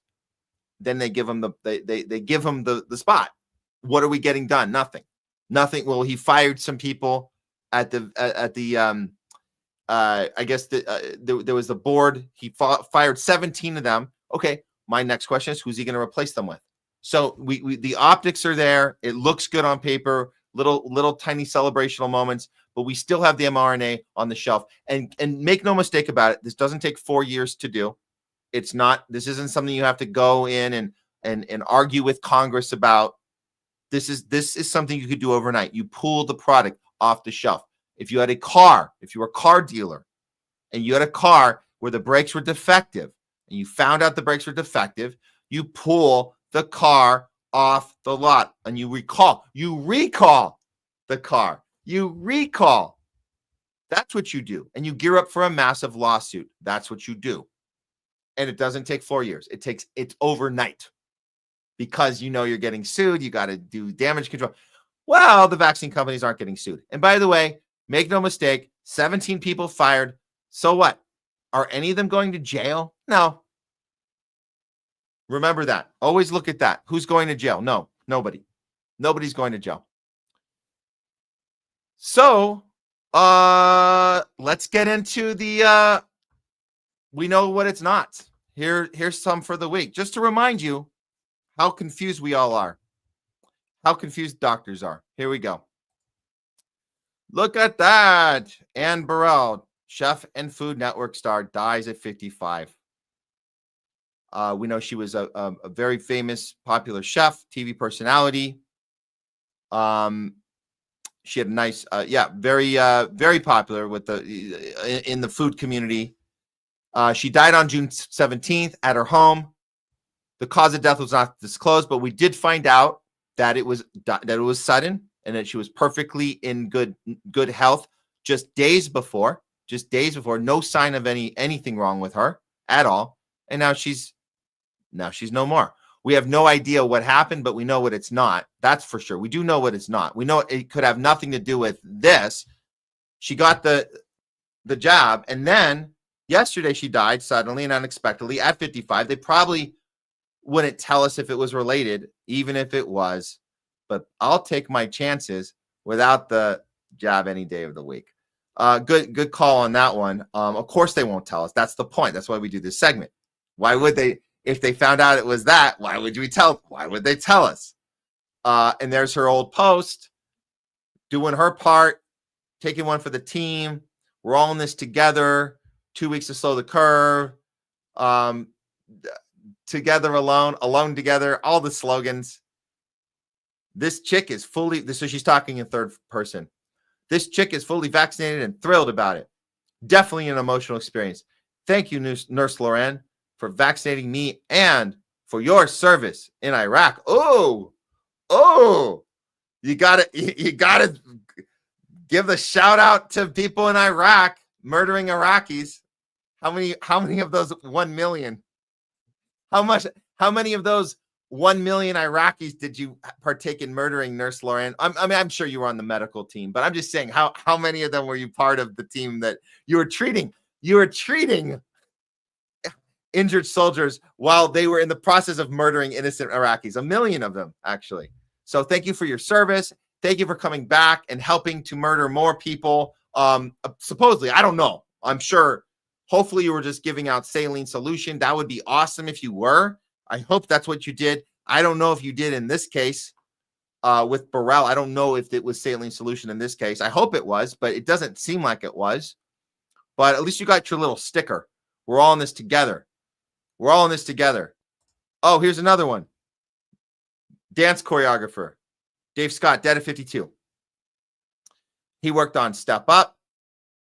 So You Think You Could Dance. Confirmed on Tuesday. Scott was a dance teacher, choreographer, known for Step Up 2, Step Up 3. So, yeah, he had quite the franchise going there. Is there a Step Up 4? Well, if there is, we know who won't be in it. He did choreography for Good Burger, Coach Carter. Last line's important. A cause of death has not been disclosed. It might never be disclosed, but that's where we're at. We don't know. We couldn't find anything on his vaccine status. Not that it's related at all. Completely unrelated. And I want you guys to know very clearly, just because somebody posted something about getting the vaccine, we're all in this together, everyone else got to get it too, just because they're doing that doesn't have anything to do with this. I just want to be very clear. Those are two separate things. Two separate things. Oh, Matt, well, who cares if 55-year-olds and 52-year-olds drop dead? Who cares? They're 52, 55, because we all know 50 is the new 80, apparently. Okay, fine. Fine. 50 is the new 80. There we go. What should we do about this then? Oh, no. Orioles infielder tragically dies at 19. Baltimore Orioles announced Tuesday night minor league infielder Luis Guevara has passed away, only 19 years old. They're heartbroken to share the news of his passing. Oh, what happened? Well, I tried to find out. They won't say what happened. They do the as it says, an English and Spanish statement on social media. Nothing about what happened. Generally, you'd want to know if a kid drops dead at 19, what happened. They won't tell you what happened. Well, why would you share this, Matt? I'm just telling you, we're in a culture now where kids can drop dead and you don't even have to be told what happened. That's where we're at. That's where we're at. No explanation needed at this point.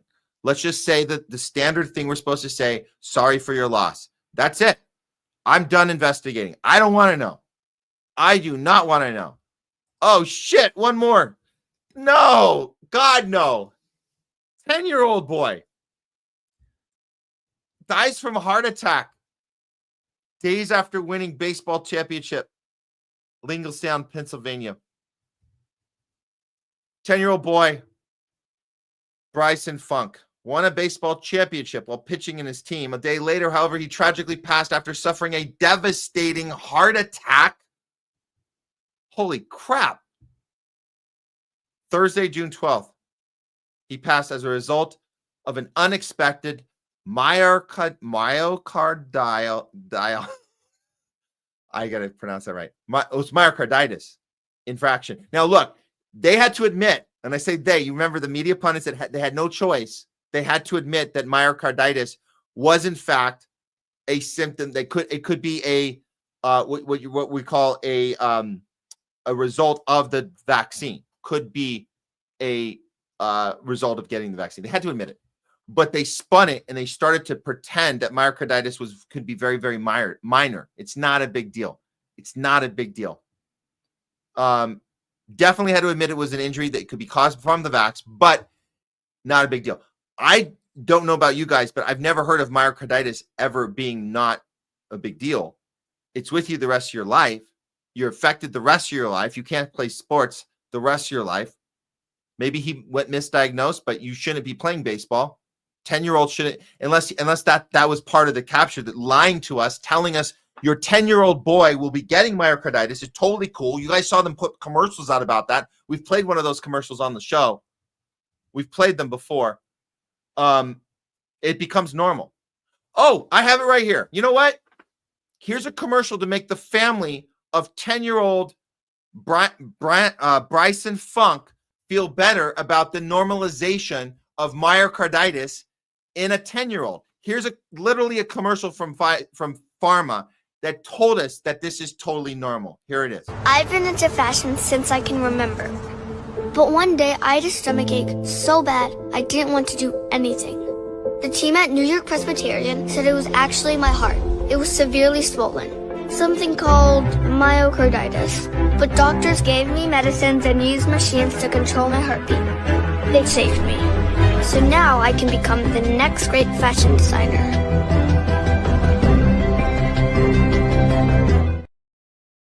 Stay amazing as long as you can, as long as your new lifelong diagnosis of myocarditis will allow you to stay amazing. Unfortunately for Bryson Funk, 10-year-old in Pennsylvania, his stay amazing only lasted until winning this championship, and he suffered a devastating heart attack just after the next day, after pitching a championship game for his little league team, baseball championship.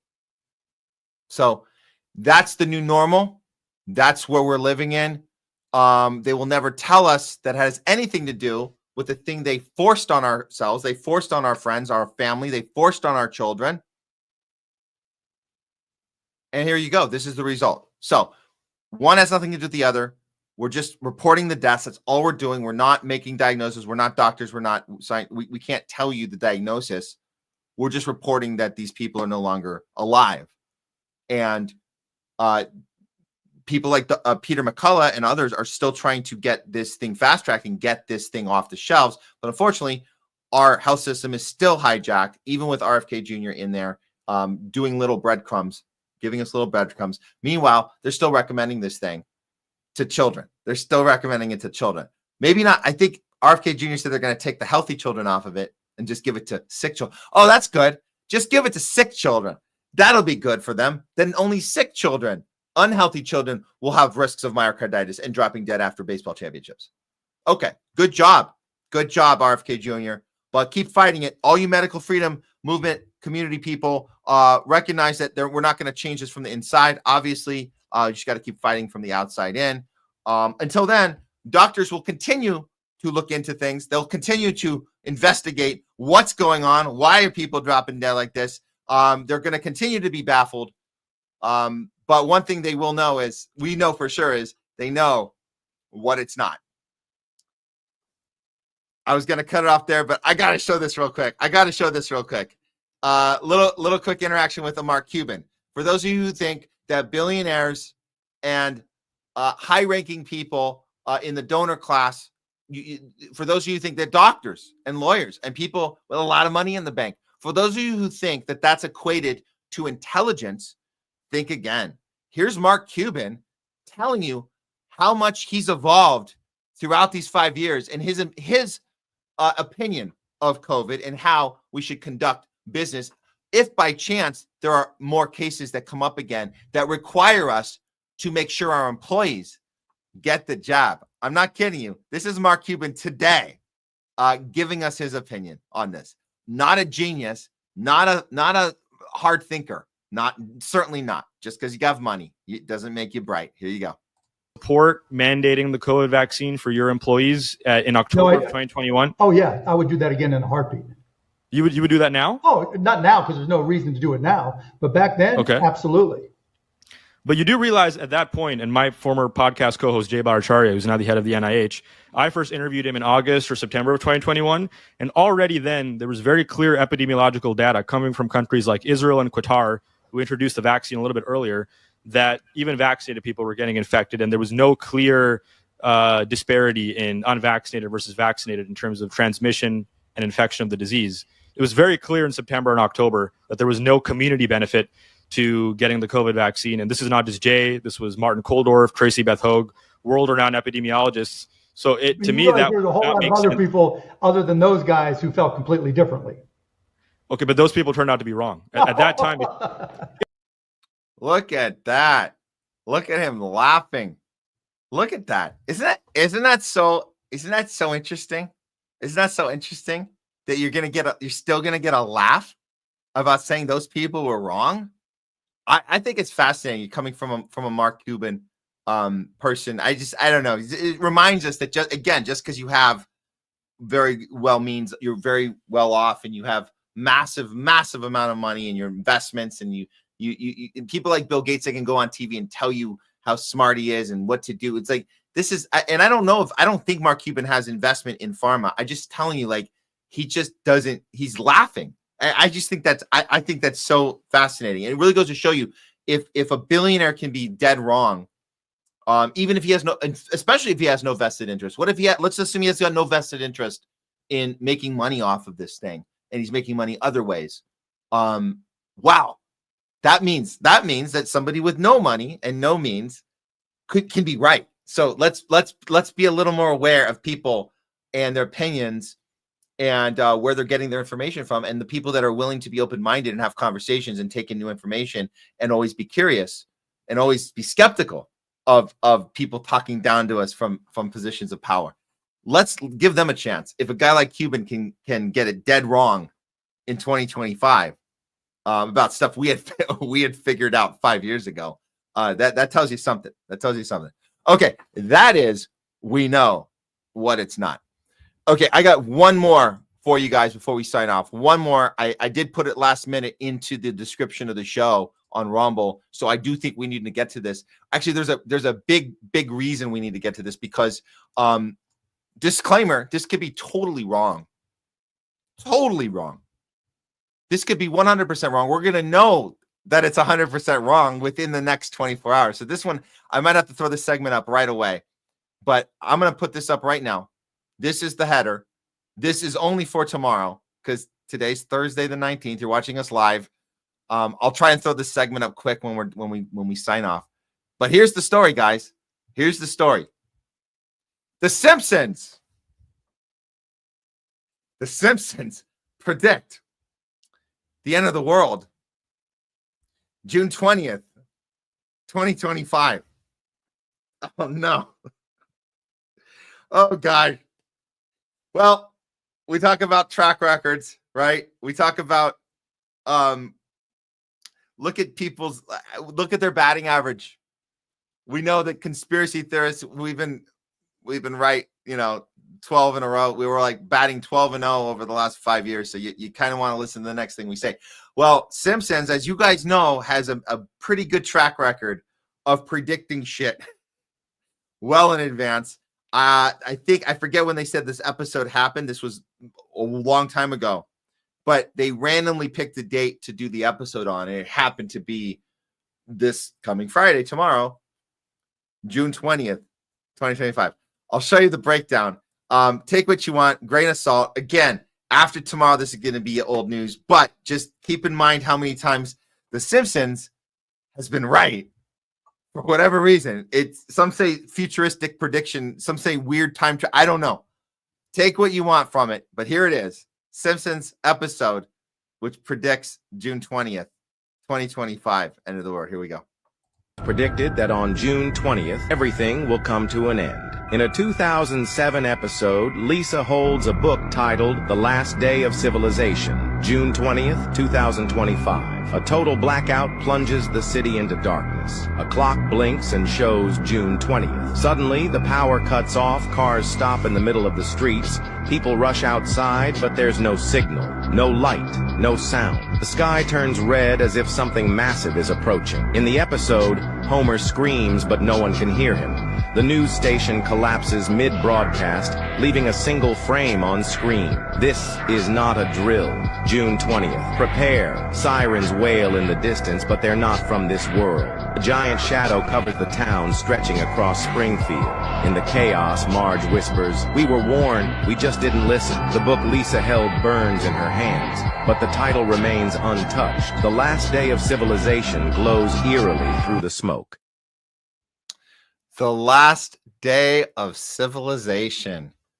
Well, if this happens tomorrow, like the 2007 episode predicts, then I think that would make today the last day of civilization, up until midnight, or I don't know how it works. Maybe it's noon tomorrow, so maybe we're in the last we're heading into it right now, but then we don't know what time frame. They're probably doing East Coast time. I don't know, but I'm trying to get my bearings here on what we need to be prepared for. I mean, you guys know we've been talking about the July 4th situation, and we saw the anonymous prediction. We saw Dr. David Martin, and we talked about it today on the show, the bioterrorism blueprint manual. We've been sharing that out. That's out right now. You guys can go check that one out. That's for July 4th. But no, this June 20th one just kind of popped up, and we know that The Simpsons has a good track record. They basically, I can't even remember, the list is long, the things they predicted. One of them was obviously they got COVID. They knew about Event 201 before Event 201 happened. They did the whole thing in an episode where, hey, what should we say with the media? Oh, MVC. Okay, let's practice it. Let's get your talking points right. It was literally Event 201 before Event 201. Unbelievable. And there's a whole list of other ones, but that's the one that was on the top of my head related to this. But Last Day of Civilization, June 20th, 2025, when the episode aired, I don't think anybody would have thought to ask, where did you get that information from? Did anybody corner this dude, corner these guys and say, hey, what did you pull that out of your ass, or what is that from? I would have liked to have seen the episode in 2007 and asked that question. Or any just watching it or streaming it anytime since. I'm just finding out about this now. If you guys are Simpsons buffs, you might have already known about this, but here we are on the cusp of this. So we'll see what happens. But it's interesting it happens at the same time that we're about to go to war with Iran, the same time that we have this anonymous prediction, the same time we have this blueprint for the National Bioterrorism Defense Manual.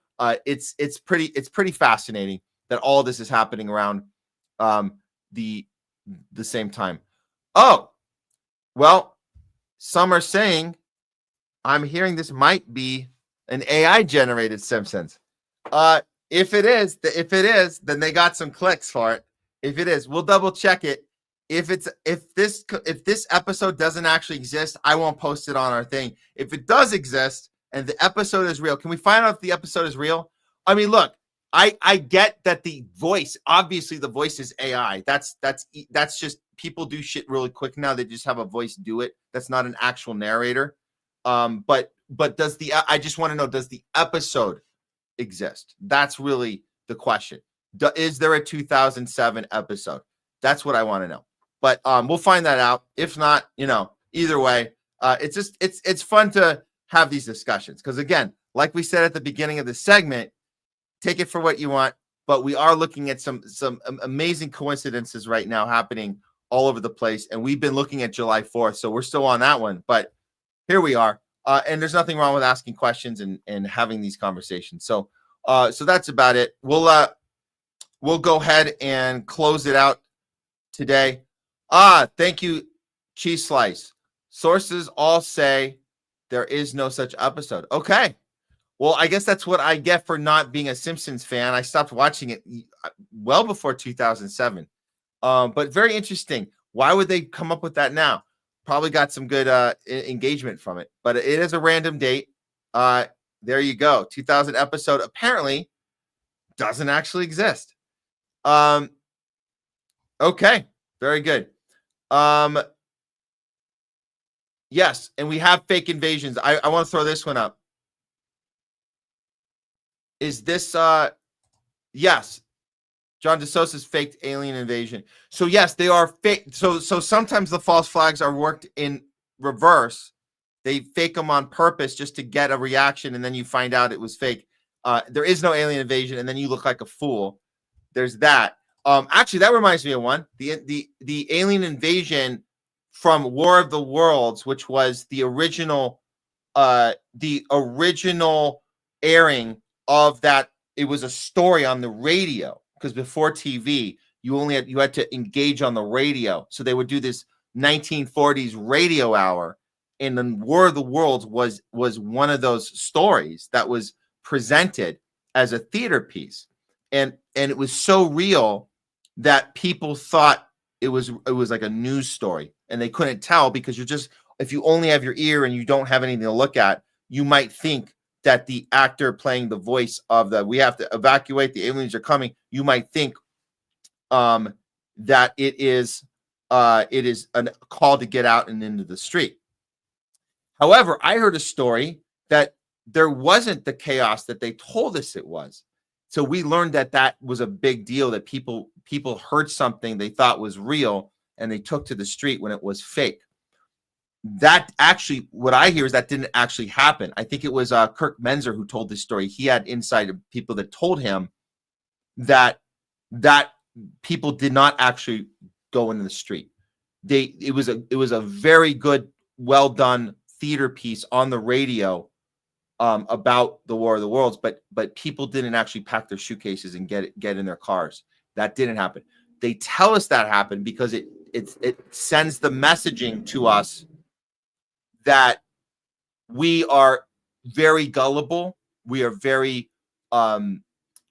vulnerable, we are very easily manipulated, and we're very dumb. We're dumb. We're a dumb people, and our government has to look out for our dumbness.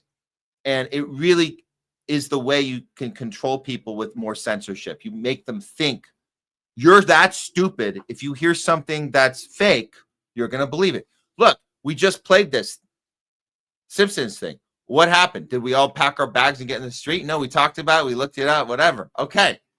It was just fun to share. But is it dangerous? Is it dangerous that I showed you a video that was AI generated? Is that dangerous? No, it actually isn't, because we're human beings with a brain in our heads, and we're able to look at stuff and ask questions before we pack our suitcases and get in the car. We actually are smart enough to not do that. So those stories are contrived to make us think that we need to be monitored. Thank you, Mr. Government. Thank you for protecting me from myself. Thank you for stopping that bad man who went on Joe Rogan and had a discussion about science and health and how it's not being done properly. And King Fauci, king of science, is not allowing science to actually happen. Thank you for protecting me from hearing that conversation, because I'm so stupid. I'm going to go out and do something really dumb, like take a horse dewormer and end up in the emergency room because I don't know. Oh, I might drink bleach too, because apparently you're telling me that the president told me to drink bleach, even though that didn't happen. But you're telling me it happened, and to not listen to anything that these crazy right-wing psychopaths have to say because I'm so stupid. I might go home and drink some bleach. Nobody drank bleach. That's a lie. It never happened. Just like War of the Worlds, people getting in their car. So let's be skeptical of the reporting. People lining up at the hospital. There's gunshot victims can't be seen. You guys remember that? Gunshot victims can't be seen because ivermectin overdoses are clogging up the emergency line. Those are lies. Those are lies designed to scare us again into thinking that if we listen to Joe Rogan, we're going to do something stupid, like take a horse dewormer or drink bleach. So don't fall for that. We're smarter than that. We're not stupid. You don't have to edit out an interview with RFK Jr., ABC, and tell us we couldn't show you the whole interview, but trust us, he said some really bad stuff about pharma. We can't show it to you. Why can't you show it to us? Oh, you guys are gonna listen to him, and then you're gonna do stuff. You're gonna do stuff. We're gonna stop you from hearing it. That's our job as journalists, is to stop you from hearing news and opinions and conversations. We're going to edit it for you and give you the highlights. Trust us, he's crazy. Well, we know he's crazy because he's a Zionist, but why are you not letting us hear about his critique on pharma? Again, we're smarter than that. Let's be smarter. It's okay to share out an AI video, accidentally get it wrong, and someone tells you didn't. I promise you, you didn't hurt anyone. You didn't murder anyone. Everyone's okay. No one's drinking bleach. Nobody is lining up and taking away from gunshot victims at the emergency room. It's not happening. Okay, that should do it for today's show. I want to thank on the ones and twos, Jamie Cheese Slice, and coming in for talking back. Very cool. Thanks, Jamie. And our co-host, of course, Craig Pasta Jardula, our trusted Thursday anchor with us here on the Homeless Left, and one of the two guests which showed up today, ALEX STRENGER. Thanks so much for being here, and we're going to reschedule both the guests we did not get this week. It was Caleb Maupin and Jose Vega. We'll try and have them both back here on the show, and they're both been on the show before. This is not a big. We'll figure it out. We'll get them both back on. Important conversation to have. We'll get them on next week. We'll be back Tuesdays, Thursdays, same time, same bat time, same bat channel. That was the old one from the 1960s Adam West show. Okay, guys, take care, and I think that's all I have for announcements today. The last thing I'm leaving you with, I forget what we put on the outro. It'll be a fun one. It'll be a goofy one. I hope it's a goofy one.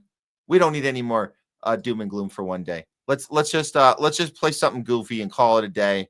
And I'll try and throw up some comments here during the rollout of the credits. Although we don't have official credits, but we have we call it the outro. So we'll try and run up. We do have to get some credits, that's for sure. Okay, yeah, this one, this outro will start now. This one is one from a subway. Somebody filmed a goofy guy. It's kind of ridiculous. It's kind of funny. Okay, that should do it for today. We'll see you guys next week, Tuesday, Thursday, back here on the Homeless Left, noon Pacific, 3 p.m. Eastern. Take care, and remember, always go out the world with curiosity, with courage, with conviction, and above all else, principle. We'll see you guys next time. I'm out.